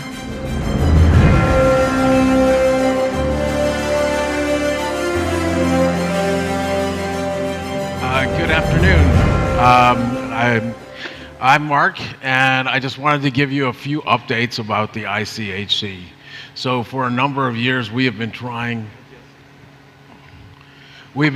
to help preserve history, find history, write about history in the cycling, and there have been around 700 papers that have been published in the ICA volumes since 1990 in the first publication. And what we've been doing lately as we've been embarking on a project to get as many of these papers published online as possible. So this is the ICHC website. It's called ICHC.biz. And on this page, if you go over to the proceedings section, find specific articles. And you land on this page.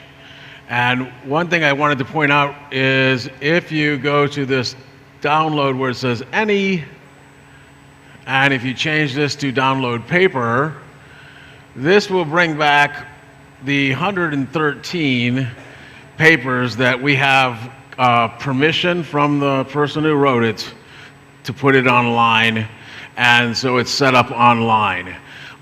We've been soliciting from all the email addresses, etc., that we know for all the authors, trying to get permission to post as many as possible online so that researchers and other people have access to them. They're a little bit difficult. Of course, they are in a lot of, about 7 libraries around the world, but that is a bit of a travel sometimes to go to do that research. So we're trying to make it easier to find this important research and papers. There are also, Paul, if you can take them back to the top of the screen once. There's also a way in the next one over for authors.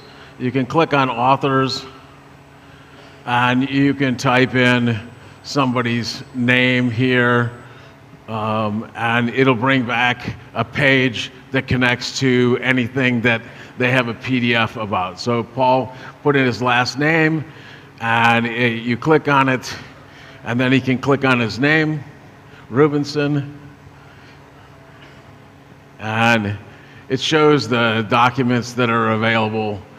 So we have papers that have been, they're actual papers that are available, but we also have like something where somebody download extra material. So you didn't need permission to put the intro of the book or the cover or something like that. So those are usually also available. So, and then if something is not available, it clicks you over to the page where you could maybe order the volume if it still exists.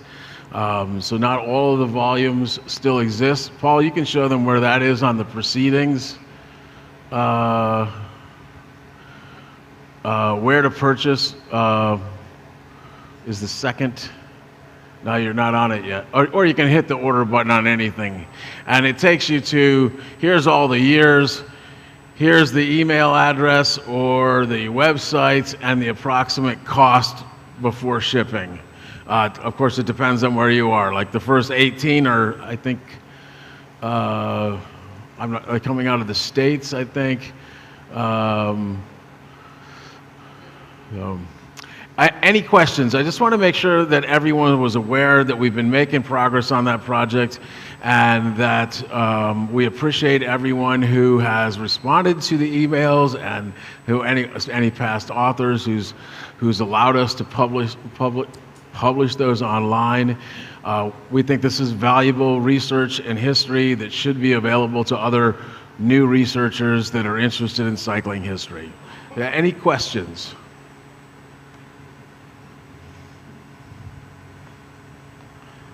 Then, that's all I wanted to make you aware of. Thank you for everyone attending. Thank you very much, Mr. Mark.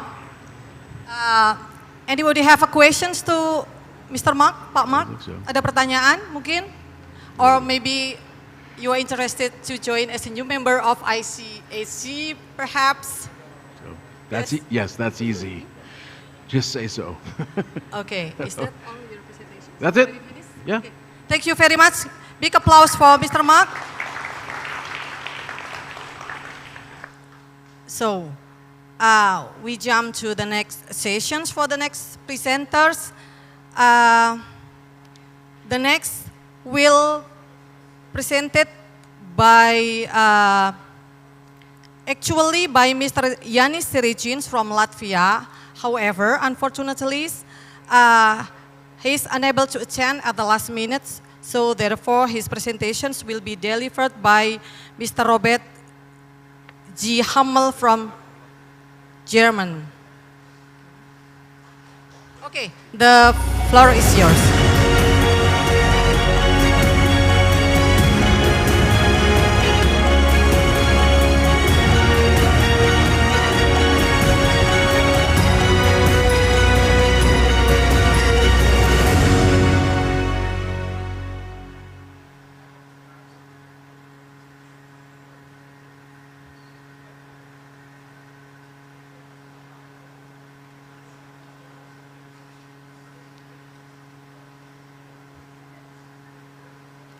So welcome to Mr. Roberts. He will present about the history of the A. Leitner Bicycle Factory, Riga, Latvia. Okay, the time is yours, please. Hello Indonesia. Hello YouTube. Saya Rob John Bumblebee. Ich bin Robert Johannes Hummel, komme aus Deutschland und ich präsentiere and I present a text from Yanis Siricins from Latvia. And please run the show.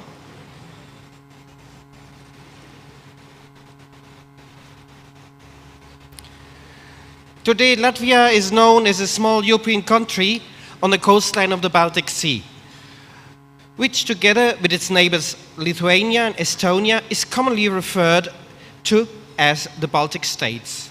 Latvia has never had more than 2 million inhabitants. However, despite Latvia's small size, it has always played a significant role in the history of Northern Europe. Throughout its long history, this land has periodically belonged to the Teutonic Order, the Litouwish-Polish Union, and the Kingdom of Sweden. But these political changes have had a largely positive impact on the culture, education, and science of the indigenous population. When, after the Great Northern War in 1710, the territory of Latvia became part of the Russian Empire, the Baltic region proved to be the most educated region of Russia. Remarkably, practically all of its inhabitants at that time knew how to read, because almost 100 years of Swedish rule had given Latvians the opportunity to attend school, introduced Lutheranism, and taught them to read the Bible. The Bible has been translated into Latvian and published as early as 1685. In the second half of the 19th century, when industry began to develop rapidly in the Russian Empire, the Baltic states, and Latvia in particular, with its capital Riga, became the place where the first industrial enterprises in Russia emerged, especially in the fields of mechanical engineering, metalworking, and precious engineering. This was also facilitated by the development of railways, 3 ports in the Baltic Sea, and a well-educated workforce. The number of engineers and professional specialists was boosted by several universities that operated successfully in the largest Baltic cities. Under these circumstances, on September the 10th, 1886, Alexander Leitner's bicycle workshop was established in Riga. The first bicycle manufacturing company not only in the Baltic region, but also in the entire Russian Empire. This year marks the 140th anniversary of this event. Just to explain, not everybody is familiar with the geography. This is a head badge written in the Cyrillic letters, as it was common in the Russian Empire. But nowadays the Latvians themselves write in Latin letters. And here you have a map of the European part of Russia. You see the Black Sea, the Baltic Sea, and that's the region where we speak about. And here you have the old gouvernements. That was the political dividing of the Russian Empire. And you have the Kurland, and there's Estonia and Livland. And here is Riga, and Mr. Yanis Sergins comes from this region, which is on this Baltic on the Riga Sea or Riga Bay. Next, please.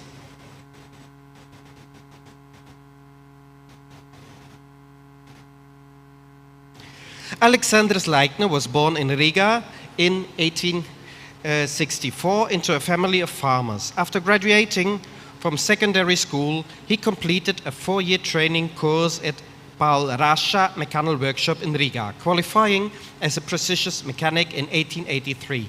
However, Riga did not offer him sufficient opportunities to further his education. In addition, he wanted to see the world, learn about industry in other countries, broaden his horizons, and expand his knowledge, so that he could realize his dreams of establishing a company in Riga.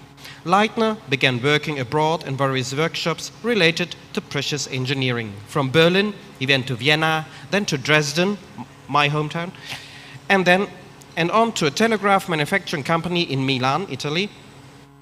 Soon, he began working in Geneva, in Switzerland, where he became acquainted with the measuring instrument industry until he encountered bicycle manufacturing in Lyon, in France, which greatly attracted his attention.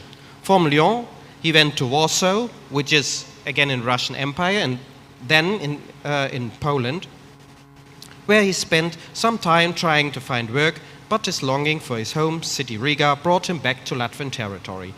In Riga, Leitner began to implement his plans and seriously considered establishing a bicycle manufacturing company. However, feeling that he did not yet have enough experience in this field, he went abroad again.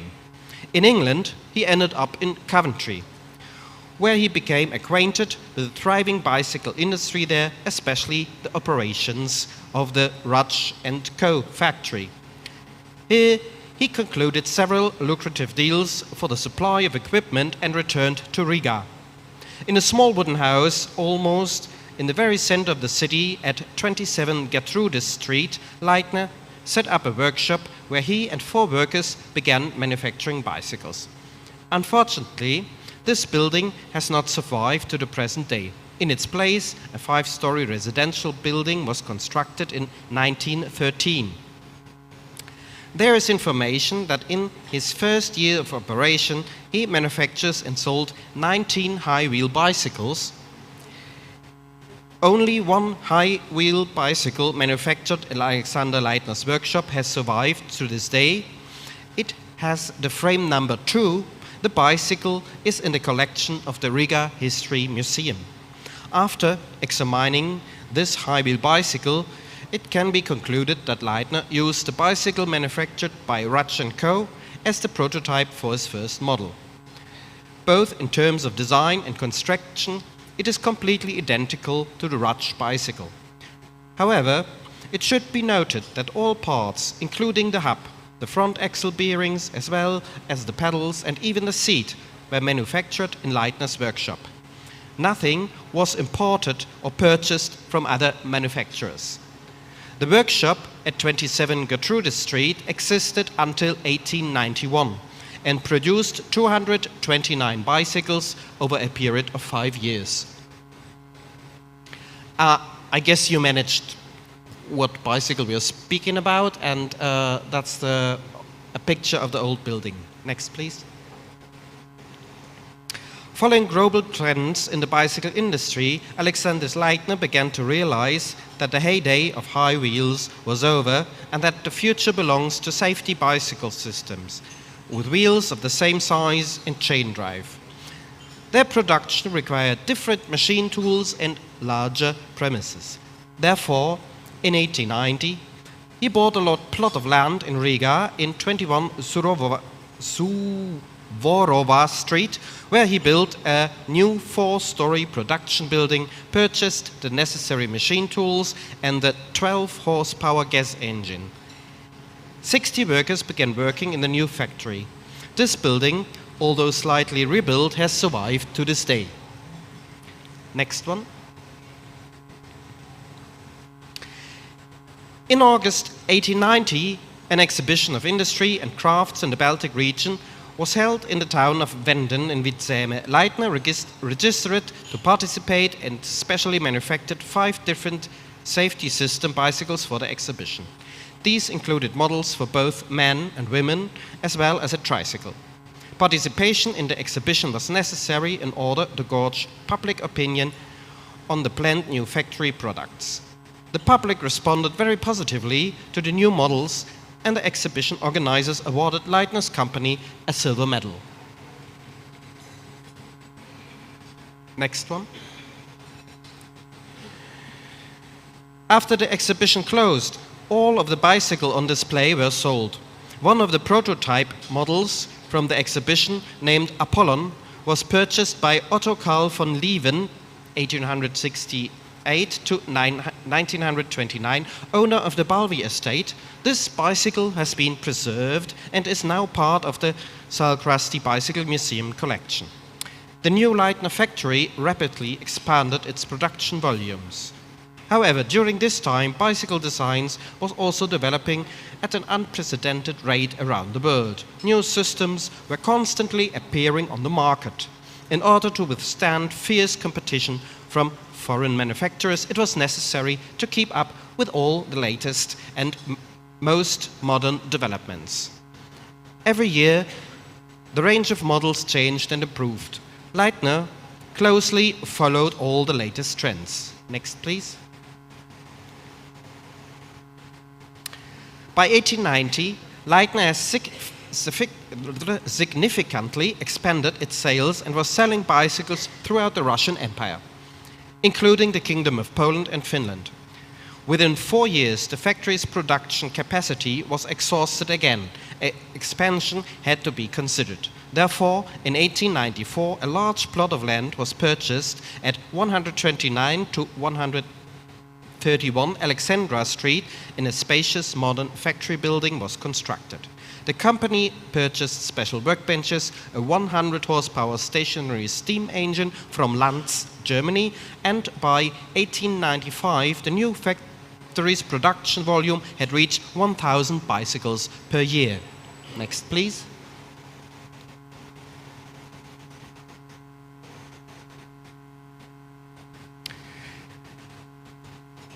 Alexander Leitner's company opened its own specialty stores not only in Riga but also in St. Petersburg and Kiev. Factory branches with assembly workshops were established in Warsaw and Moscow. Until World War I, extensive construction work was continually carried out on the land owned by the factory, and new production buildings were built. Next one. No, the other one.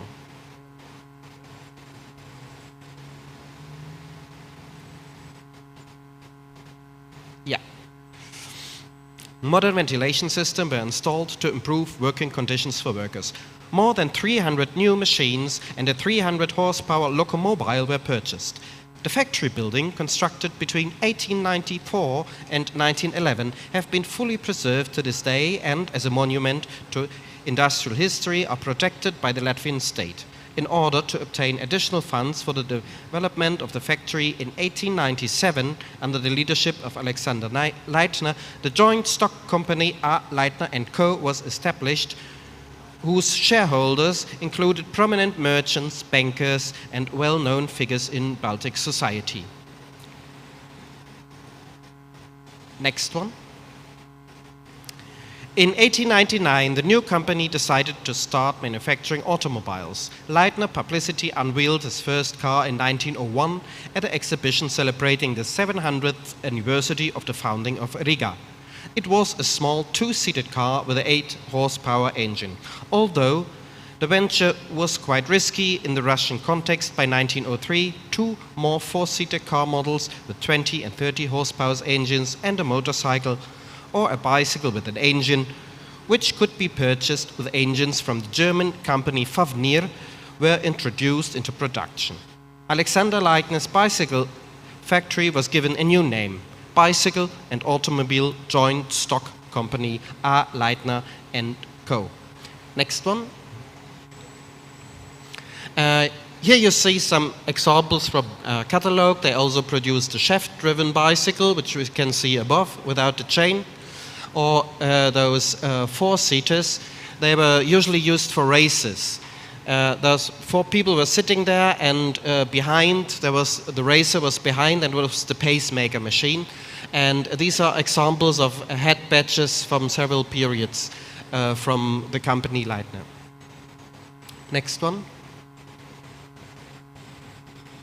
After the introduction of the freewheel with automatic brake on the market, Leitner also turned his attention to the design of this innovation, and in 1907 introduced its own system of freewheels with automatic brake called Russia, which differentiated radically from the torpedo hub patented by the German company Sachs.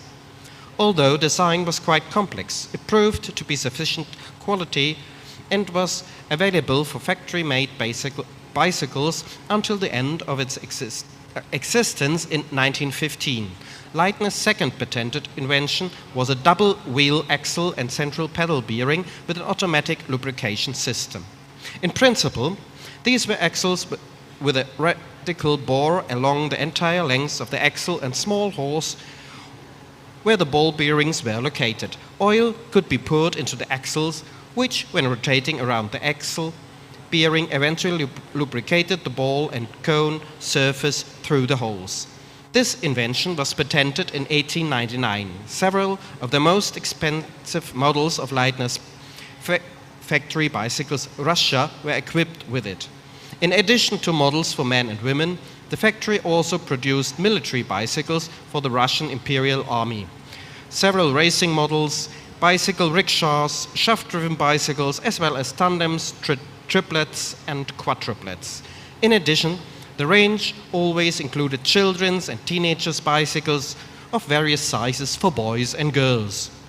Regular and successful participation in exhibition helped to popularize the Russian brand and significantly boosted sales. The range of awards and medals won was quite extensive. I will mention only the most important ones. At the All-Russian exhibition in Nizhny Novgorod in 1896, a gold medal at the exhibition in Kiev in 1897, a silver medal at the exhibition in Glasgow, Scotland in 1901, a diploma of honor. At the exhibition in Warsaw in 1903, a gold medal. By 1911, Russia bicycles were known throughout the Russian Empire. The factory offered not only ready-made bicycles for sale, but also bicycle parts, kits for assembly in small craft workshops. These kits were marked with a special trademark arrow. Special models were supplied to the Polish market, where the Leitner trademark was used instead of Russia. Such bicycles were also assembled in a workshop especially established in Warsaw, which was managed by a factory representative, Julius Urzinski. Same year, factory's production volume had reached 6,000, and by 1913 it was already 8,000 bicycles per year. During its 29 years of existence, from September 1886 to August 1915, Leitner's factory produced 56,300 bicycles. The first and largest bicycle factory in the Russian Empire ceased operation due to World War I and the approach of the German army to Riga. In August 1915, the factory management received a government order to organize evacuation of the factory to central Russia. In a short time, all the machine tools and production equipment were dismantled. They were transported in several trains, first to St. Petersburg and then to the city of Kharkiv in what is now Ukraine. Last one, please. There, in the premises of a former agricultural machinery factory, the assembly of military bicycles under the brand name of Dux Bojoboy began in March 1916. These bicycles had a folding frame with a unique fastening system, which was originally developed at Julius Meller's Moscow bicycle factory Dux under the leadership of Captain Khchipanov. However, due to the war, the Moscow factory was given other production tasks, and the manufacture of military bicycles was assigned to Alexander Leitner, who was located in Kharkiv together with the factory. In unimaginably difficult conditions, with a catastrophic shortage of raw material and fuel, mostly from imported parts supplied by the British company Brompton, only 3,600 Dux Bojoboy bicycles were manufactured between March 1916 and November 1917. These were the last bicycles manufactured at a Leitner factory in its history. One of these unique bicycles can also be seen at the Salkrasti Bicycle Museum. When the Civil War broke out in Russia, the factory work was completely halted. In 1923, Alexander Leitner, together with his family and several factory workers, returned to the now sovereign Republic of Latvia. Unfortunately, however, the war years had taken a heavy toll on Alexander's health. He went for treatment to a Merano resort in Italy, where he died on December 23, 1923, at the age of 59, and was buried in the Merano City Cemetery. Apologize. Thank you very much.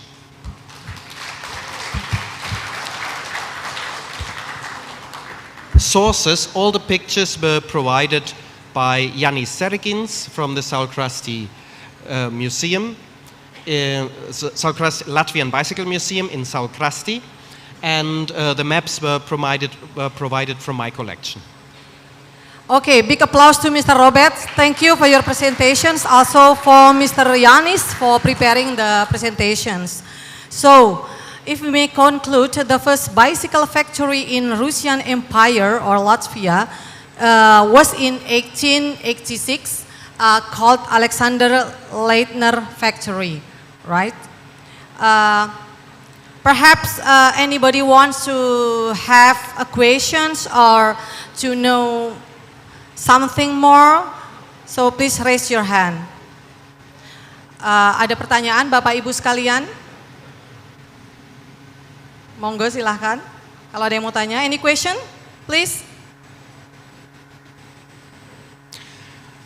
One remark, if you are interested in the Latvian history of the bicycle, Yanis Sergins wrote a nice article which was published in the journal of the IVCA, and all members of the IVCA can have access with the website and go to the journals and then enter their password, and then they find a journal where it is written about. Okay, thank you for your informations. So, that's all? Okay, thank you Mr. Robert.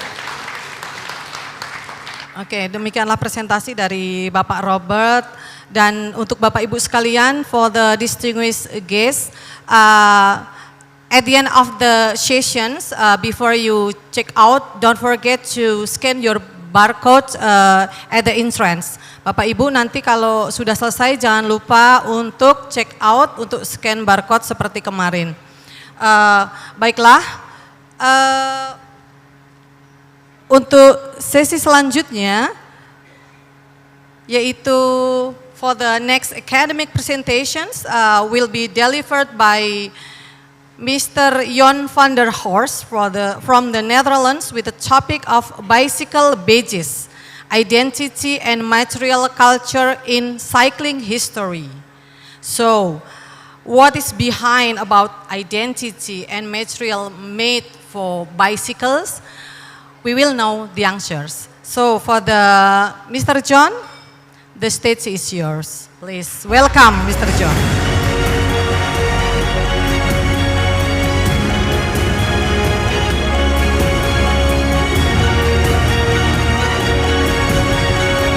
Yeah. Is that me? Okay, are you still there? Yeah. Yeah? Okay.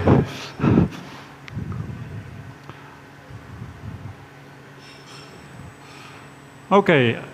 Hello, everybody. I am a retired teacher from the Netherlands, and my name is Jos van der Horst, not John. I wrote a book 5 years ago and about my collection of bicycle badges. But I had not the plan to be here.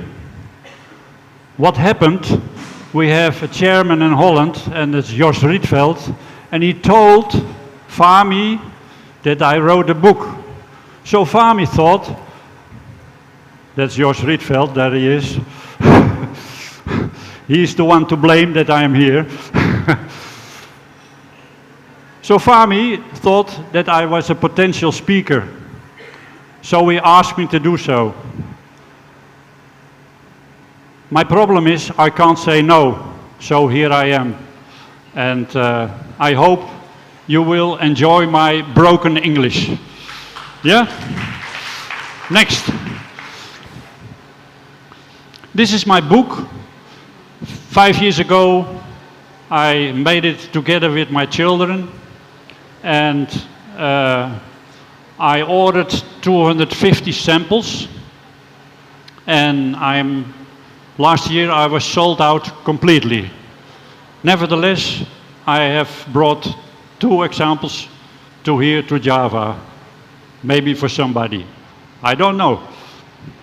The book has 180 pages with about 600 images of bicycle badges. And also a lot of beautiful posters. I like the posters. Next one. This is the very beginning of my collection. I was a teacher and I had a workshop, and you see here 4 students. 1, 2, 3, 4. 3 of them are very concentrated with work, and one of them, he tries to divert the others with small talk and gossip about girls and so on. I had in this classroom a broom, and on the broomstick I put the first badges from Worthless Frames on the broomstick. That was the very beginning of my collection. A long time ago, 40 years, more than 40 years ago. Next one. This is a part of my collection. I could not imagine that I had so many badges now, because there are more than 6,000 different badges from all over the world. And I put them on wooden curtain rods that I saw in 2 half pieces, so the shape of the badges will be all right. I have to use every space of my barn. You can see them also on the ceiling. You know the number, dancing on the ceiling? Yeah? Because my wife, she's sitting there, she doesn't want them in the house. So I have to put them all in my barn. Next one, please. Burgers. You've heard about burgers. In 1869, the blacksmith Henricus Burgers started his business, and he made a wooden velocipede with the pedals on the front wheel. After that, he produced almost the complete historic line of bicycles, from high wheels, penny farthings, safeties, tricycles, tandems, chainless cycles, core cycles, and so on. You see it two almost the same badges, but this is the original one. In 1903, the first badges came, and it was this badge. And they were registered officially by the law, by burgers, as the first Dutch cycle factory. Eerste Nederlandse rijwielfabriek. INR, you see that also there, INR, that was registered. That was necessary because there were a few family members. They tried to make profit of their name, and they produced also burgers. This one, but it's fake. This one is original, this one not. But I'm still happy that I have this one, but I think it's the only one in the whole world. So I'm happy to have this. You see here Martin Kingma, that is a course cyclist. He rode 4 years for burgers. And I don't know who that lady is. You see, eerste, first, is missing here. It's only Nederlandse rijwielfabriek. So, not original. 100 years after the founding, Burgers was sold to Pon in Amersfoort, another factory. And in the 80s of last century, they went to Union in Dedemsvaart. And that are these two badges. This one is from Pon, Amersfoort, and this one is from Union, Dedemsvaart. You see the crown, 2 times the crown. That means that Burgers was also a certain period purveyor of the royal house. Next one, please. There were more people who claimed to be the first. Mr. Rondeel from Groningen, he put on top of the badge, the word oudste. That means oldest. That means also first. But he wasn't the first. Maybe he thought he was the first in the region of Groningen. I think Jos knows about that. No, huh? He wasn't the first. You see the electric energy in the fist that you feel when you ride a bicycle. Next one. Actually, the start of bicycle production found place in England, in Coventry and in Birmingham. And a famous brand was Rover. That badge is like a shield, and you consider it as the mother of all badges. They started in 1884 with producing a safety, and they ended in 1827, and all those decades they had the same badge. Only the first badge had on displays the name of the founders, Starley and Sutton. That badge is out of my collection. I swapped it with a Canadian who puts it on the right cycle. That's the best way to do. Next one. I'm very proud of this one. I don't know if there are English people or British people. This brand only used decals and not these metal badges. So I'm very happy they have this one. They claimed to have the strongest wheel in the world because they called it the true tangent wheel. That means that the spokes make an angle from 90 degrees with the middle line of the hub. They were very proud on this wheel because you can see here during 1885 there was not one single broken spoke and not a buckled wheel. So very strong wheels. You see the god of trade, and he was also the god of the travelers. And he stands for speed. He had wings on his helmet and wings on his feet. So New Rapid suits very well with this guy. There are a lot of bicycle brands that used the name of Mercurius. And Mercurius is also Hermes, that was the Greek version. Next one. You see here an advertising from a factory. In the around 1900, most of bicycle factories, they ordered their badges by a company who was specialized in chemical factoring. And such a factory was Max Wieland aus Bayern, aus Deutschland. And the agent was Jibben van Rijssen. Most badges in that time, Dutch badges, were made in Germany. You see two different but also the same badges. That was caused because to make badges you need stamps to make it. And these stamps were used for different brands.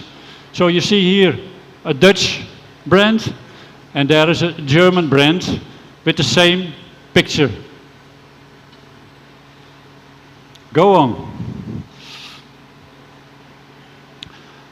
Before World War II, there came a company was specialized in making badges only for the Dutch market.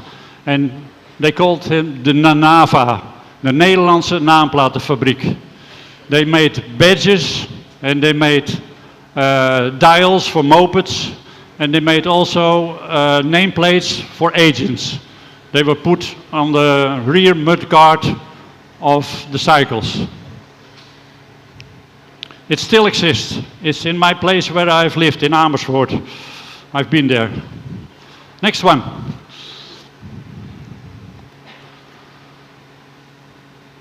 Most of the time you don't know who are the makers of the badges, who are the designers of the badges. Now, here you can see in very tiny, small letters the name of Serge Planchot. That was a French guy who lived in Lille. That is a place near the border of Belgium. And they made beautiful badges made with enamel. And enamel is a very strong material, but on the other hand, it's also very vulnerable, because when you bend those badges, the enamel jumps off and your badge is damaged. Here you can see also his name, Serge Planchot, Lille. Next one. The only badge with the designer on the badge, that was Gazelle. And in 1926, this man, André Vlaanderen, he was a very famous designer and draughtsman in Holland. And he designed also this logo from Gazelle. I think it's the only badge with the name of the designer. My book is an ode to all the unknown designers of all the beautiful badges I will show you later on in my presentation. Next one. Many people don't know that Opel, a German car brand, was also a very important bicycle producer. Between 1900 and 1937, they used more than 25 different badges. And I'm lucky to have 6 of them, and you see here 3. In the middle, you see the founder, Adam Opel, Haus Rüsselsheim. When you want to buy these badges, you have to pay a lot of money. Or you are lucky that someone gives it to you. Okay, next one. In 1926, on the 21st of July, on that occasion that they have made 1 million bikes, they made a special bike. So in that time it was one of the greatest, one of the biggest bicycle factories in the world. Next one. In 1936, Opel was sold to NSU, another very important bicycle producer, and motorcycles and cars also. There was only 1 year that NSU used still the name of Opel, together with their own name.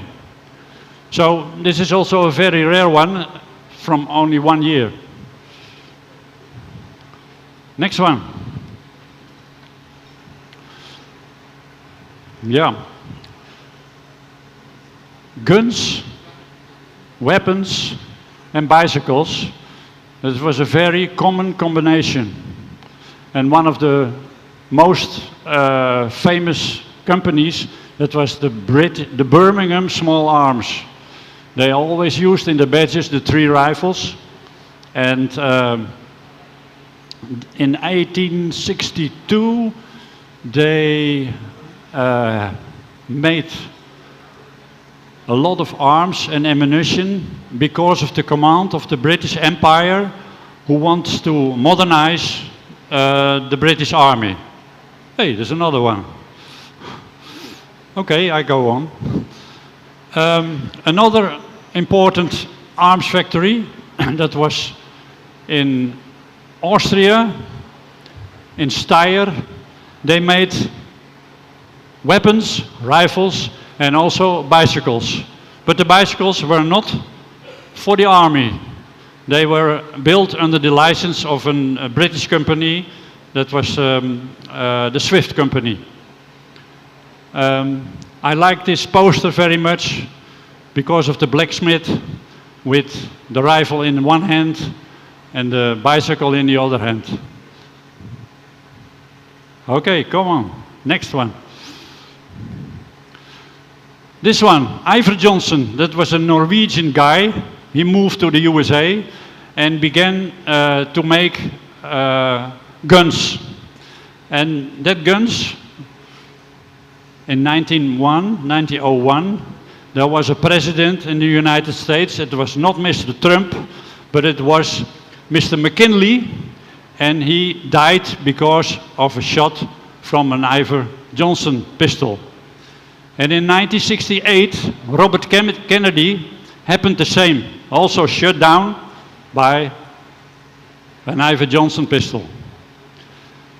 You see, Ivar Johnson was famous about their truss frame construction. They say, trust the truss, because it makes the frame more rigid and more stronger. You see the beautiful red background. Some open work badges used such backgrounds to pimp it up a little bit more. And it is an original background. Most of the time they are lost. Okay, next. There's another one, a German one with a beautiful poster. Also make rifles to go on the hunt and shoot deers and wild pigs. Go on.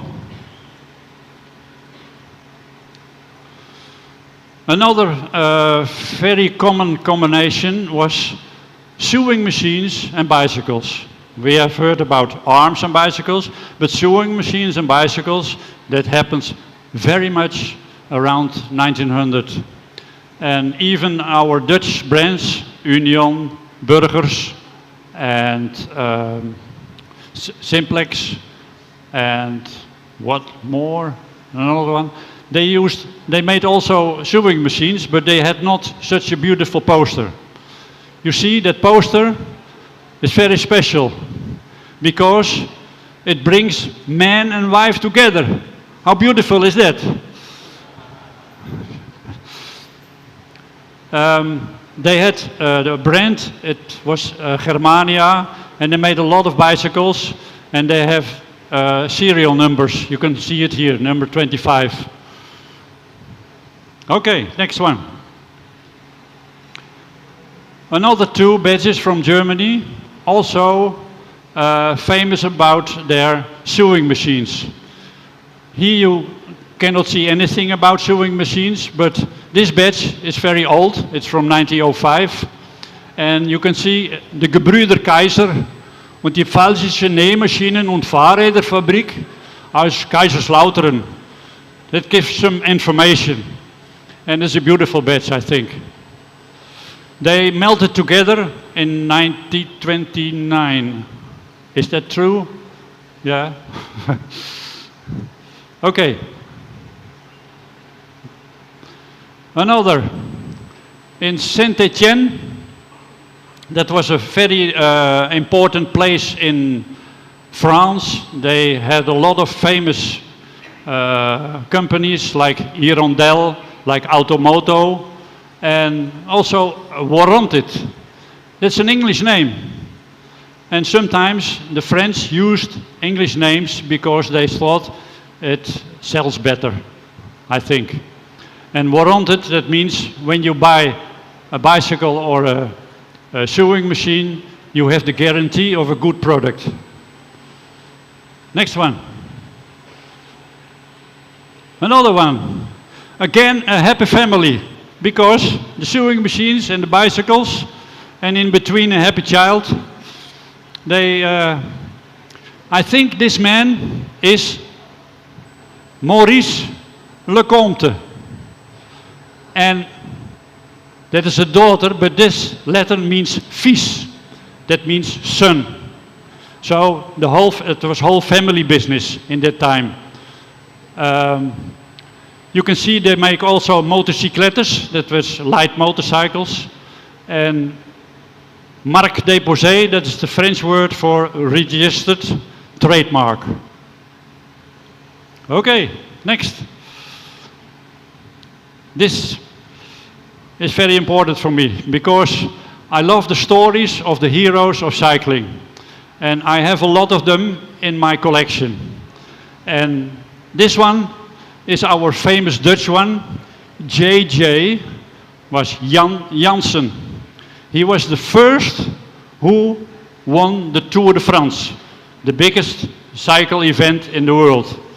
So we are very proud of him. He was also world champion. You can see the rainbow. That means he was world champion in 1964 and he won the Tour de France in 1968. I still remember that, so old I am. Fausto Coppi, that was the most adored and beloved cyclist of the world, I think. He won the Tour de France twice and the Giro d'Italia, that's going on now this time, the Giro d'Italia is now. He won in the pink jersey, because that's pink. He won 5 times. And he was called Il Campionissimo. Il Campionissimo, that means the champion of the champions. That was no better one. He always was world champion. You see the rainbow jersey. He died from malaria when he was only 40. So that was a pity. Next one. Oh, I hear some music. De Porter, Richard de Porter. He was the victim of a very tragic accident in 1948. He was chasing the leader in the Tour de Suisse, and he became in a dark tunnel, and he was overrun by his own foreman. 10 years later, the driver of the car was sentenced by the law, and he get 6 months of jail. But it has no sense because the driver was already passed away. His family continues his business because he started his business during his career. And that one is also a Belgian guy, Rick van Looy, and he reached the incredible number of victories. 114 on the racetrack and 379 on the road. Only Eddy Merckx was better. But he's still alive and he's still cycling, and he's much older than me. He's, I think, 90, 92. Huh? You see the colors are the colors of the Belgian flag. Next one. 5 minutes left. In that time, 5 minutes left, sorry. 5 minutes. I have to stop? 5 minutes more. 5 minutes? Okay, I will go on. This guy, that was Octave Lapise. He won the Tour de France in 1910. And in that time, they rode distances a day from more than 300, even more than 400 kilometers a day. Sometimes in the dark, unpaved roads, and they have to fix their own bicycles. He was called Curly Head. You see a little bit of his hair under his cap. And when he started to climb the mountain, he had to turn his rear wheel, because in his rear wheel there are 2 sides, one side a bigger and one side a smaller, and the bigger one was for climbing up. He died in 1970 because he was shot down by a German fighter in the World War I. Next one. Go on. Next one. Edoardo Bianchi. That is the oldest brand in the world. It started in 1884, and still now in the Giro d'Italia, the leader of that is a Portuguese guy, he still rides a Bianchi. So it's very old and the oldest bicycle company in the world. He was a medical instrument maker, and he started in 1884 with bicycle business. They had a beautiful color, always the same color, sky blue. They call it Celeste. You know, huh? Yeah. Okay, next.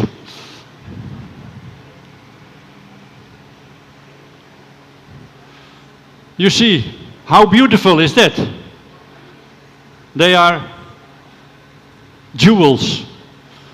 And I can't talk about every badge, but I choose only one. This was our queen between 1898 and 1948, 50 years long. And there was a badge from when she was 16. She couldn't become a queen because she was too young. But in that time, there was already this brand. And on this brand, you can see her with long hair as a girl. And I'm still looking for that badge. Okay, beautiful phenomenon, beautiful badge from Germany. Okay, next. Beautiful or not?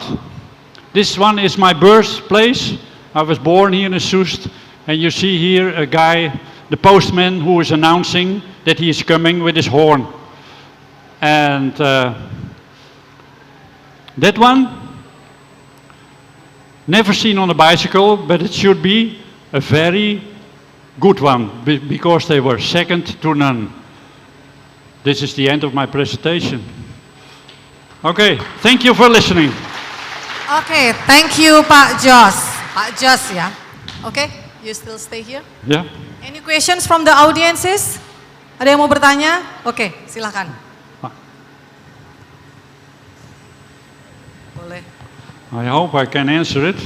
Sometimes the questions are so difficult. Just one question, just. Yeah. Thanks for presentation. I just want to ask, do you have badges from brand from Indonesian? Yeah, I have one Indonesian badge. It's from Bandung. Yes, I can show you on my telephone. It's a cycle import, Bandung. Yes, that's my town. I'm from Bandung. Oh, that's good. I think if you have one of your books now, I just want to. You just buy want to? it. Yes. I have only two, eh? Yes, one for me. Oh, okay. you're the first one. This become a transaction. Thank you, Just. Yeah, okay. I will come to you. Oke, selamat ya Mas ya. That's it. Nanti Bapak akan menghubungi Masnya. Oke, the next questions. Mas, minta tolong mic-nya dibawa ke depan.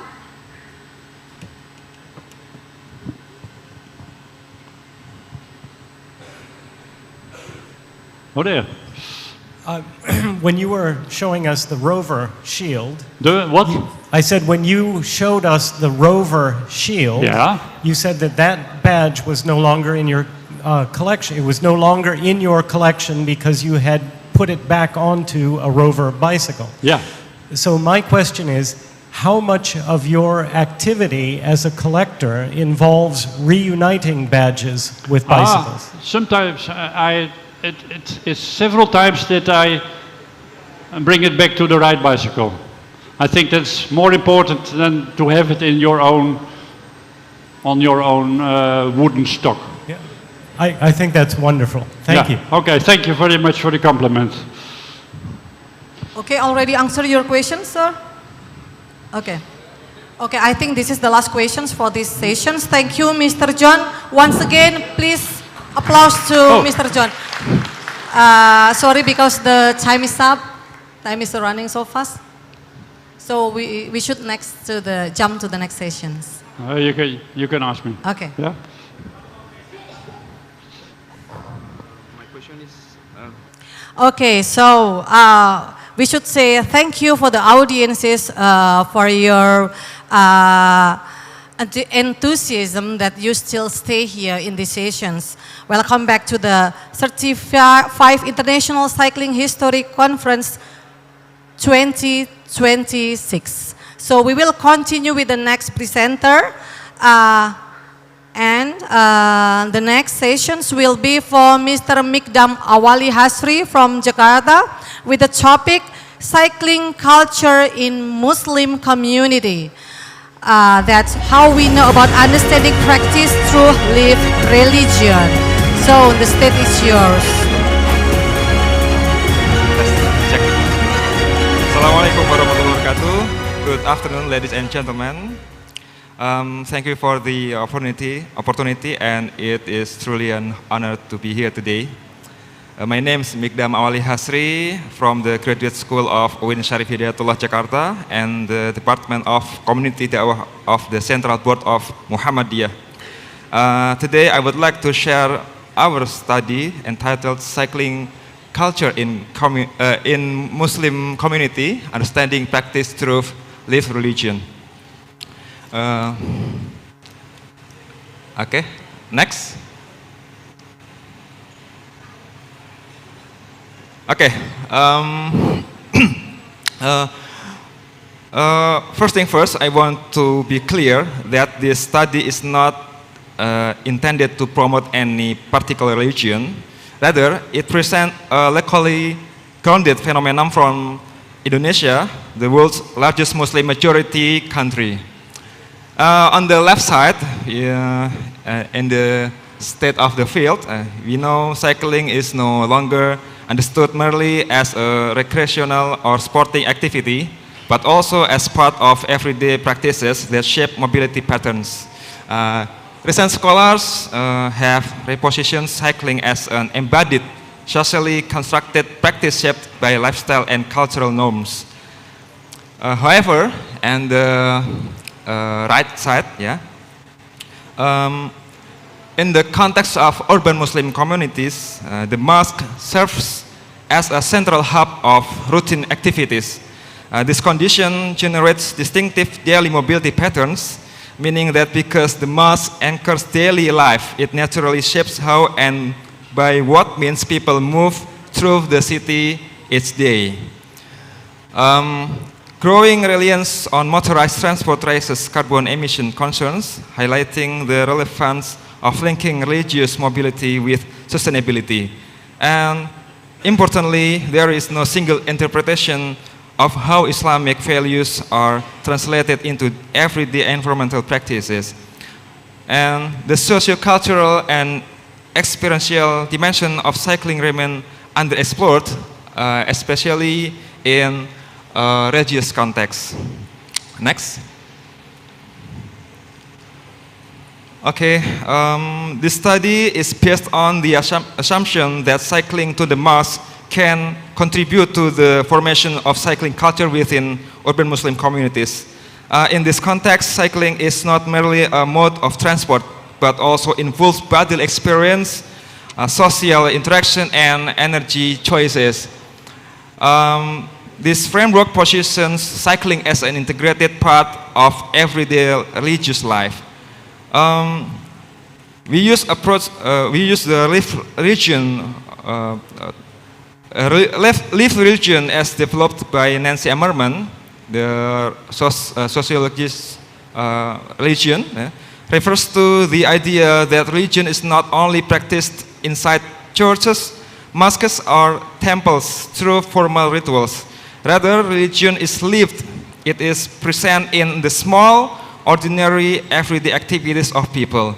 So, in our case, the act of cycling to the mosque is not just transportation. It is a religious act.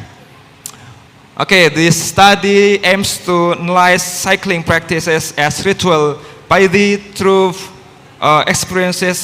embodied experiences within a framework of lived religion,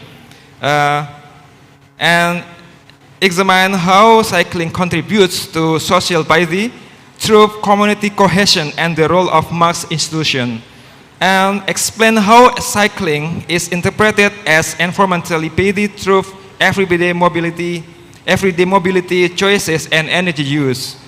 The novelty of the study lies in three things. First, introducing a religious perspective in understanding cycling practices in urban contexts. Then, integrating lived religion with participatory autoethnography, institutional interviews, and digital data, and expanding the understanding of how cycling culture is formed within the religious life of urban Muslim communities. Next. Okay, the methods. This study employs a qualitative approach within the framework of lived religion, recognizing that spiritual meaning is embodied in daily human activities.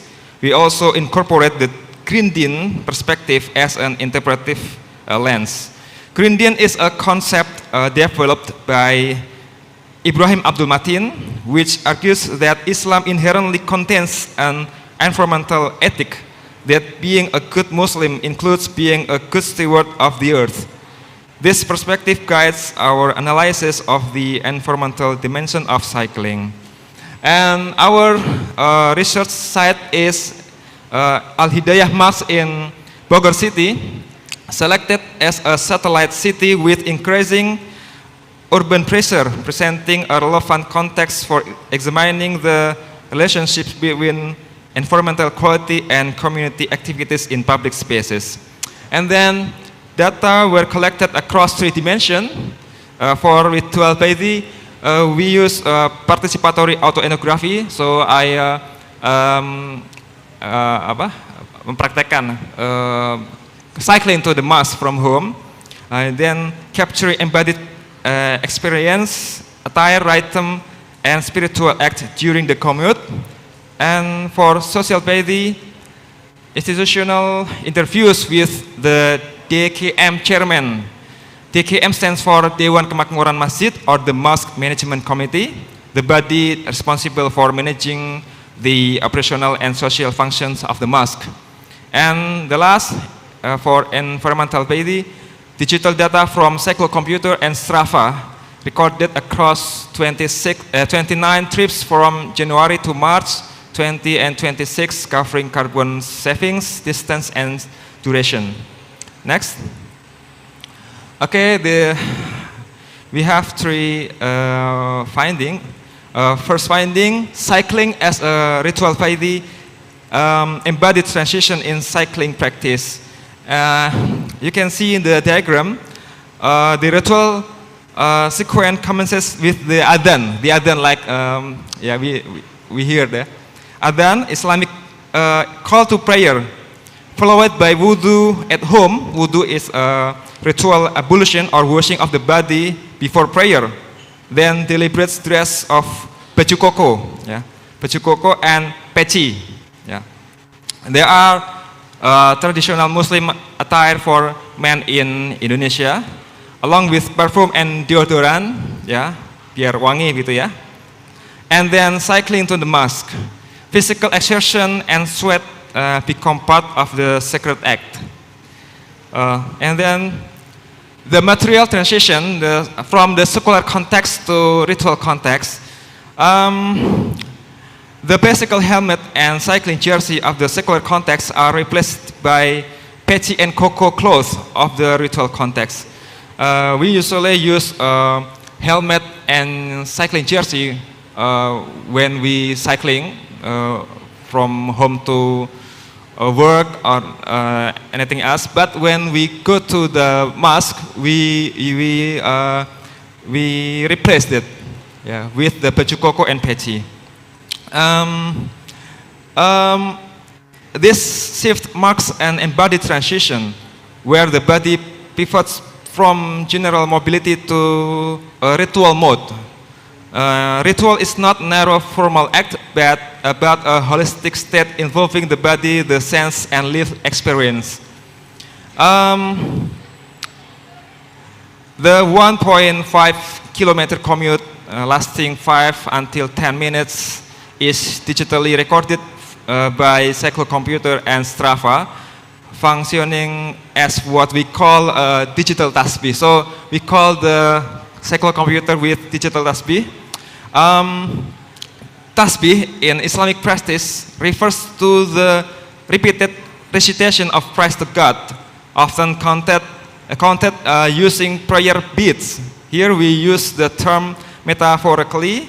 Just a prayer bead records its act of remembrance. The digital device records its cycling trip as form of devotion.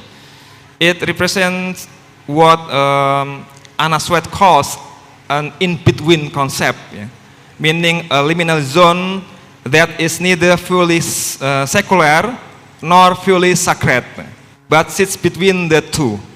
The cycling commute occupies this space. It is the threshold between home and mosque, between the ordinary and the holy. Okay, well, within this in-between space, there exists a tension. On one hand, cycling carries a risk of arriving late to prayer, what we call masbuk.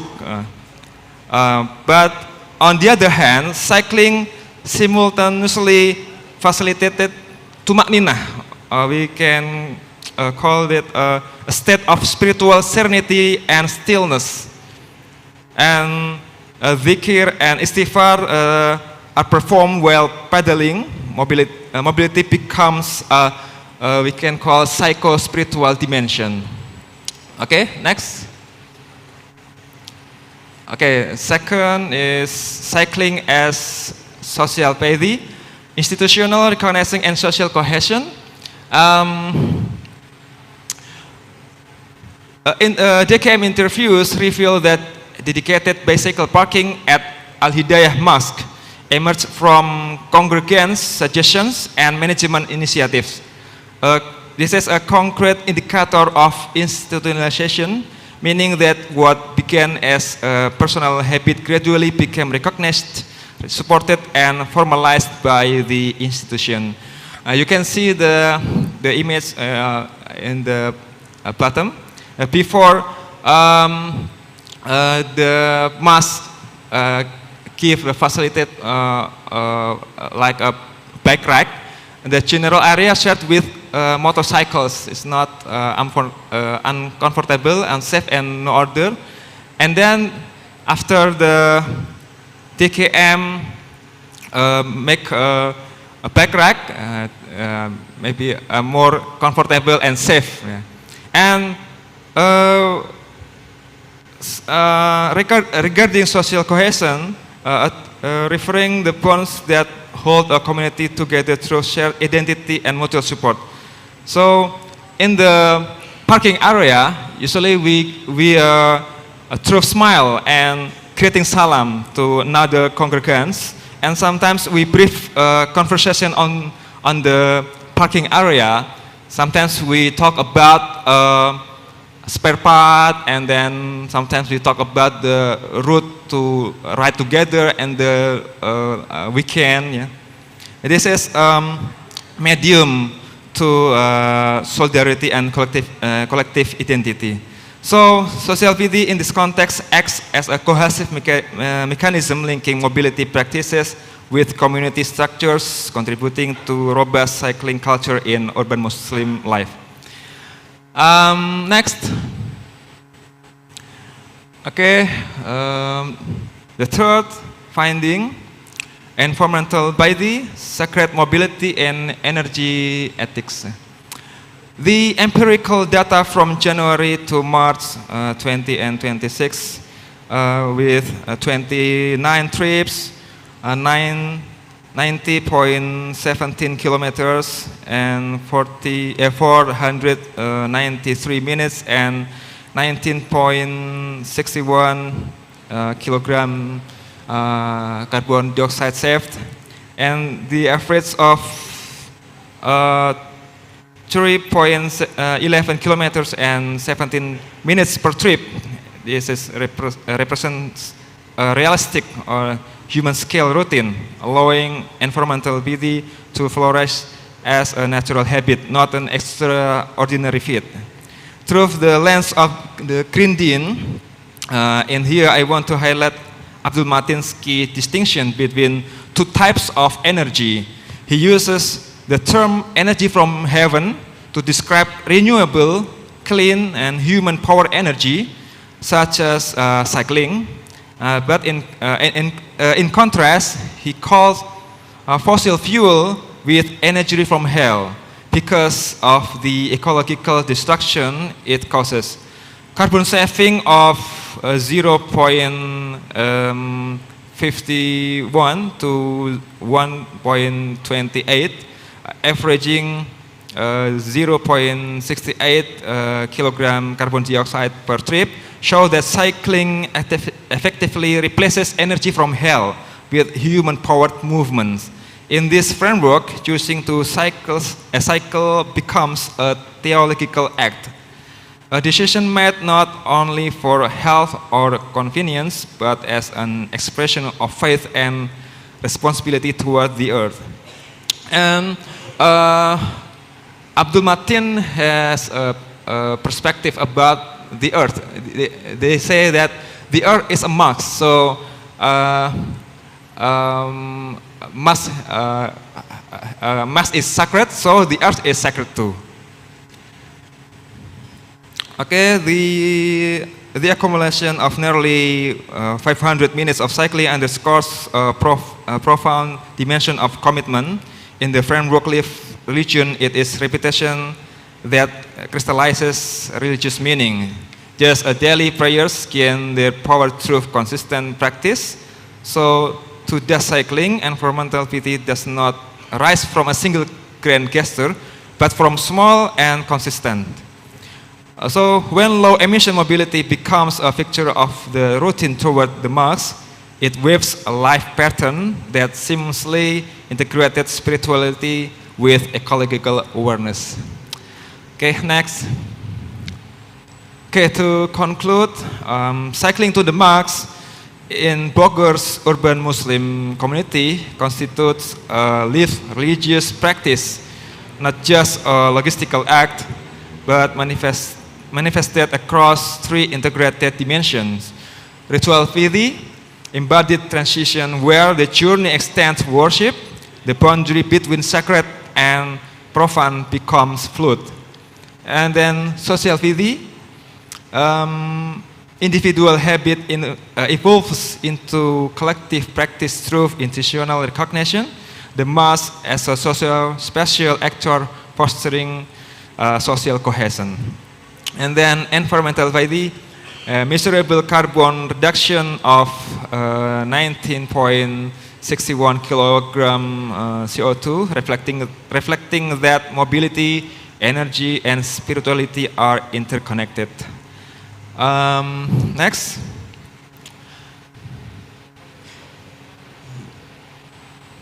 Next. Okay, terus. Okay. Theoretically, cycling to the mass is sacred mobility. The journey itself is an extension of worship, not merely precondition for it. And practically, the mass emerges as a socio-spatial actor, meaning an institution that does not only manage religious ritual, but also actively shapes the physical space and social behavior of the community around it.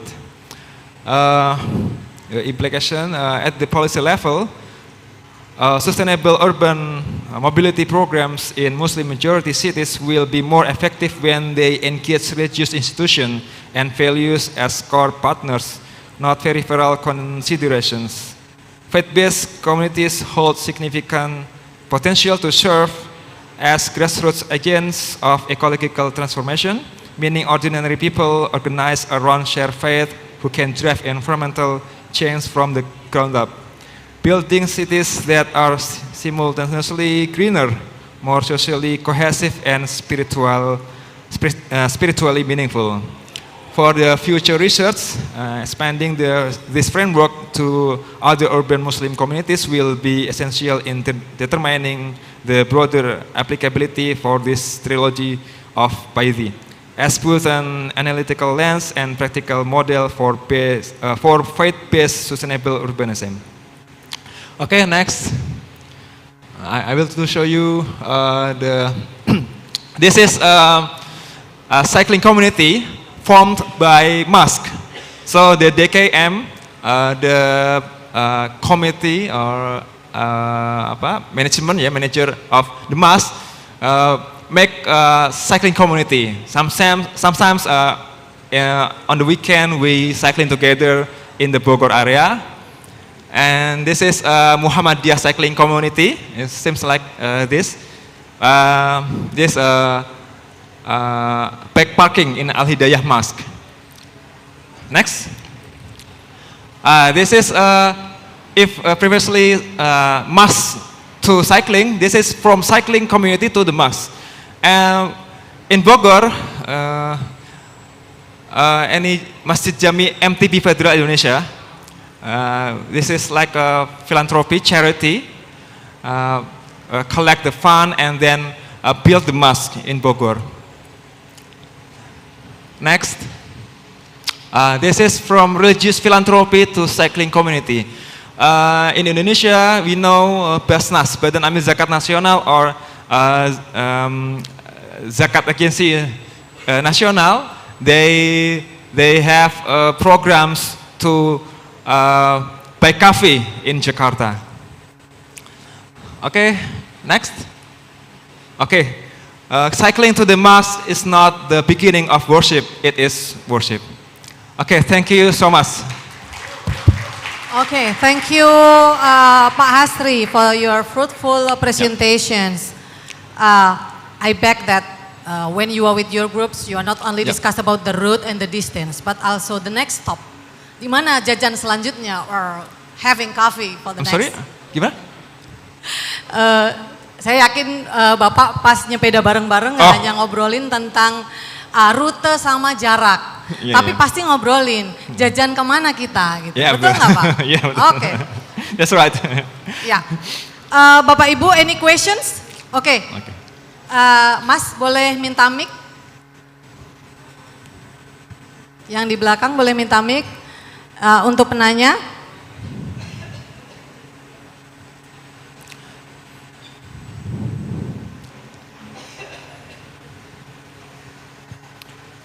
Thank you, Mikdam. It's an excellent paper, a very important piece of research. Thank you.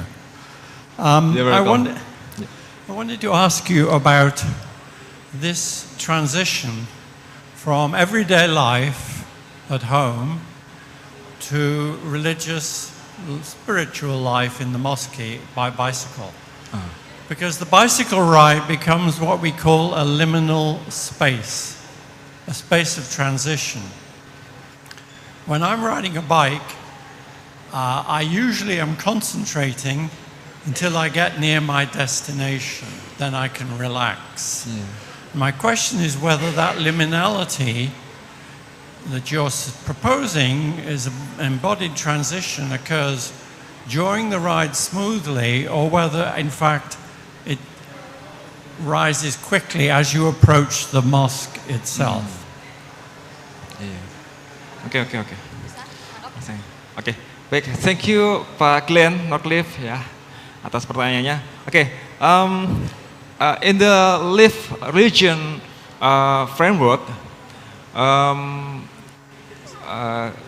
we have to condition from the secular context to the sacred act. We need the transition for it. So, in my experience, usually when I go to bike or cycling, I use a jersey. So I use transition jersey from to the baju koko is a transition from the secular context to sacred act. It's a case by case maybe. Okay, thank you. Gimana? Terjawab. Oke, thank you Pak Harshi untuk presentasinya. I think because time is running, so we limited to only one questioners. Okay, once again, big applause to Bapak Mikdam Awali Hasri from Jakarta. Thank you very much.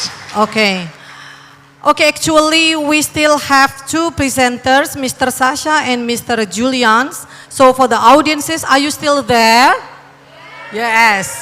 Are you still enthusiastic? Bapak Ibu hadirin masih semangat ya? Oke, tinggal dua lagi. Oke. For the next presenters, we jump into Mr. Sasha Kalwasser from German, and we are honored to continue with the next presenters.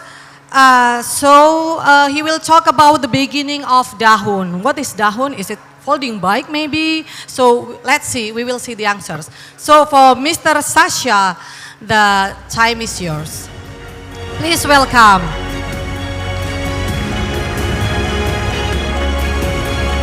Hello? Ya. Assalamualaikum. Waalaikumsalam. Hai. Oh, that's Nama saya Sasha. Saya di German. So I will present the beginnings of Dahon. And that was also a little introducing because of Dahon. Why Dahon? Why? I had never on my map Dahon, the bicycles from Dahon, until I come to Indonesia and they asked me, can you organize me some Dahon? So I thought, yes, I can do. I can look in Germany what I can get of Dahons. bicycles, and so I started looking on Dahons, buying them. In the end, my living room was full of Dahons, looks like a showroom of Dahon. So about 15 bicycles of Dahon inside, and then I looked at them. And this is the starting for me, the beginning with Dahon. But now we want to come to the history of Dahon.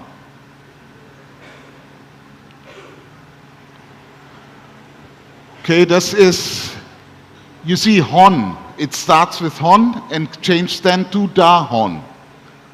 The founder is David Hon, so next please. The founder is David Hon. He is born in Hong Kong. His parents have a clothing workshop, so they do part working for clothes companies. And the family moved to the US in the 1959, 1960s, and he starts to study at Berkeley University in California and ended up with a degree in physics and earned a PhD in physics in 1971 and started working at huge aircrafts. Don't know if somebody knows about huge aircrafts, it's more military stuff nowadays. And 70 changed to the huge research lab in laser development. That's for space. They're working for space weapons and such things. Next, please. Next. Oops, where come the red form? The idea. When he got the idea was the oil crisis in 73. When they also founded the OPEC, the petrol prices rises extremely all over the world. And so he starts to think about green mobility and the last mile, using train or bus, and then the rest from the bus station to the work or from the bus station to home. So in May 76, he filed the first patent for a folding bike. And in 89, he got an idea, I think it's working, to produce bicycles. To produce a bicycle, or the first step was he wanted to market his idea. That's also in 89, so he quit the job and tried to marketing his folding bike prototype. You see it on the picture. This is from 78, the patent. It's totally different to the serial model, the first serial model. Next, please. So he also, this is some pictures that I found of the first when he tried to promote his first idea, this bike. You can see the origins of the Dahon California, the classic model, but it's still different. So next, please. So now it starts with Hon. After he find out that nobody wants to produce his folding bicycle, no manufacturer is interested in his patents or to help him with working at that. And so he found in February 9th, 82, the Hon California Inc., the first company. Co-founder is his brother Henry, and they had a capital of $2 million from 35 investors, so a lot of investors. And then he's searching for a production facility, what he found in Taiwan. So, and the sales starts with the first years of 6,000 units, which he sells in 6 months in 84. Also 83, Henry joins the company full-time. Next, please. In 85, December 20th, he changed the name to Dahon, California. Why he changed the name from Dahon to Dahon, California? Because if you're looking, when I do my researches, and you're looking, type in Hon, you get a massive amount of Hons, including David Hons, that nothing have to do with him. Because Hon is a very popular Chinese name, family name. So he changed to Dahon, David Hon. And then you easily, with Dahon you find everything. But Hon is very complicated to find something. And also it starts that the press take notice of the Hon brothers. In this time, Henry, his brother, is in the company. and so they get publicity. Even in the television, there's a nice movie of it, but I can't include it, of them when they do the presentation of the folding bike, and the people looking at them when it folded. It was really a show. They're very surprised how small you can fold a bicycle. In '87, he has also the chance to appear in American Airways In-Flight magazine. That leads him also a little bit more. So in '89, Henry Hon leaves the company because the company was running, so Henry Hon goes back to his own business. So next, please. After Henry, that's getting important now. After Henry leaves, his son Joshua and the wife becomes more involved into the company. In '95, the new factory in Shenzhen, China opens. Production capacity is about 400,000 bicycles per year. In the year 2000, Dahon is the largest folding bicycle manufacturer in the world. And then it was not really much happens. He developed new bikes. The classic California changed to the modern ones, like you see ones here in this area. They changed to the modern design. And 2010, Henry comes back because there is something in the bush. We call it, in Germany we say there's something going on in the background in the bush. So next, please. So, 2011, Tern is founded by Joshua, his son, and his ex-wife Florence. That's the reason why a Tern is here. It belongs to the family, but not really to the family. They are enemies, but they're belonging together. I had the chance to see the divorce papers from David Hon and his wife Florence. Really, really hardcore what's going on. And there's still the legal dispute with Dahon until 2013 because papers moving from Dahon to Tern, people moving from Dahon to Tern with their knowledge and everything. So Tern is built up on the ideas of Dahon. A lot of pieces stealing in the beginning of Tern. And the Tern manufacturers in Taiwan was the old factory in Taiwan from Dahon. That was the agreement in the end. They get a company, the buildings and everything at Taiwan, and he goes on to China, to mainland China. Next, please. So, a little bit sidewalk, same time, same idea.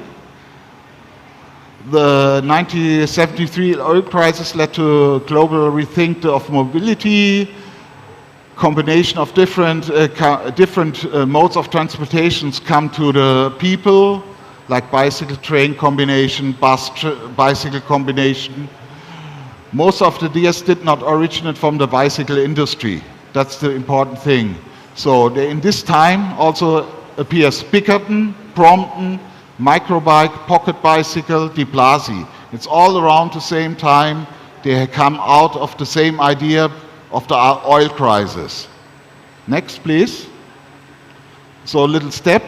Bickerton is a little bit different. It was not the oil crisis, it was the crisis of the driving license. He lost his driving license, and so he was banned from driving for 3 years in 1970, and thinking so, oh my God, how should I go to my company, Spitfire engines, and work there? So he started to build up his own bike. Next, please. So the first production run in 300 units in 72.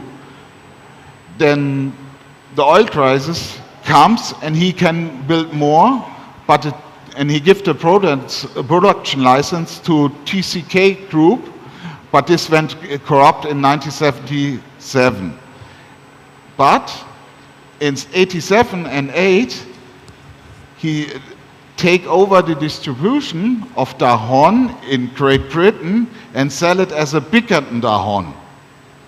So it's crazy what they're doing there. And this is the classic Dahon folding bike, but here you can see it's written on Bickerton.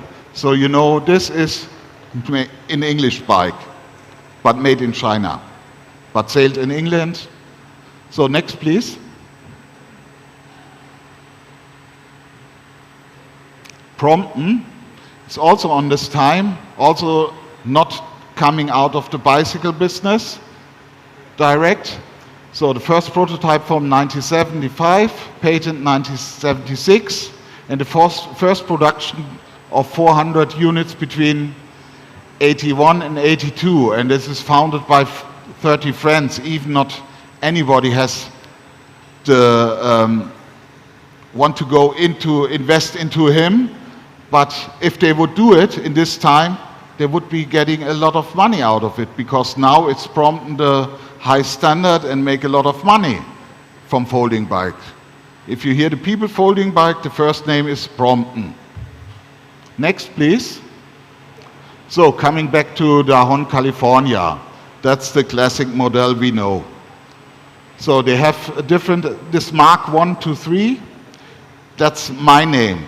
It's not an official name, that's just for me to sort, because I have all the bikes, and so I put them in different categories, which production dates they are. So they have steel frames, 3 types, and stainless steel, they have 4 types. There is no Mark 1, I don't see any Mark 1 as stainless steel. They have it with 3-speed hub gears and 5-speed derailleurs, but only on steel frames, the 5-speed chain derailleur. So it's also available without gears, entry level, and the hub gears depends on the market where they want to sell. It's Torpedo or Stormy Archer. Mainly Stormy Archer without a coaster brake. So in Germany you will mainly find them with a Torpedo hub and a coaster brake. So, and yeah. Next one, please. That's the different patents. The 82 patent is still a little bit away from the original model, and then we're coming closer in 83. So next, please.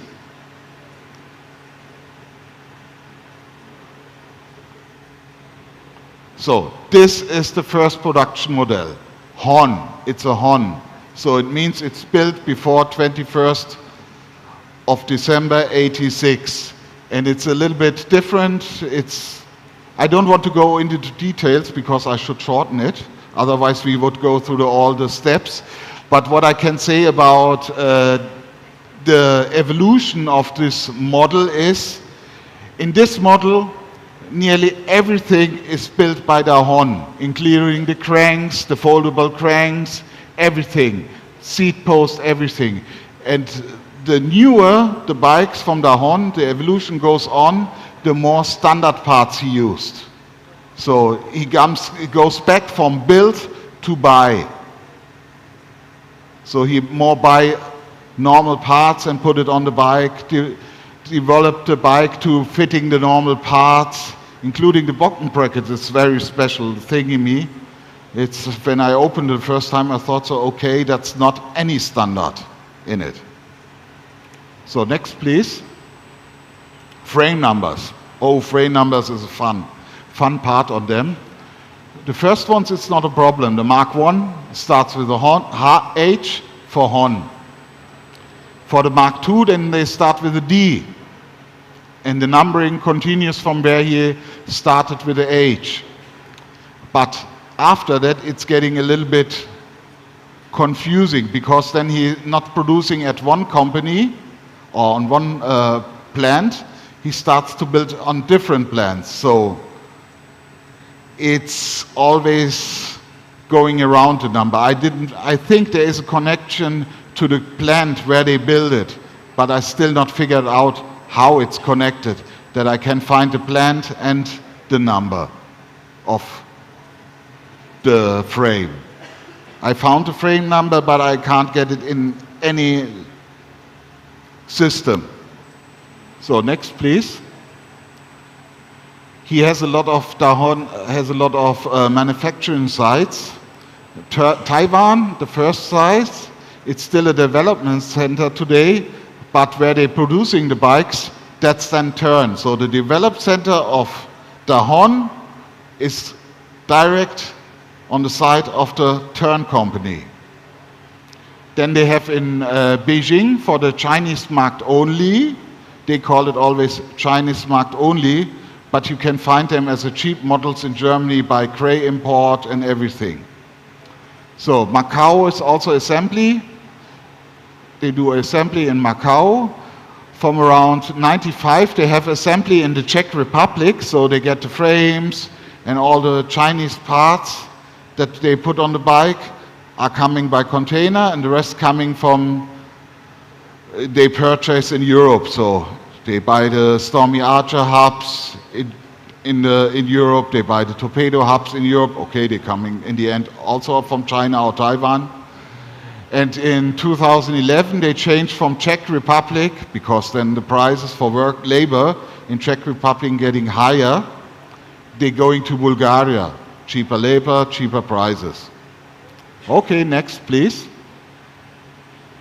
So how much did Dahon California cost? In England, in '86, at launch, 150 British pounds.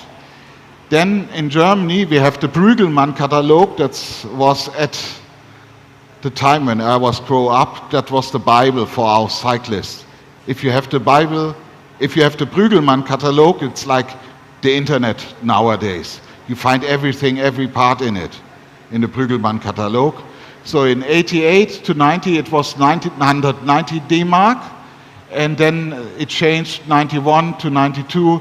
On the catalog, it's 100 marks more. And this price is equivalent to a road bike with the Shimano 105 component. So a middle-class road bike has the same price than this ugly folding bike. So you can imagine there are not so much people buy it for commute. Next, please. That's the advertisement for from the catalog. You can buy it also tutti frutti. That means you buy, you pay it in 1 year. And also this is from Bicycle Action. I found this magazine, and they do this is from '86, the magazine, and you know they not really take it serious because a clown is testing the bike, and it's still Dahon. Okay, next. So customers and markets. The idea of Dahon, David Hon, was to have it as a commuter bike. Maybe in some areas it's working as commuter bikes. In Germany, I didn't find any commuter bike.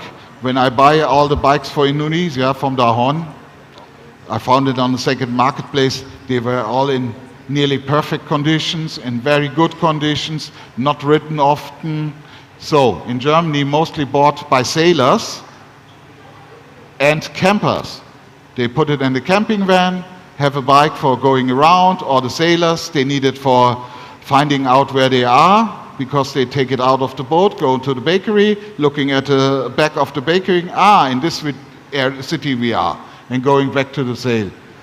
So, and mainly, it's what I found out when I'm looking for the bikes, you find mainly the stainless steel bikes in the north of Germany, because the sailors, they're going around the North Sea or the Baltic Sea, and they have it on the boat, they buy the stainless steel bikes.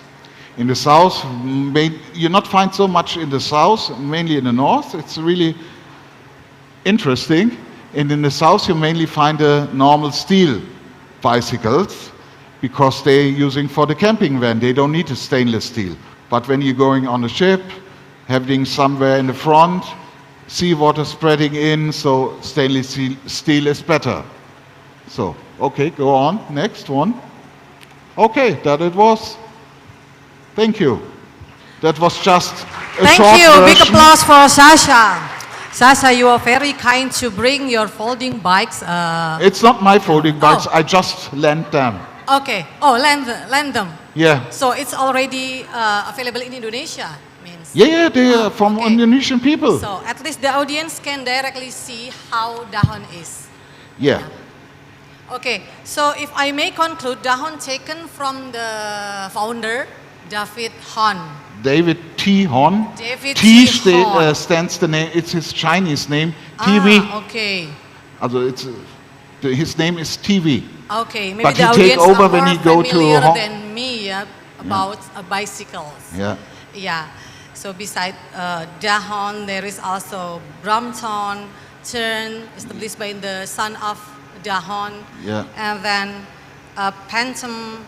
But don't forget that we, Indonesia, also have Polygon. Yes, I know. Yes. But you found it a little bit later. Yes.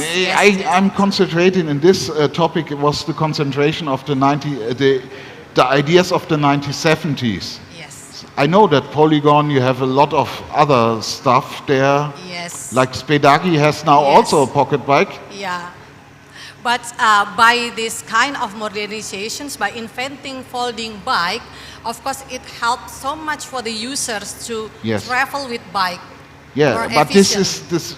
the idea is from the 1970s with this commuting, but in the 1970s, in the 1980s, they closed the railways. So commuting was then commute. You have to commute with a car, or you have to go the whole distance. So the folding bike was for commuting out of the cities useless. Yes. But this starts in I think in the 2010s. Then commuting by bike comes popular in Germany. I can only talk about Germany in this case. Okay. Thank you for your fruitful presentations. Any questions from the audiences? Ada pertanyaan Bapak Ibu? Silakan. Tidak ada? Okay. Once again, big applause to Sasha Kalwasser from German. Sasa, like MSG, you know that? Sasha. Sasa, Sasa. like MSG. MSG. Sasha. Okay. Yeah. Okay. Okay, thank you. Yes. Kachi. Yes, Boleh, silakan. Iya. we bring them out.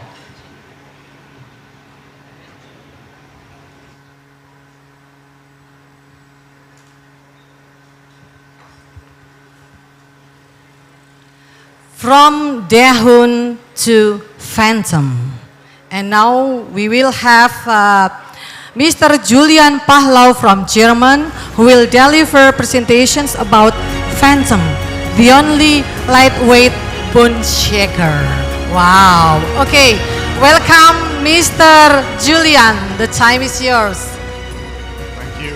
Do you hear me? Is it on? Oh, no.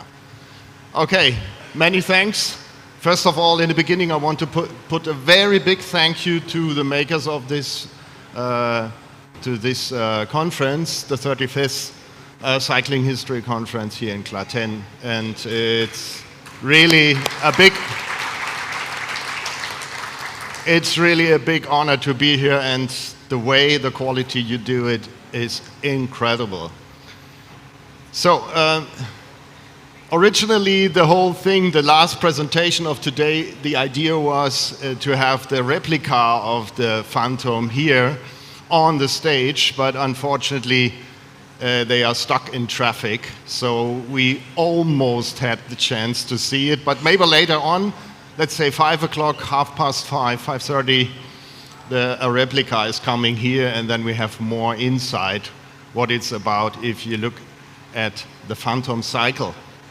So let me introduce myself a little bit, just shortly. I'm from Frankfurt area, which is the center of Germany, and my profession is developer of e-bike drive systems.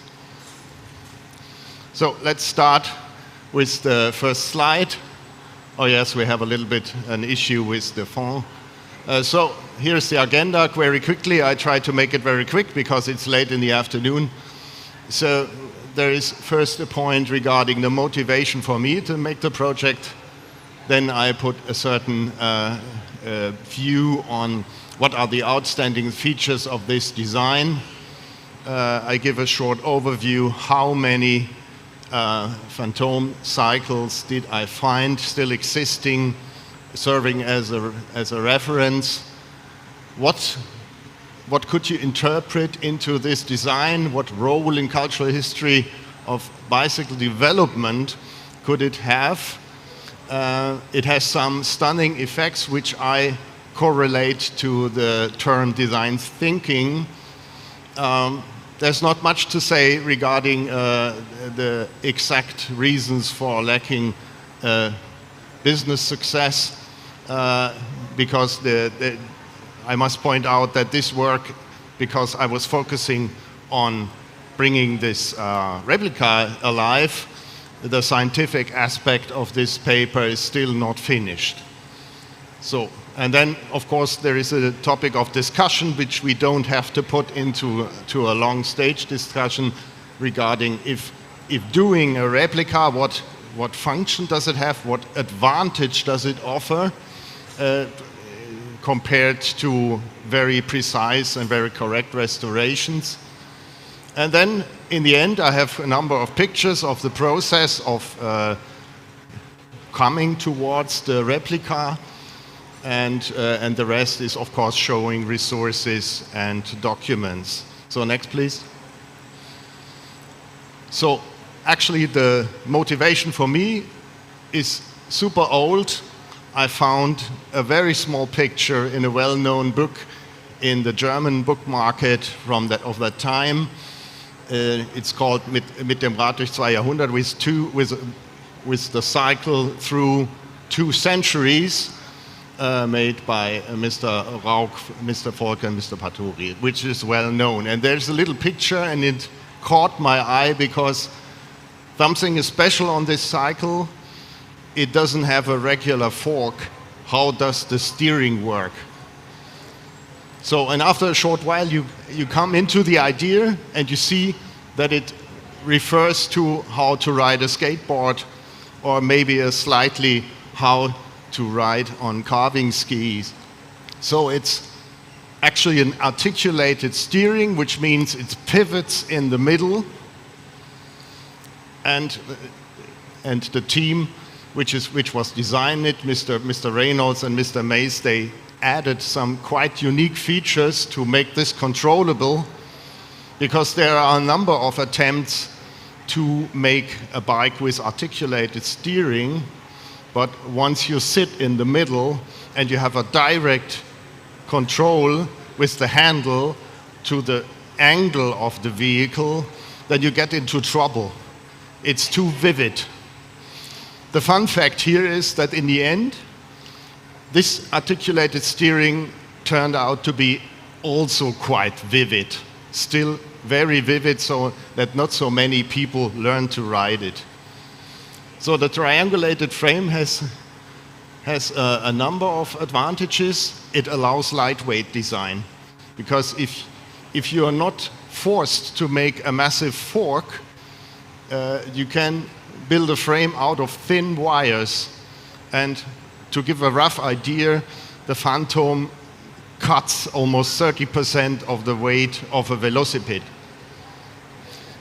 Okay, and another point is those are the suspension wheels, but actually Reynolds and Mays, they didn't invent the suspension wheel. But they certainly were one of the trailblazers for this technology, because in the end the company's name was Phantom Wheel Making Company. So next, please.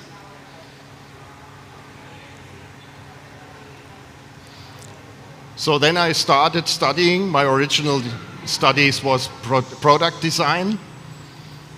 And as you can see, the idea was already fixed in my head. And I tried to make vehicles which are alike, a Phantom, an articulated center steerer. And unfortunately, one prototype was getting lost. It was looking a little bit like the one on the right side. So there was a saddle and a handlebar, and quickly you find out it is not steerable. You cannot ride it.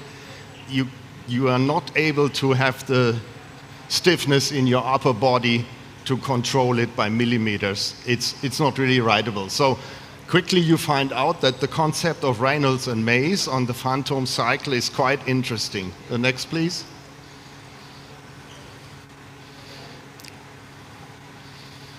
So there is a video, maybe we get this working, if you type on the picture. I don't know if this is the PDF or is it the PowerPoint.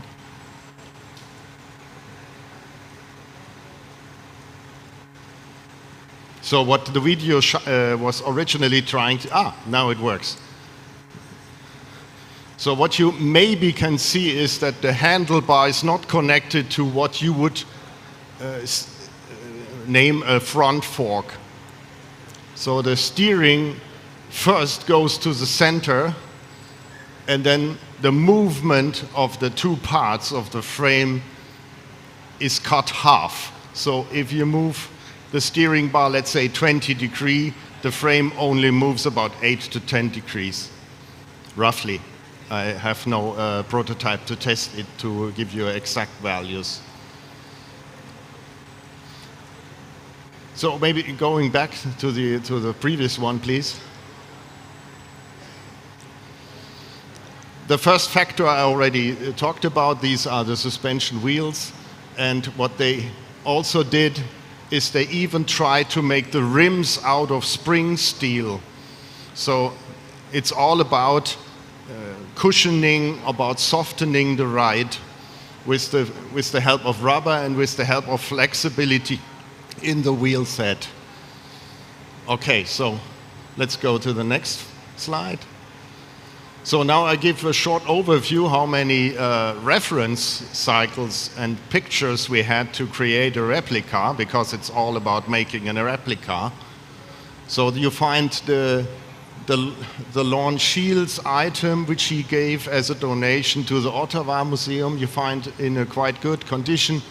You find beautiful examples in Nijmegen in Velorama Museum. Even the licensed version, the only licensed version, it's, from my understanding, a US design. Beck and Candlish are the makers, is to be found in Velorama. There's two items very similar, one in the Coventry, UK, one in the Hull Streetlight Museum in UK, and you can identify because they have the earlier wooden rims, including a rubber band on it. So then I found another one very similar to the first in Wrexham, National Trust Collections. This is Northern Wales, and there's one in the Briar Dodge collection where I do not exactly know if there is one double here in the list. So in the next page, please, you have the pictures. So you see Coventry on the upper left, then in the middle in the Hull Streetlight Museum, then the earlier Lorne Shields type, which is now in Ottawa. This one is in Wrexham, in its manor of Wrexham, in the National Trust collections, and the others I described in the list. So next, please. So what could be the interesting aspect in cultural history of bicycle development? Of course, the first factor I already talked about. But what is interesting, I have to be a little bit more precise how old this design is. It was potentially created in 1867, 68, and then was introduced in London at the Crystal Palace and at the Horse Show in 1869. And if you look on details, and if you look in their advertorial brochures, you get the strong impression that they are trying to apply design thinking and improve the usability. So, I'll just go back one slide. Sorry, I had one argument. The big disadvantage that came up, or which gave this design a very short life, is that they actually came up in the middle of the 1869 craze, and because they didn't address the issue of the slow speed, because the front wheel is still 95, 92 centimeters, so you couldn't ride it quickly. So what is getting more and more interesting in this period, in the late 60s, is to become quicker, simply. So I would say, and partly they disappeared because they were co-victim to the collapse of the velocipede situation, and of course using the steering remains quite, let's say, it's too vivid. It's still too vivid. We will see if we ever learn it. Now we have an item to test it. So the company, I think, was not going to bankruptcy because obviously they survived some 2-3 years by simply building the wheel set for others. Next, please.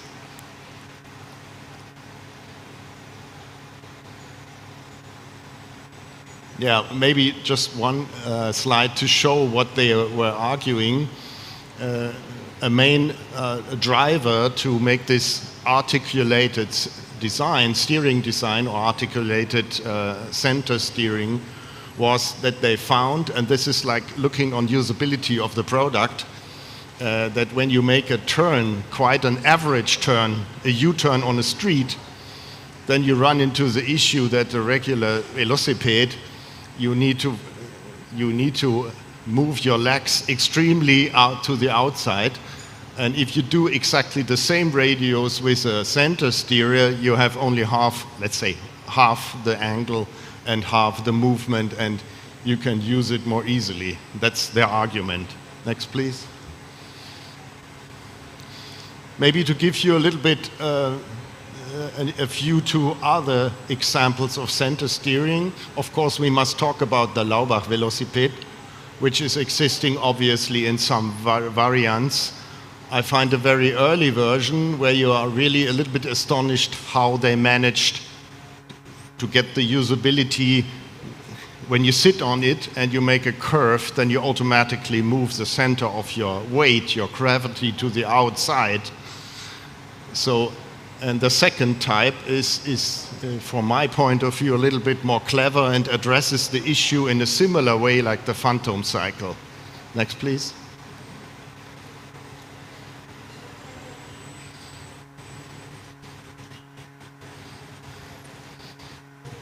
I was trying to put an argument if doing a replica is actually something like reenactment. From my understanding, reenactment is quite holistic. It means that you, like if you would reenact medieval handcraftsmanship processes, you would also dress in their clothes, wear their shoes, and try to make a perfect environment that you can really copy the situation when, I don't know, a stone knife was created. So it's quite holistic. So reenactment, from my point of view, is quite, let's say, how to say, the full package. So I would say to call it reenacting when you make a replica is not a very strong argument. I think we don't care. I don't care if the workshop environment or tools that I use are modern tools, because my focus is a different one. So now to quicken this up, actually there is a team found which is in Bandung, and this is a friend of Hachmi, and he actually manages a small team of craftsmen which are situated in Bandung, and now I give, with the pictures, I give a certain let's say an insight how the process was taking place. Maybe to give you a timeline, we started in January, and then step by step we went through the parts, because you must know there is no drawing. So, and you cannot go to Velorama each second week, so you estimate dimensions. Next, please. So the first step was to get a correct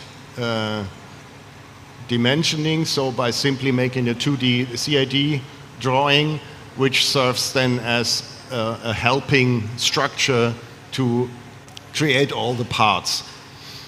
So, and we started with the item which is in Ottawa. So next, please.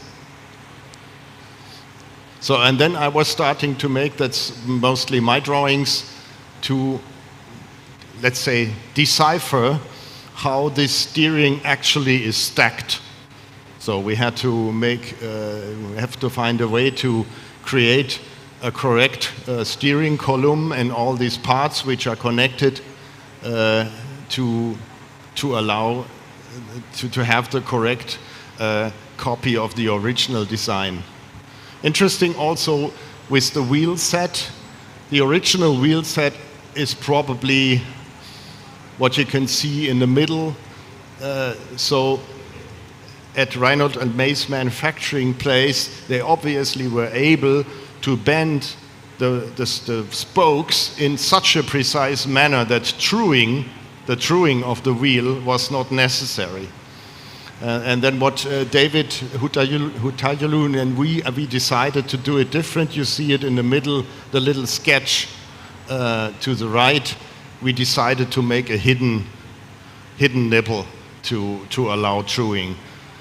Because I think the production method, which requires such a high precision, is not necessary and not adequate at that moment. So maybe I'll give a little explanation. When I think of the value of this replica, then it's, replica doesn't copy an item in a museum which is standing still. Because it's a bicycle, I'm interested in riding it. So because a bicycle is a mobile product, a product in motion. So to go correctly into every detail, from my understanding, does not let's say, bring the correct target. The target is that you start being able to ride it. And once you copy it part by part in tenths of millimeters, you do not get to this point. So that's my understanding of the function and the value of a replica is not because it cannot represent the value of the original item, so it should have a different function, and this Sorry, excuse me, sir. 5 minutes more? 5 yeah, okay, minutes. it's not so much here. I think I showed the pictures. Please go ahead. Here you can go to the next. So now you see step by step what we've been doing. We were discussing over the months about each detail, how to make it, how to find a solution which is a little different from the original so that it's stable enough. And this is, for example, how exactly are the hubs done. The original hub was 3 pieces. We avoided that. We made it a little bit different. And also the additional little loop in the rim was replaced by a simplified and better solution for the workshop. Next, please. Here you can see parts which are actually made almost like the original. Next, please. And this is quite an interesting part. We will see if it's then actually working. You see in the sketch the good idea about this scissor type arrangement is that you reciprocate, that you bring the movement to the opposite.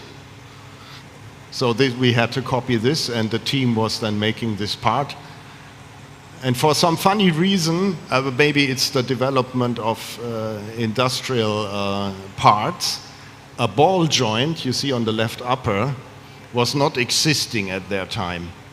So what they've been making, you see it a little bit in the sketch, is kind of a triangular part and another one which goes in there like a V to perform the same thing like the ball joint. Next, please. Okay, those are dimensioning things. I only want to show the process. Next, please. Yeah, and so on. So we were discussing week by week about how is it actually stacked and built, because you have to take apart an item in a museum you can never do. Next, please. Yeah, step by step we approach. Next, please. So then the first parts came together, quite fascinating, and still some work to do. Very good experience with the team. Next, please. So now you see all the parts are almost finished in a first step. The team from David calls this a prototype, so there should be a second one made. Next, please. And I think now comes the last one. Please, next, please. Yeah, this is the status we have now. So it's almost complete. And we hopefully will see it in half an hour, I guess, when somebody is still here. They're coming late, unfortunately. So do I have a slide after that? Next, please. I think, yeah, this is, next, please. Next, please. So, that's it. Thank you. Okay, thank you, Julian. Big applause to him. You're welcome. Okay, we have been acknowledged about outstanding designs and motivations and antique phantom velocipedes, role in cultural history, and also its replica by craftsmen from Bandung. Yeah. Okay, any questions for Julian? Any questions? Okay, once more, thank you and big applause for Julian. Thank you very much. Yes. Thank you. You're welcome. Honorable speakers, international delegates, academics, researchers, cycling communities, and all distinguished guests. Actually, this is the last sessions of academic presentations, but we still have one more sessions on workshop. And then, because my role is already fulfilled, so I will deliver these sessions for the next sessions to Bapak Dewan and Ibu Uun. Then the time is yours. Okay.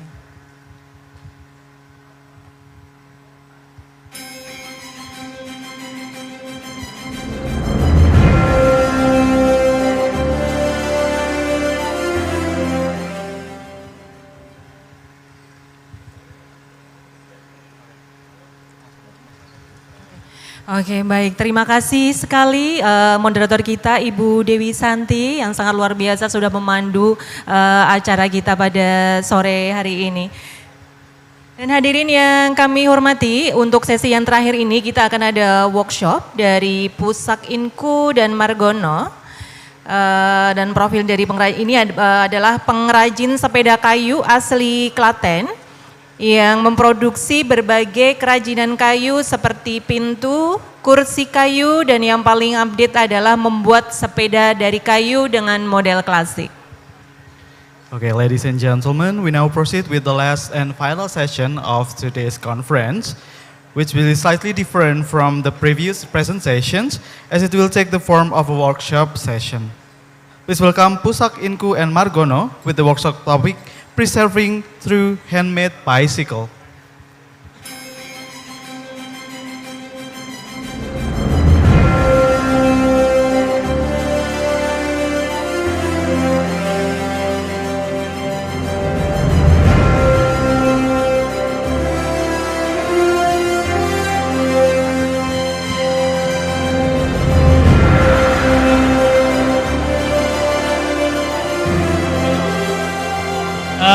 Hadirin sekalian, Bapak Ibu, last but not least, ini day terakhir presentation karena besok kita akan kedatangan plenary session beneran bersama Duta Besar dan Dirjen Kemenhub serta Sekda Jawa Tengah. Dan di kesempatan workshop kali ini kita akan memperkenalkan dua mutiara hebat dari Indonesia, di mana satunya adalah made in Klaten langsung. Tepuk tangan buat Mas Pusak. Ya, terima kasih. Selanjutnya nanti kita akan mendengarkan dengan detail bagaimana kalau tadi Jos cerita tentang sepeda Belanda diekspor ke Indonesia. Ternyata beberapa tahun belakangan mereka minta onderdilnya diimpor dari sini. Dan Mas Margono sudah berhasil membuat ribuan onderdil dengan detail dan presisi semua merek-merek sepeda Belanda. Nanti kita akan lihat hasil karyanya. Namun sebelumnya kita perkenalkan Mas Pusak. Monggo Mas Pusak. Assalamualaikum warahmatullahi wabarakatuh. Perkenalkan, nama saya Tularno, bisa dipanggil Pusak. Saya sebagai pembuat sepeda kayu dari Klaten. Dan ini salah satu sepeda produk saya. Dan awal saya membuat sepeda kayu ini pada waktu ada COVID-19 karena banyak teman atau saudara yang bersepedaan, dan lalu saya berinisiatif untuk membuat sepeda kayu ini. Kebetulan saya di rumah mebel, maka dari itu saya untuk bikin sepeda ini dari kayu. Okay, ladies and gentlemen, name is Pusak. He made the wood bicycle because after pandemic era in 2022, dia melihat sebuah perang. He looking a change about the bicycle. So they made the bicycle from wood. This is the unique bicycle because all the frame and also the spoke and the velg is from the wood. And why he made the wood? Because he the craftsman, or basically he the woodcraft in Klaten. Ya, sejak COVID itu sampai sekarang masih produksi. Almost 4 years to build this bicycle. Sudah berapa banyak yang? Sudah 6 produksi saya. Oh, kebetulan sepeda saya, produk saya ini sudah dinaikin sama Mas Bupati yang menang dan Mas Mr. Sasa dari Jerman. He's already produced 6 for the biggest wheels, and Mr. Bupati, the mayor, already ordered for this wooden, and also Sasa, you ordered the bicycle? Oh, that's buy it, ya. Next.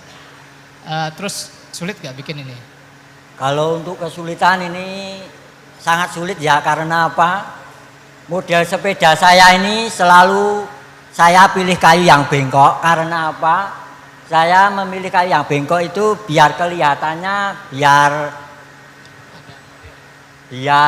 asik aja, biar kelihatan antik. Nah, kalau maaf ya, kalau buat sepeda kayu itu kita harus cermat pada serat-serat kayu ini. Kita harus paham benar. Kalau nanti nggak paham benar, nanti kalau kita buat jalan pasti patah di jalan. Makanya saya memilih kayu-kayu yang melengkung ini bukan kayu kotak saya pelengkung ya. Ini kayunya sudah melengkung dari pohon yang melengkung ini, itu Gusti Allah. Makanya ini insya Allah sangat kuat sekali untuk konstruksi. He say it's very hard to make it the wooden bicycle because they're looking for the not straight wood. So this element is like for the original tree. So he choose the tree with the strike element, and then he don't make it cut for the circle. So they choose the good wood for the bicycle. And the models also, he tried to looking just for, this is for intention for the people to looking his bike. Anything else? No. And finally, when we see that bicycle, Pusak, this is not correct if you want to make the early bicycle. So we give him a catalog for the early bicycle, and then he made this. This is new and specially made for this event, the Daddy Horse. Okay, Sasa, you want to comment something?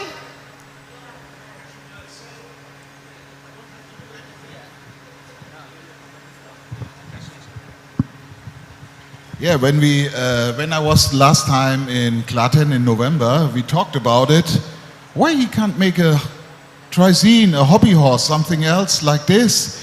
And then before I come into Indonesia again to Klaten to here, I looked on Facebook. Normally I'm not looking on Facebook. I don't know why. I'm looking on Facebook and I saw him riding this machine. I was totally surprised because he made it and it looking really nice. So I see a lot of replicas of them, but this is one of the nicer ones. So this is especially from request Shasha, just looking the picture, let's made it, and he got it. Yeah. Oke, tepuk tangan buat thank you to you. Mas Pusat. Terima kasih. Mutiara dari Klaten, silakan. Dan selanjutnya kita akan ketemu Mas Margono. Semua bisa mendekat, especially for you Yos, double Yos. I think you not correct for this stuff, for this honor deal, because this is all replica and made by precision one by one. So like lager, bottom bracket, and also they made a crank, and especially they made a system Raymond. Okay, let's give us applause for the Mas Margono.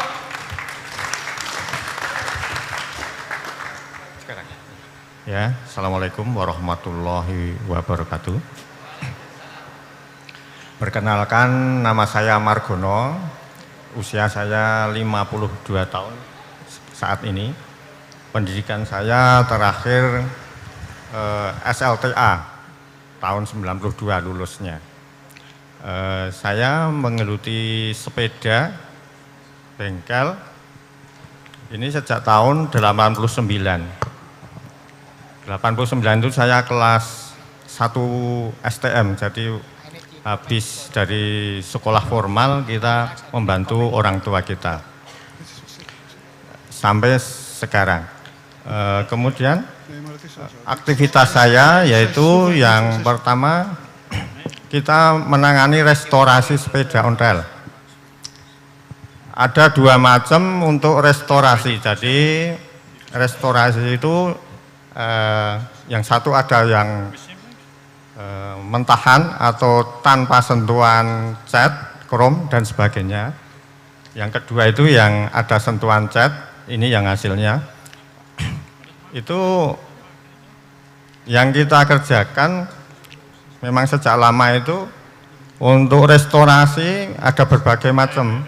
Misalnya ada pergantian pipa, keni, atau ada yang porok patah kita benahi, bracket tengah pecah itu kita benahi juga. Kemudian kita juga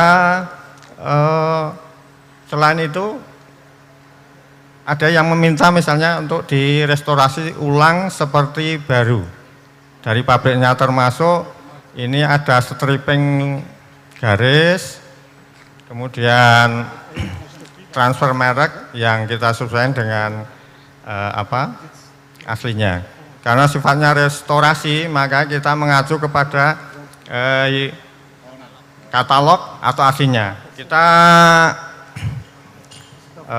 acuan kita yaitu dulu dari melihat,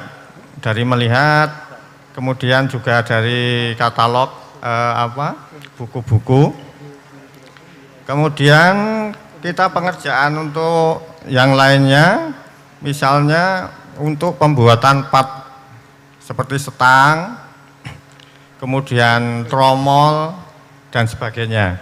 Ada, ya. Okay, I try to translate. Margono is 52 years old. He just passed out the high school, but the family is all mechanic. What he do and family is making restoration, basically start with the making restoration. So the restoration he have two, the original restoration, or they want to make a shining. So they paint the bicycle. So when he restores the bicycle, he very detailed because he's studying about with the catalog, with the reference, with a video and others. He also change the looks, the frame, or if somebody cracked or broken, and they can be made good again. Also, he made if the underdelen is not correct or underdelen will be want to the fix, and he can make it like a trommel. This is trommel from the simplex cyclute. We call this is celurit. Celurit is mean knife in Madura style. You must be looking. We have 2 dots who will be correct the underdelen. But he say some people in Indonesia will be want to the bicycle is rideable. It's good for the cycling. So he brings to the Mas Margono and he can make it all the bicycle is good riding for ride and for collection. So all the part now can he make it until the bicycle is good looking and good for the restoration. Okay, yes, you already see many underdelen. So what you comment?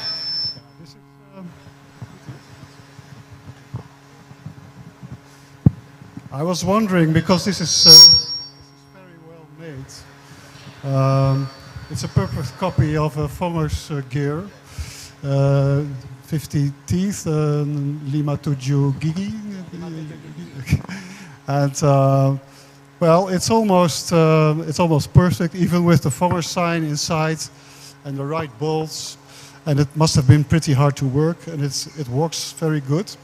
The only remark is that Vongers never made it with chromium, but only with nickel, because they made it until 1940 or so. But it's really well done. Congratulations. Yeah.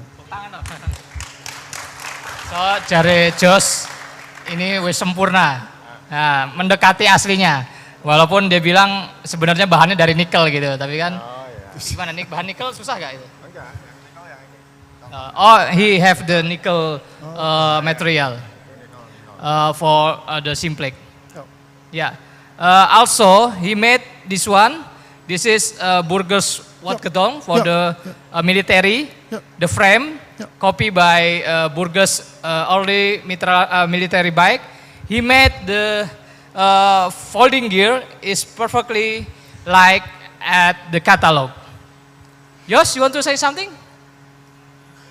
Oh, he better. Yeah, I know this. I know this bike. There is one also in Velorama, in the Bicycle Museum in Holland, and well, it's very well made, and I think the frame is perfect, and this special tightment is for good, and the transfers also.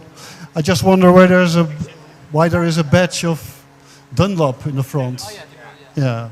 So I really don't know why that is, because well, maybe you should have put a Burgers. The folding system. Yeah. No. But I think it's a very good copy. And the only thing I would comment is that the pedals are too young. I'm asked to him how many bicycle he sold with the replica. For this he have already sold 3. A bicycle for Burgers Watgedong system. Yeah, I would like to add that this model really was never in production, because when Burgers developed it, the army stopped buying bicycles for Burgers. And this model was also too heavy to carry it on the back. In contradiction with the BSA model for the paratroopers. Yeah. This is a pretty heavy bike, and if you have to wear it well. Okay. Kalau yang model paratroopers, ya udah berapa? Yang model paratrooper? Nah. For the paratroopers BSA, he made like a replica precision. He also sold 7 units for the paratroopers. I know this bike is common in every bicycle museum in all over the world, because very rare in from collector. But here, Mr. Margono has made 7 paratroopers. Anything else?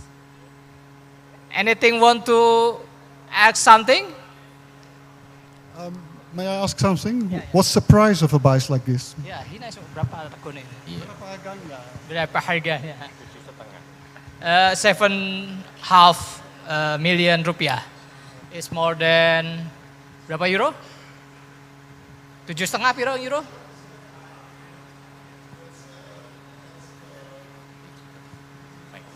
€600 or so? Yeah, 600 euro for like a Burgess Wat Gedong. Okay. Well, to our standards, that's pretty cheap. Yeah. Murah. Yeah, murah. Yeah. Yeah, you must double price. Yeah. Yeah. Oh, 400, so still cheaper. Oh yeah, maybe 5 euros, 500 euro. Yeah? Oh, 10 million. Okay.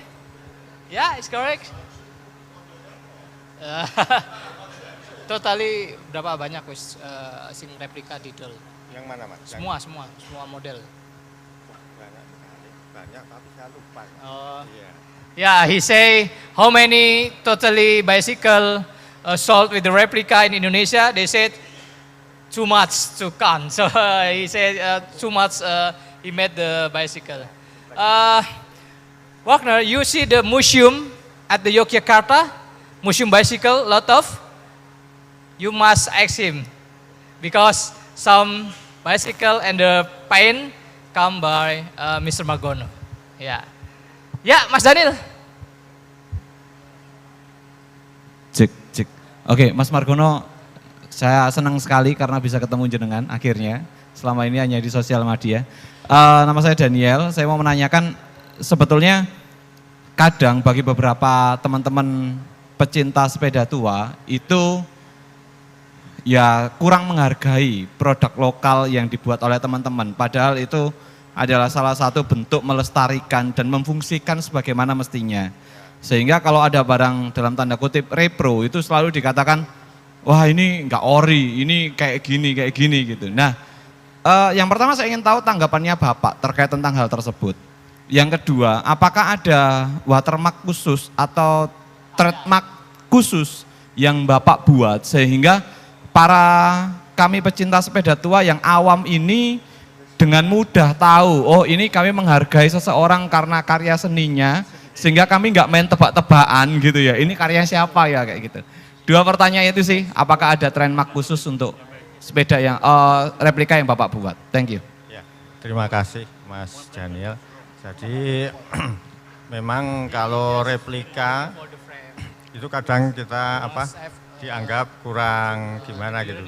Tapi selama ini kita membuat replika, kita menghitungnya, contohnya ini misalnya buat gigi ini dari plat utuh, kemudian kita hitung, kita memakai alat yang namanya rotary table, kita hitung derajatnya, kita pakai tetap angka yang terkecil, jadi di 10 angka di belakang 0 kita tetap hitung, dipakai untuk menghitung derajatnya ini. Kemudian untuk dari titik tengah ke titik ini, gigi, ini juga kita sudah ada mendapatkan kita menemukan rumusnya. Jadi minta request gigi berapapun, kita bisa Mas, selama itu sepeda ontel. Misalnya gigi 15, 17, dan sebagainya. Itu bisa kita. Nah, kemudian ini sudah kita uji, jadi dari presisinya sudah kita uji. Kemudian untuk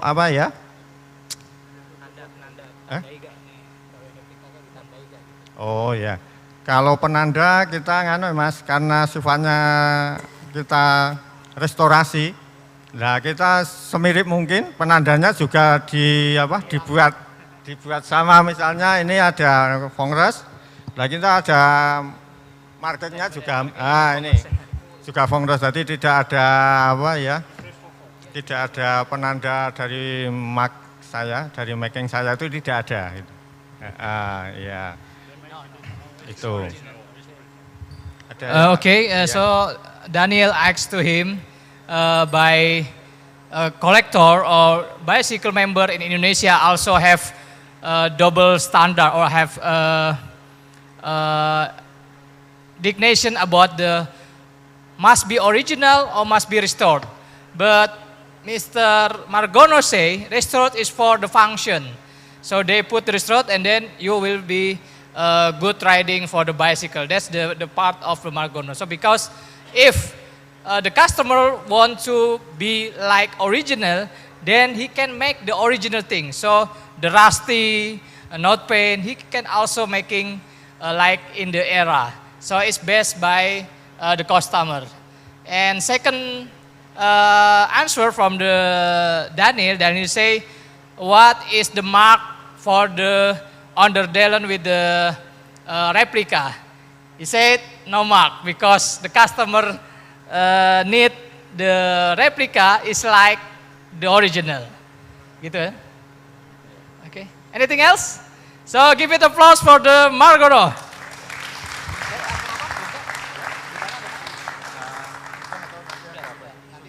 So if you want to ask something, then he will put it to answer you asking. Okay, thank you. Sampun. Yeah.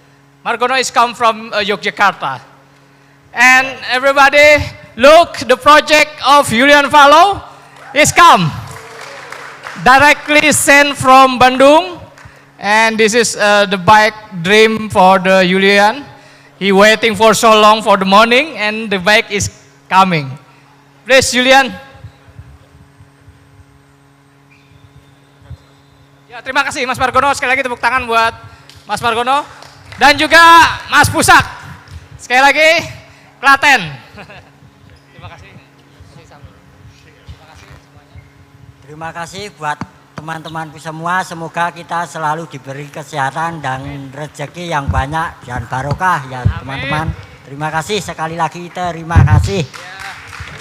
Mr. Pursak also the president of Old Bicycle Community in all of Klaten.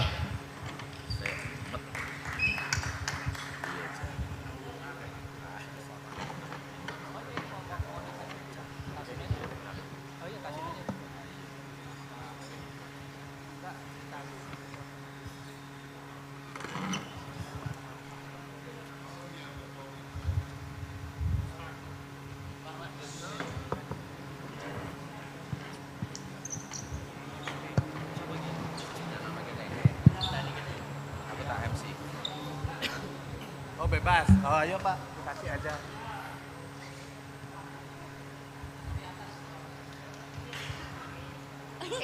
Iya.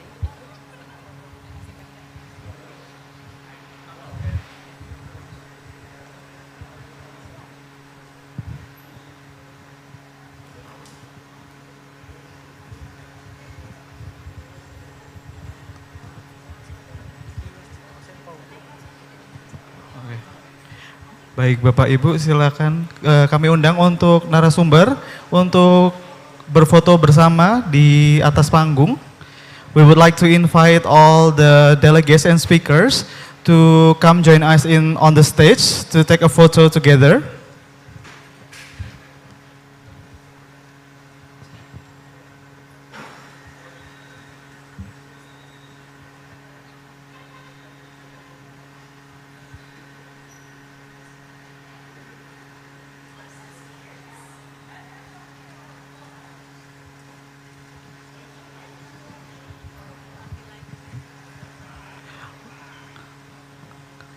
Once again, I would like to invite all the delegates and the speakers to come join us on the stage to take a picture together.